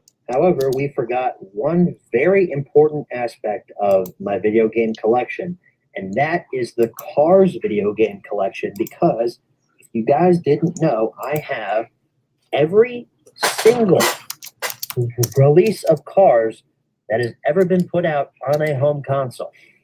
So I have the Game Boy Advance version, the DS version, the PSP version. I don't even own a PSP. The GameCube version, the PlayStation 2 version, the Xbox version, the Xbox 360 version, the Wii version, and the PC version. Why do I own all of these copies of Cars? Because this is my favorite video game of all time. It's wonderful. It's a great licensed game. It's got great action, great character development, all that good stuff. Cars is my favorite video game ever. It's probably the game that I've played the most. I have beat Cars multiple times on multiple different consoles. Plus, I got inspired by Scott the Woz collecting all the versions of Madden 08, so I decided to get all the versions of Cars because I have disposable income. So, that is everything physically. With that all being said, though, guys, I want to thank you all so very much for watching this video, for sticking with me throughout this entire thing. My ass is sweating. That's too much information. I probably shouldn't have told you that. But, yeah, this is everything. I have to put all this back now. I'm gonna probably jump off a bridge before I do that. That's sad. Maybe I won't do that. I'm rambling at this point. You know what? We're gonna end on this shot of pixelized Batman because he's cute. And it's video game related. So I want to thank you guys so very much for watching. And as always, good night, everybody. Hey, it's Saquon Barker. New Yorkers know a good deal when they see one. So let me tell you about Grubhub Plus. Unlimited free delivery. 10% cash back when you order pickup, and exclusive rewards to save money on food. Sign up for Grubhub Plus and get 90 days free. The perfect.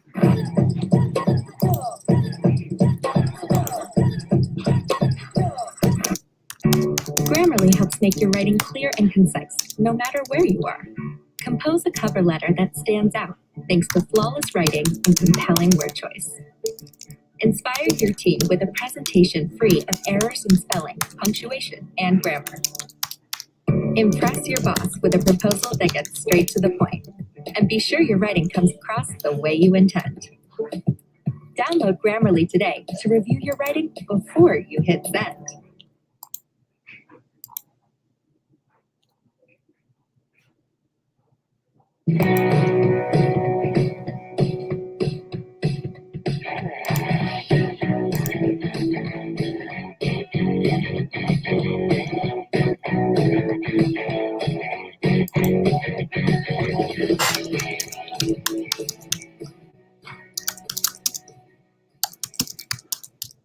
Initially, I thought about opening up this home media review with an impression of John Goodman, but then I realized that I couldn't reach those levels of depth that John Goodman's voice can reach. I am not even in the same ballpark as that man's voice. So instead, I'm going to do an impression of something completely different. Hello, everybody, and welcome to Home Media Reviews. I'm your host, Banner Allright, along with my partner, Olympic gold medalist. I can't remember the name of this bit from Ned's Declassified School Survival Guide. I just got Paramount Plus. I've been watching Ned's Declassified a lot recently. And that hello, everybody just really seems kind of iconic to me. I don't know why. It has nothing to do with this movie, though. But welcome back to Home Media Reviews, our season finale. I'm hyped up, if you can't tell. We're covering 10 Cloverfield Lane here tonight on Home Media Reviews. I am psyched to talk about this movie because, spoiler alert, I ended up really liking it. This Home Media Review was already pushed back a week, so let's not waste any more time. Let's jump right into the history section of 10 Cloverfield Lane.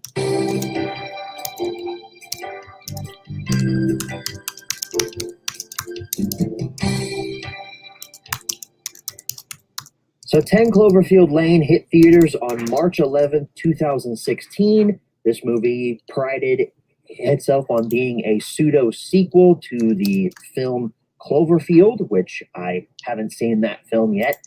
I kind of want to, though, since I've watched this one and it was so good. I kind of want to see the original Cloverfield now.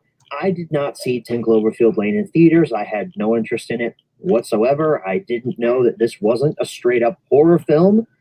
It's really more of a tense thriller with a little bit of some scary elements thrown in. A lot of my friends watched this movie in theaters, though, including some people who I no longer call friends.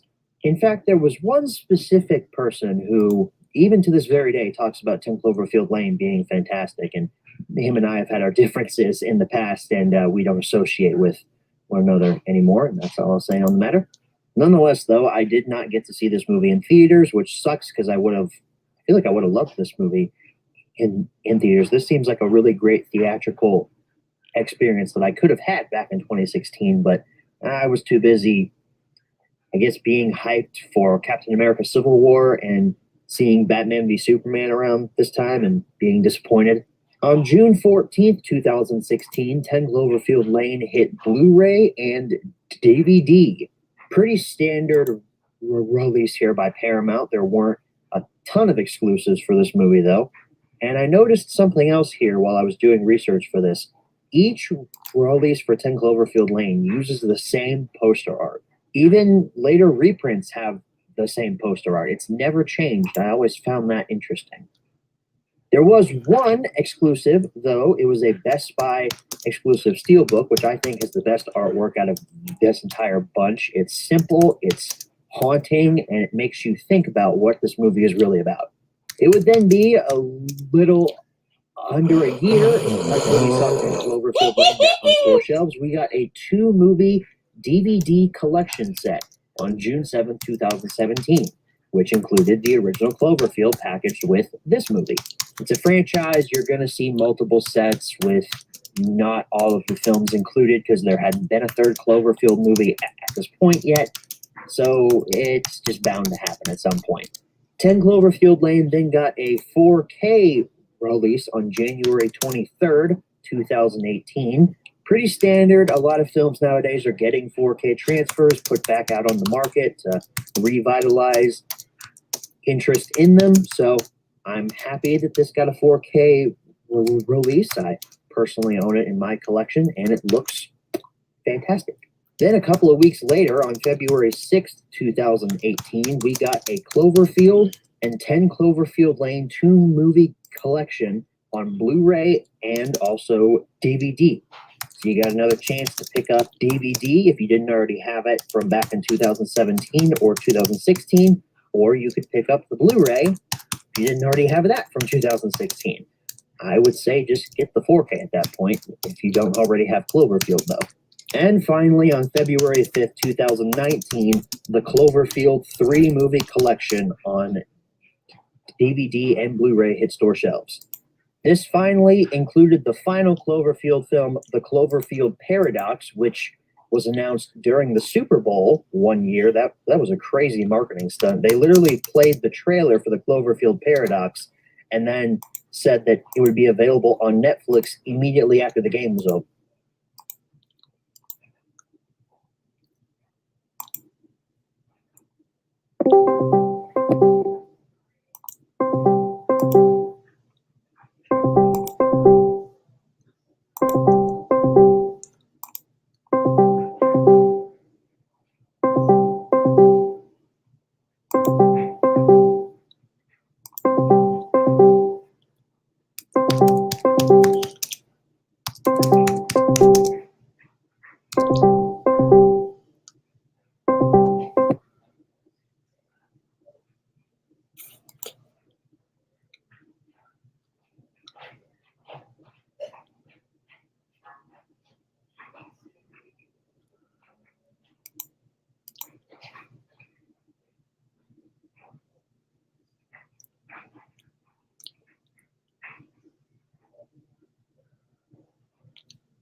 Hi, Winter. Okay, what are you showing off? And I'm in winter fallout. You taking James in a snowstorm?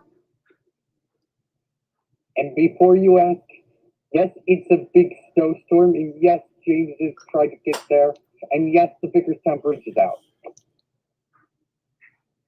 Giggity.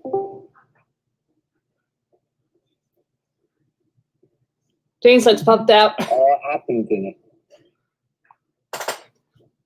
You could say it's worse than Central Fallout in some ways. Disorder and its engines.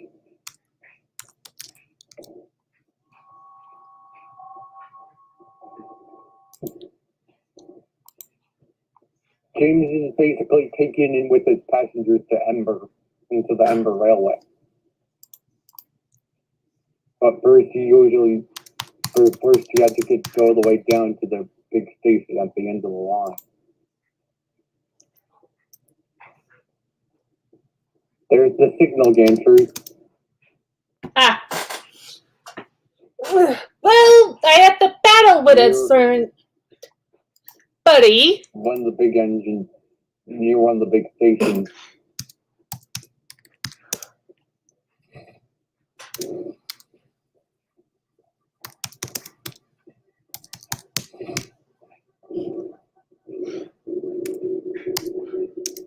Yes, Atlas is here for some odd reason. Or the engine he's based off of.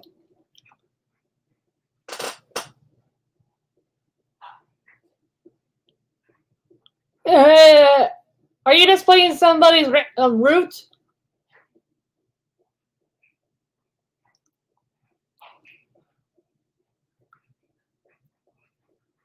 In the Ibra Railway history book, James has been here 3 or 4 times over his history.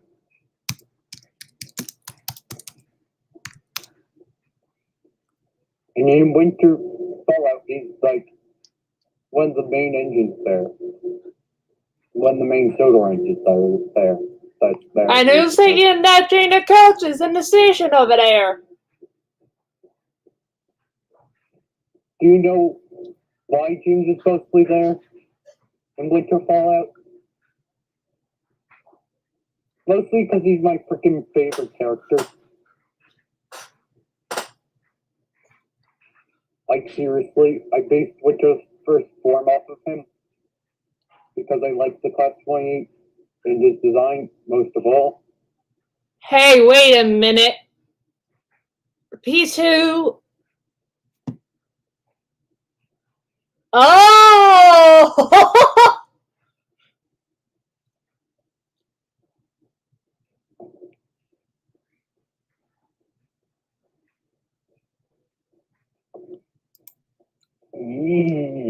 Hi, Gregory. What's going on right now, Gregory, is James has just arrived. Oh my God, Derek and Blue? On Ember Railway. And basically, he arrived there because basically that's what this time. Okay, I've never seen Derek in the blue livery. I've only seen him in the green. And when he was basically at Barrow, basically the bridge was taken out. Ah. Why does it look like I see a terrier in the station? Yeah, I based the station off of Kidman, basically. Ah. And an American Diesel. And I'm stopping and I'm going to try to minimize this. Bring in more daylight. Oh, there you go. Now we can see better. Now.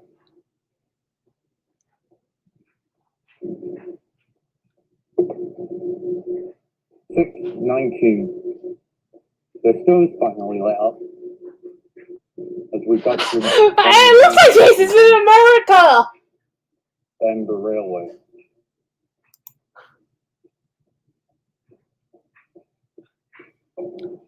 Yes, I noticed that. I know that there's GTW engines there. It's supposed to be there.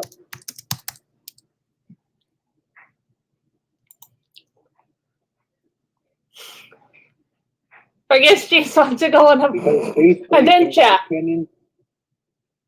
For the railway, basically, let's just say that it is actually has the Galaxy Railway connections.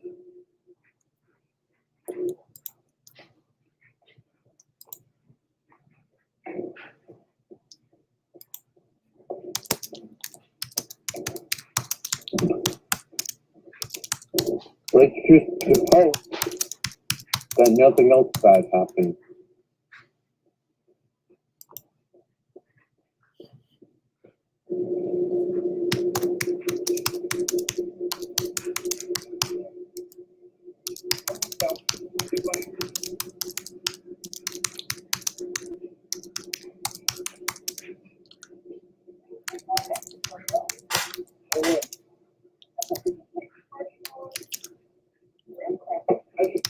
I just stuff that was sitting there. I wasn't sure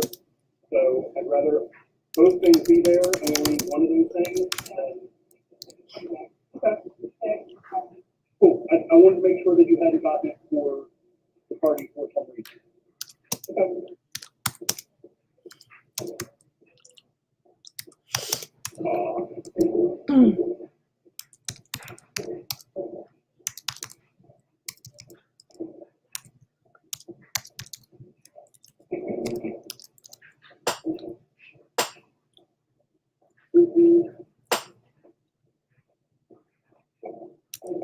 Texted 612 works. Fenced in the Class 17 owned by the Ember Railway is still at the work. Our number 5 as NWR number 5 back towards the station.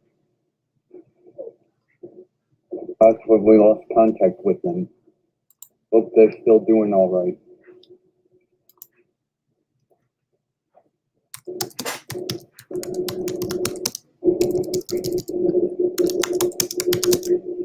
$7:15 p.m.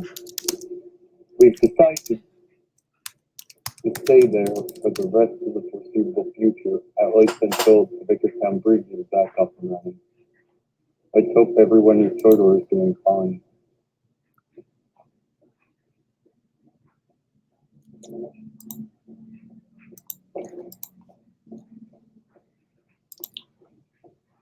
$7:15 a.m. We spotted the carrier pulling in on one of the outside lines. Let's hope she's a nice one.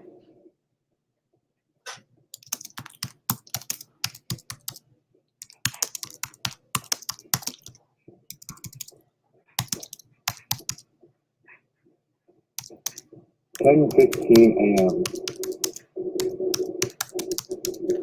Ember, one of the number 1 of the Ember Railway, is outside the station whistling loudly. Let's hope nothing's wrong.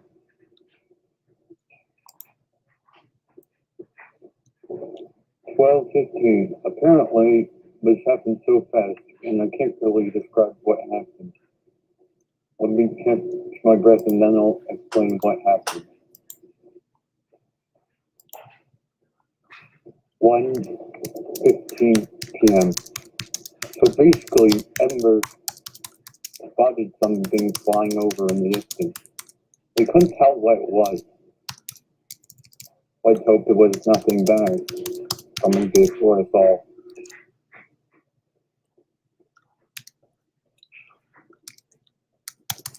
$2:15 p.m. I heard a loud explosion in the distance. We'll go and see what it was.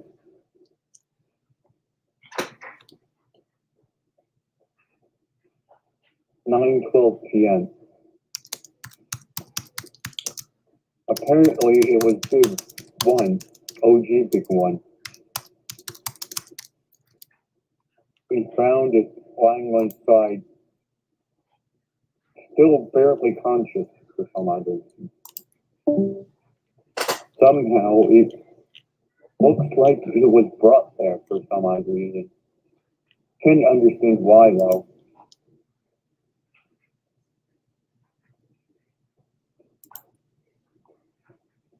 April 20th, 19. Where is James going now? Well, we never knew. Okay, now this sounds like the Tootsie Pop commercial. Apparently, this line isn't that often used. I think I see a spam cam. We'll be able to hide here.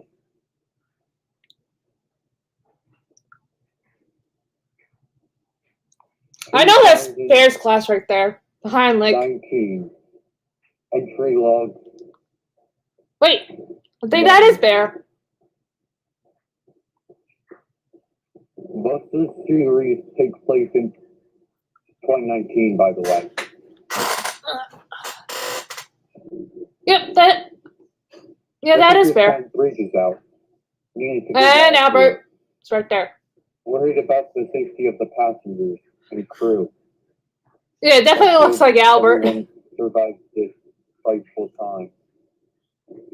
Furnace Railway. Entry log 2. The storm came out of nowhere. It hit us hard. It started to rain furiously as James pounded the rail. Let me get an angry spam can. Entry log 3. We made it to the station, thank God. The snow had came down roughly about half of the storm. It came out of nowhere. Thank God we made it out all right. Entry log 13. We found Elder at the shed. Apparently, he had been stationed there ever since his old line closed. Thank God he was all right. We smiled looking over at it. James was actually quite concerned for Albert. He had seen something that no one else had, but wasn't talking about it. Entry log 13. Spam can and beer were found. Yeah, spam cam is angry. Angry spam cam, everybody! Didn't get along, but apparently Bear had escaped long before the bridge collapsed. Meanwhile, Bears is happy. Something bad was going to happen.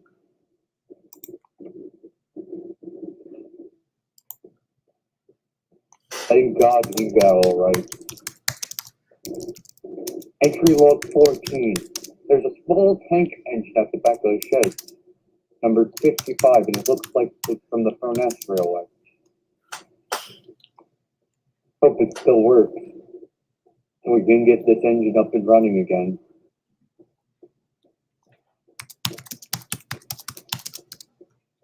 Entry log 21.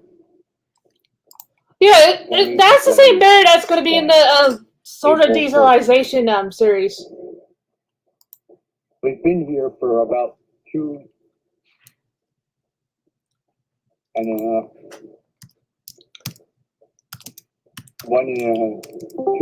years. The Vickerstown soda was apparently hit pretty hard. No one is there now. Everyone has moved on from Sodor. Everyone is basically gone from there. Apparently we were hit harder than we thought.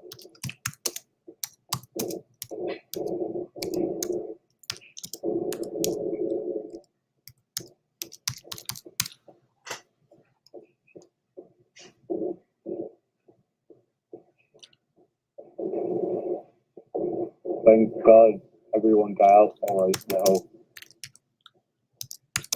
Entry log 2, 2021. No, I don't say winter. Apparently, one of Sophie's brothers works here along with one of Den's brothers. Does that green diesel look like Keaton? Apparently, I think he looks like Keaton. Ironberger was salvaged after his flight, apparently. Oh! None of the members That's survived. the Pennsylvania Railroad G-Plex tender engine. Yeah, that. Yeah. Entry log 3.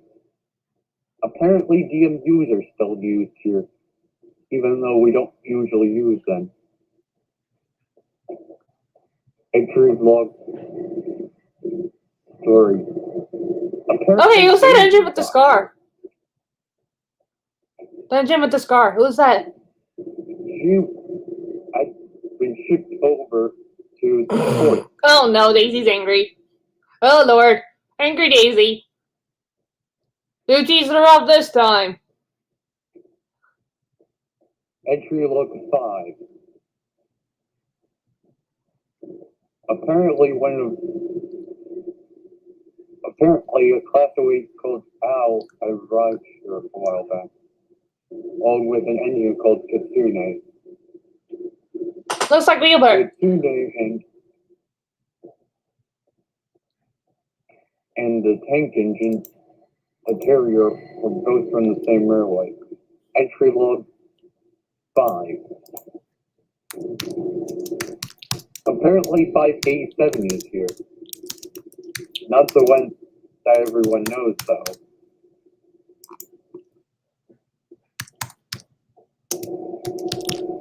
And this engine isn't called Ronnie.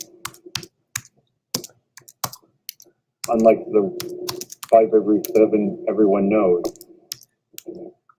Apparently, her name is Kimberly.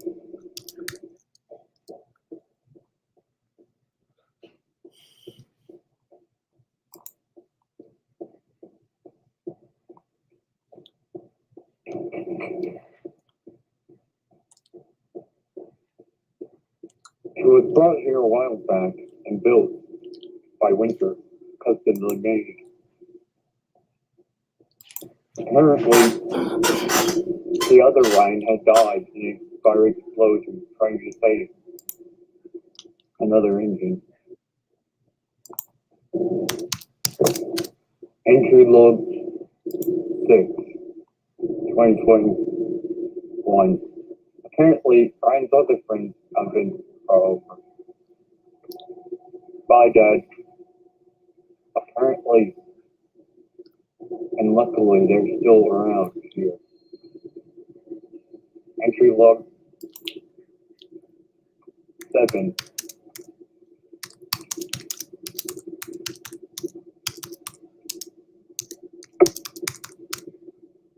We heard a weird noise coming from the workshop. Apparently, we found a furry hanging around there. Apparently, he was working on one of the engines in there. I recognize that American, and I recognize that class right there. With the daylight colors. This was around the old work. That's what the American OC is based off of. Apparently, this was near the old work.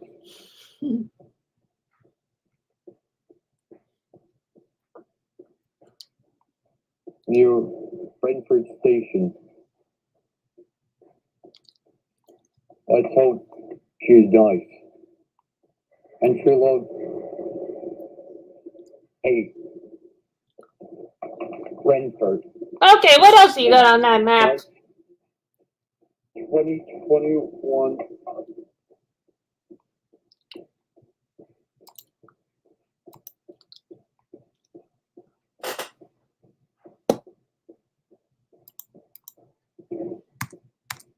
Something fell on the sky today. It looks strange.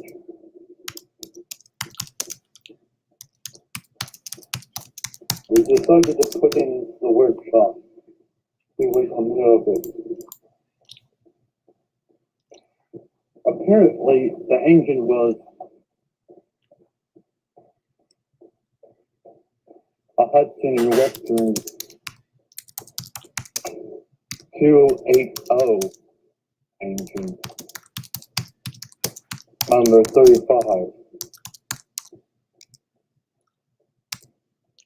Let's hope we can get her back up moving and talking again.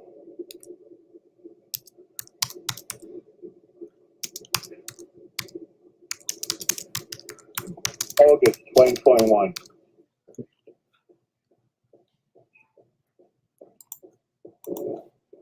Ironburger speaks for the first time in a long time. And what she told us, she basically fell into the bomb of gravity and was teleported to here for some reason. I don't know why. It's pretty interesting. That's where the logs leave off, though, after that.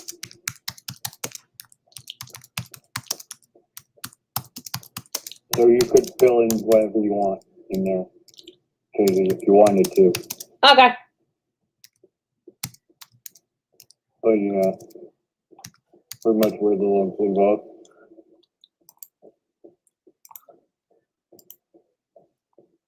I'm thinking about the next vlog being about, though, a military base over here at Shatton, the Shatton military base. Did you know they actually have a bunker?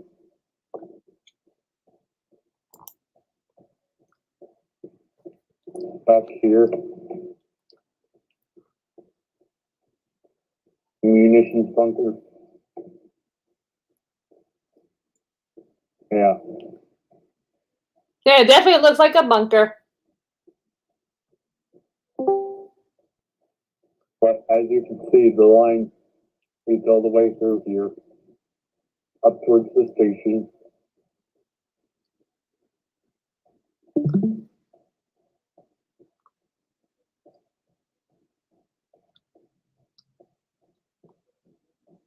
Great. Oh my god! Pumpkin patch. That's all these pumpkins light up. Uh-oh. Where did the big pumpkin go?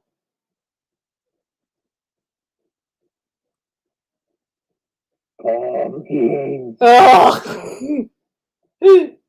I guess it's magical.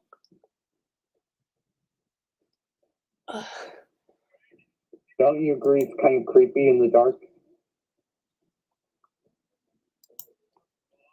All these faces staring at you. And no sound. Oh god.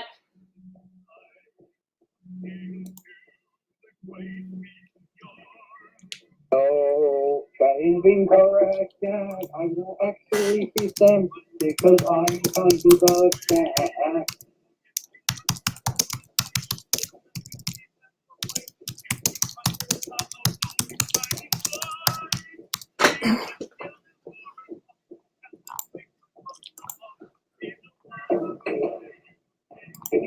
I'll see you real quick. Then I will tell Mom that you.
Oops. I hit the wrong tap. Oh no.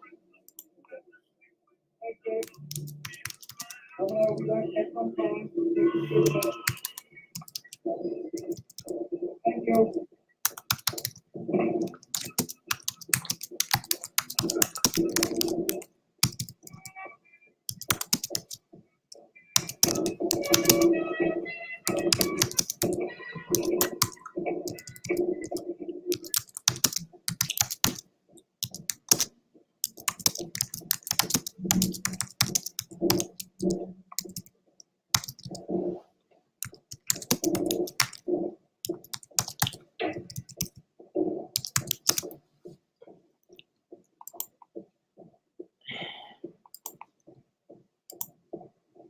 Oh dear. Oh, I'm doing it again. I have to call over here.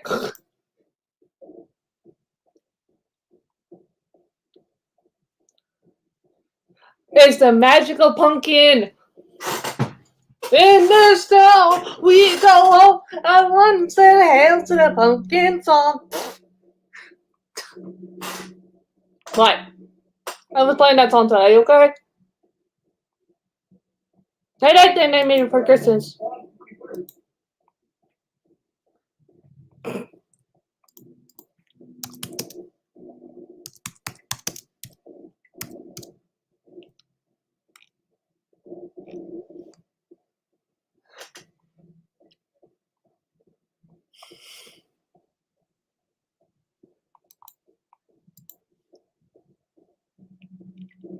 Can't use teamwork because it clogs my work.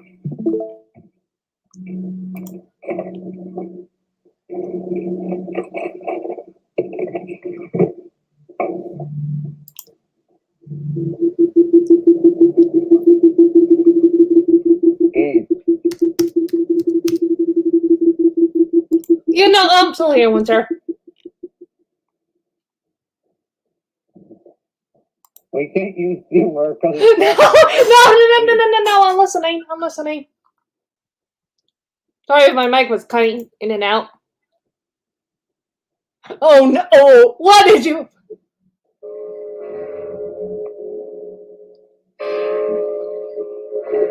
Oh god!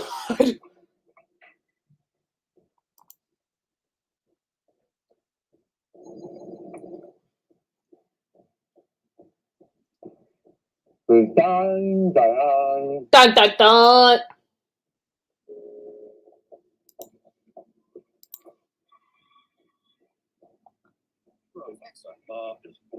Okay, what the heck?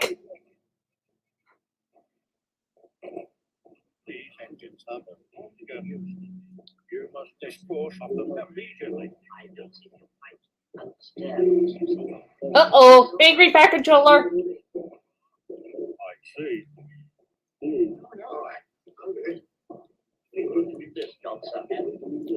Good. I knew I could rely on you. You should say that Mrs. Butterfuss, she was my neck in the middle. Remember, boys, I'll be you. That face, though. That face looks deep, Katie.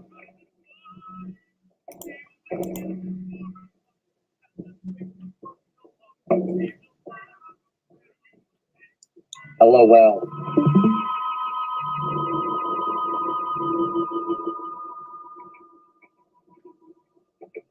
The face. I knew you were gonna say that.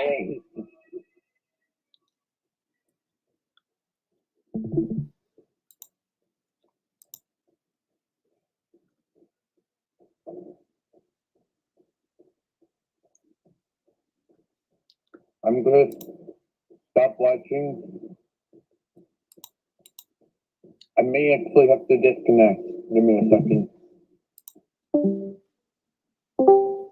Well, that happened.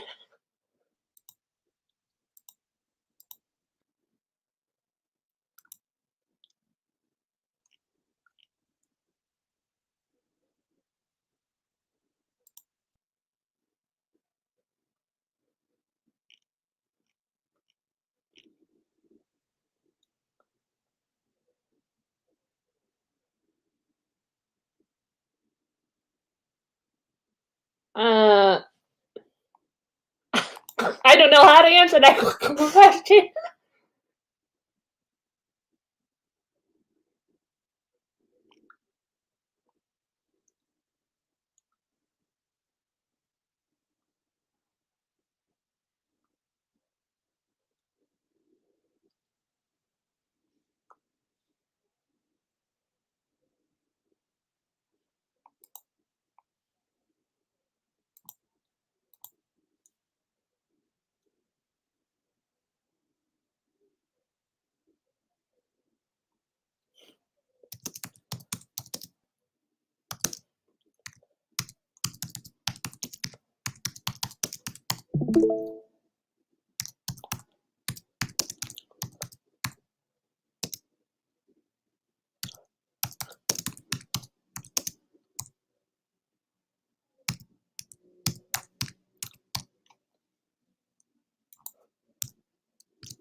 The Galaxy Express has come back!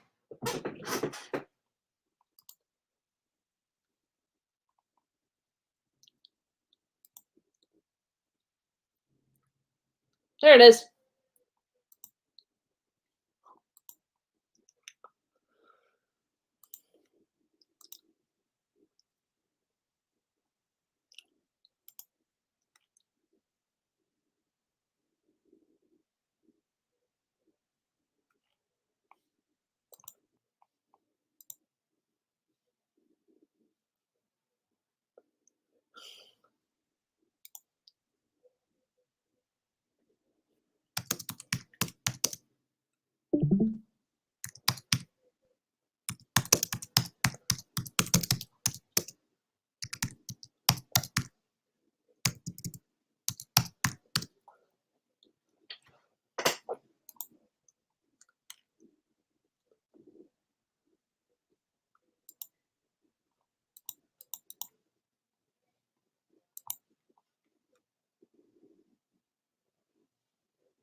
And now we're flying in the sky like we're high. It's a helicopter.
Oh dear.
Oh, we're the only ones left.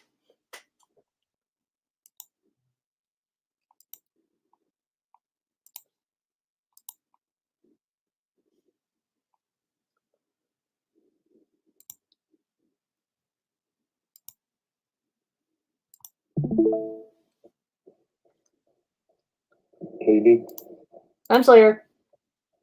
Here, do. move just because a sneak peek of something. I'm guessing you're remaking it.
Phoenix and Carol are waiting for Path as Tilly is rushing by with Express,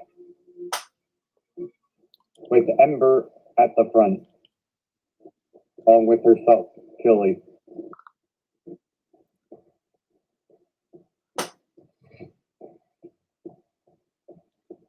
Tilly was racing along at an amazing pace. Mm-hmm.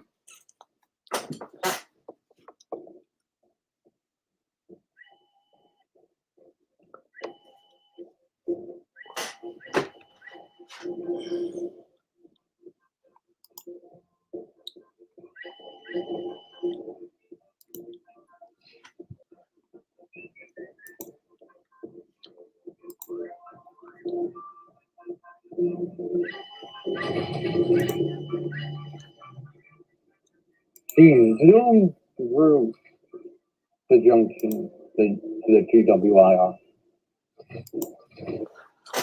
And she zoomed along the track.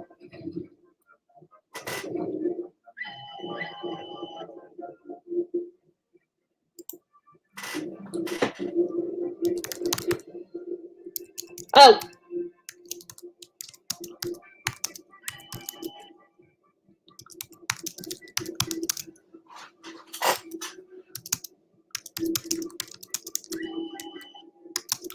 Like, seriously, though. She's going pretty fast.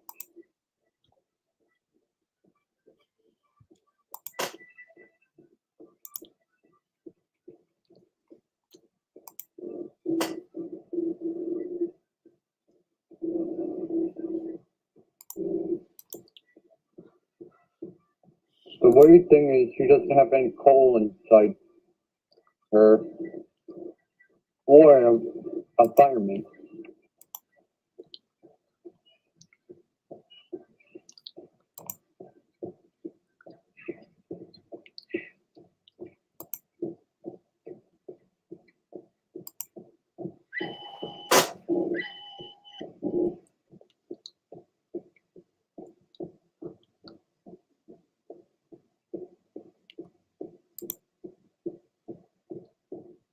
LOL, I know that. I saw that already. Oh. From Gregory. The video we posted, I've seen it already.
Yes, I used the Finland track. There's a 3D one. For double line. Because why freaking not?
Fifth.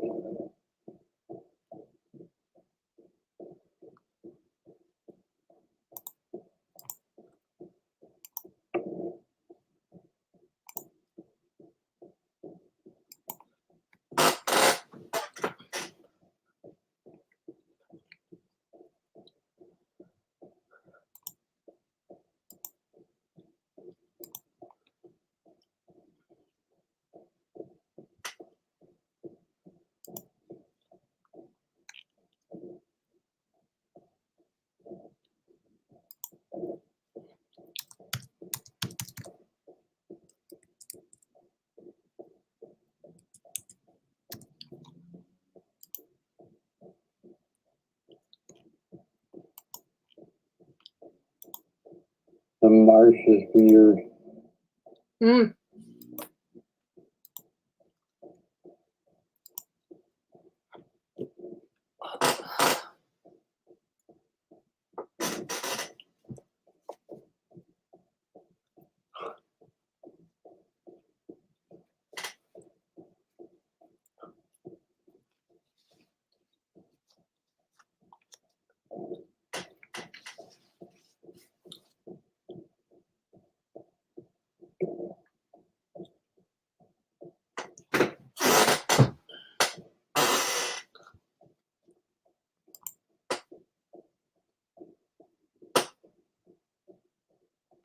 Why are you doing this weird effect? Huh?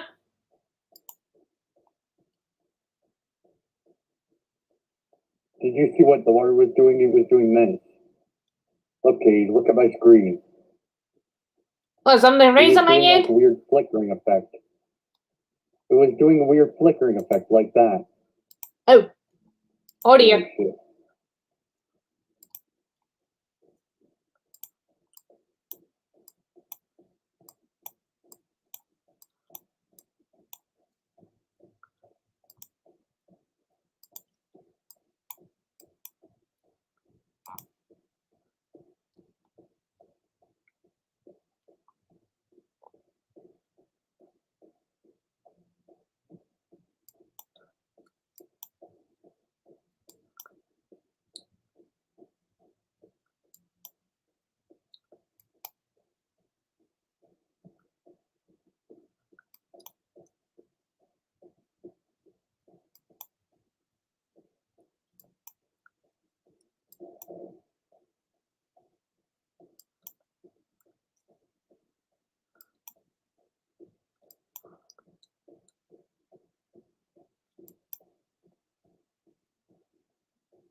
That's better. That fixes everything. So that it could be a weird tree, like water effect. Like I didn't want. Okay. The winter, lady.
I really do not know what's going on here with this water.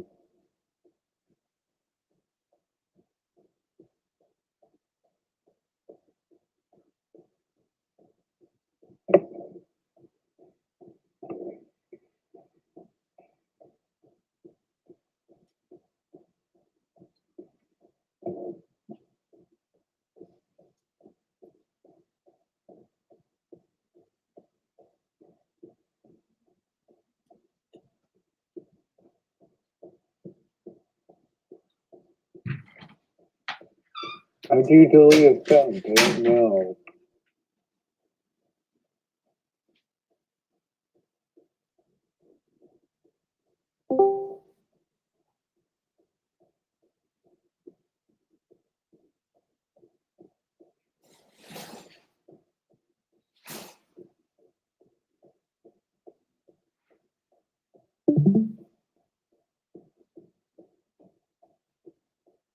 I'm deleting all the effects.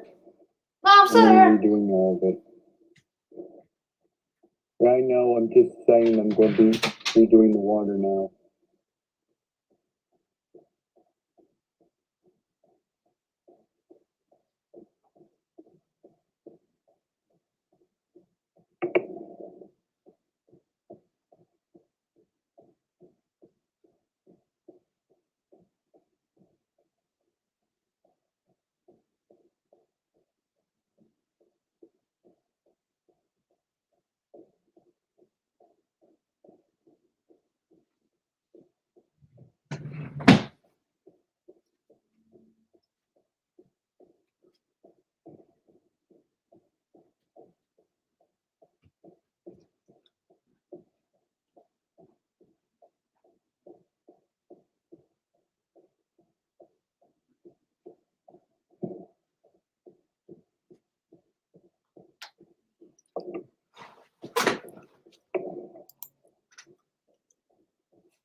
Katie, what I'm doing right now is I'm working on putting down the water.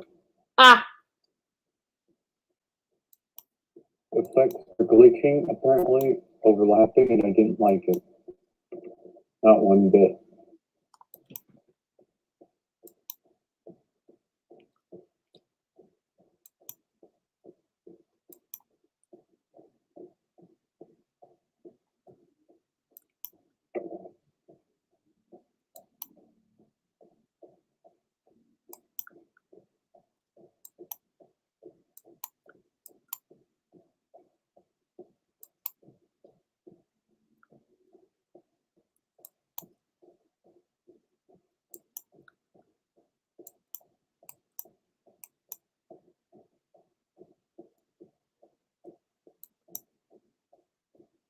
After seeing my swamp so far, how do you think it's going?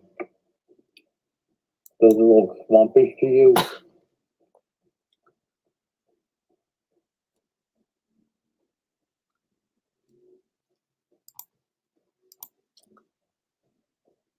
Looks nice so far.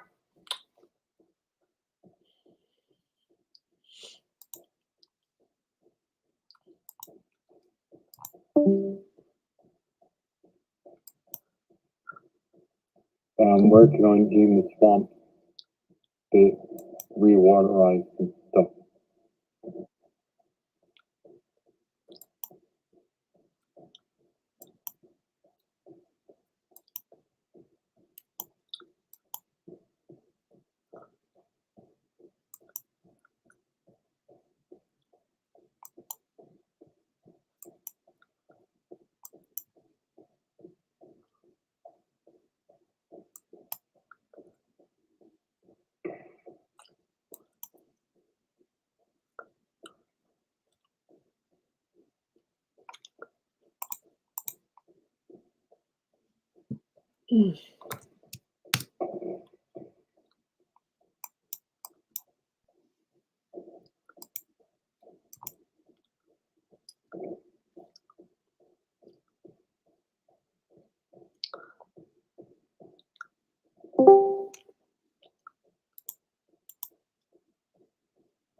you're wondering who this other engine is, take a look.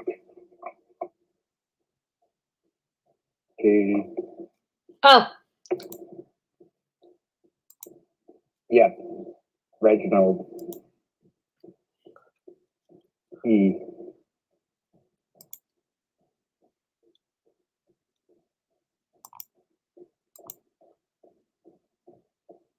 oh, Lake of Doom. This is the Lake of Doom. Lake of Doom. XD. LOL.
oh dear.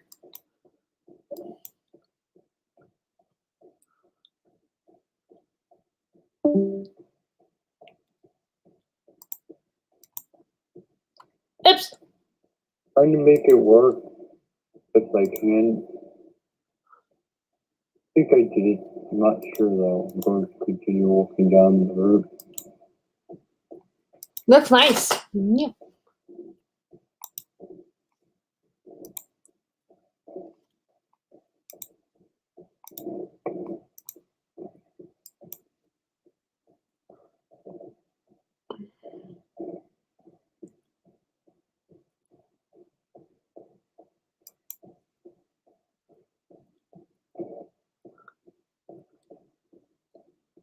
Do work, do work, do work.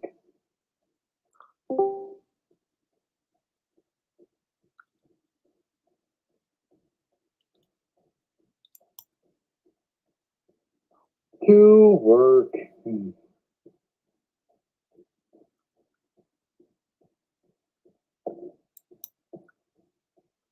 To be honest, Katie, sometimes you're stupid. To be honest. I'm not trying to offend or anything. It's just sometimes you can't see the obvious truth. But some of your friends can be bitchs.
I like the fact how some of the parts are grass, some of the other textures isn't.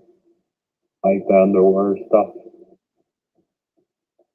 It's just gravel or something, mud. Mm-hmm. Oh wow.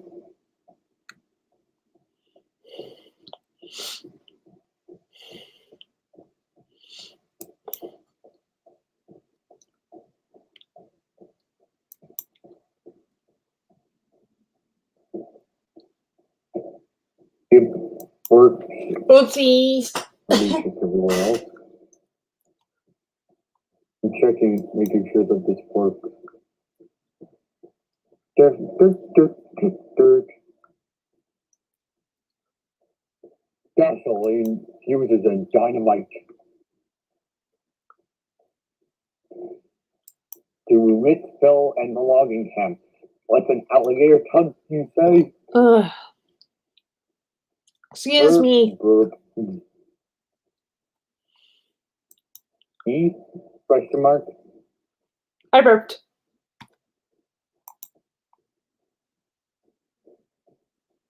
Summer Homa. Summer Homa. Just a little joke between me and Owen. Oh!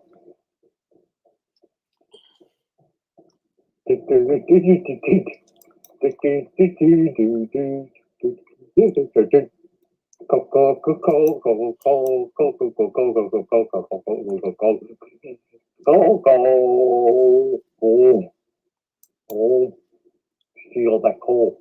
Oh,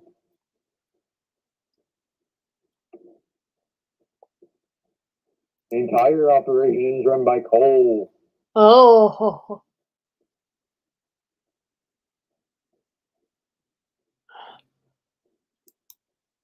You've seen some of my earlier posts, right? The tugs heads and stuff.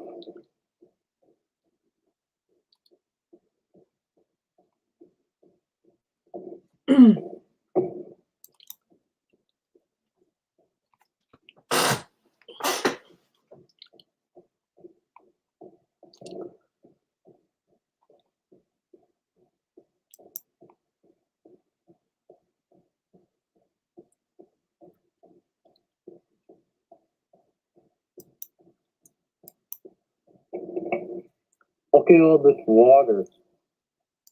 Look at how glassy it looks. Oh my god. Like, seriously, look at this.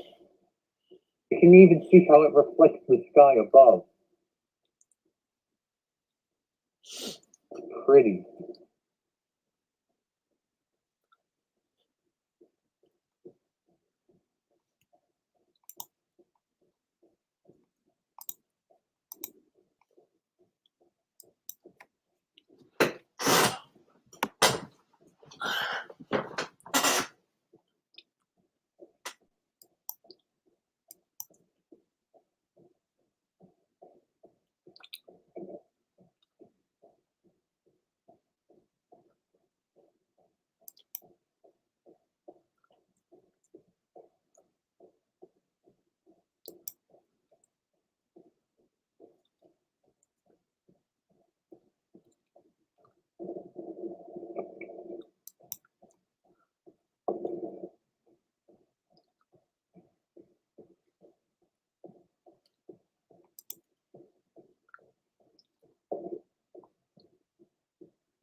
Bum bum bum bum bum bum bum.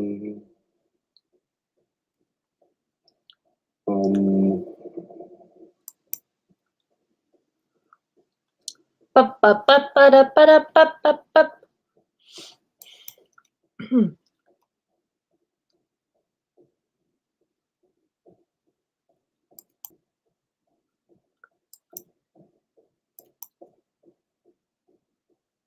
Gucci dog. Come here, fishy, fishy. Glitch, glitch. Glitch, glitch, glitch, glitch. Glitch, glitch, glitch, glitch, glitch. It doesn't like you moving close to it, apparently. It's glitchy, conveniently. You can see it under the ground if you go hard enough down.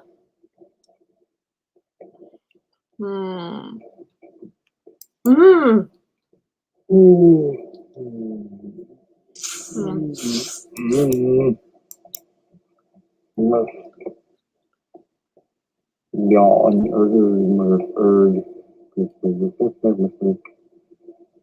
No.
No. No. Yeah. No. No. Color. Color commercial.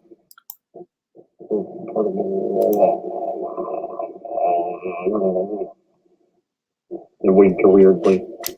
Because she was bored and had nothing rather fucking do. As I say, fast forward, deal with it. She growled.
As you got to Whaley's workout point near the GWIR in between The two companies each 1 point per Galaxy Railway.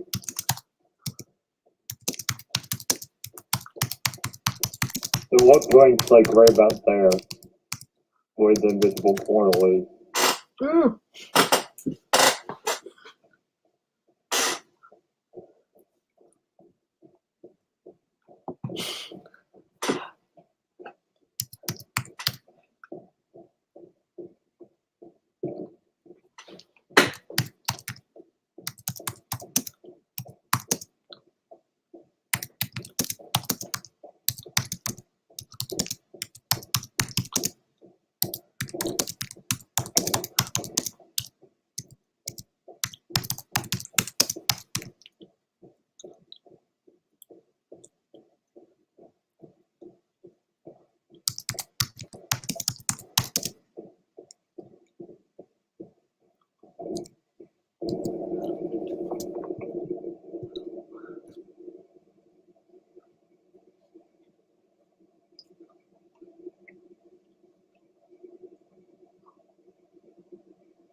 I'm working right now on bringing the trees out of water. I'm planning on leaving the dead trees in there, though. And be leaving some alive ones, too.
Thank you for watching. Bye-bye.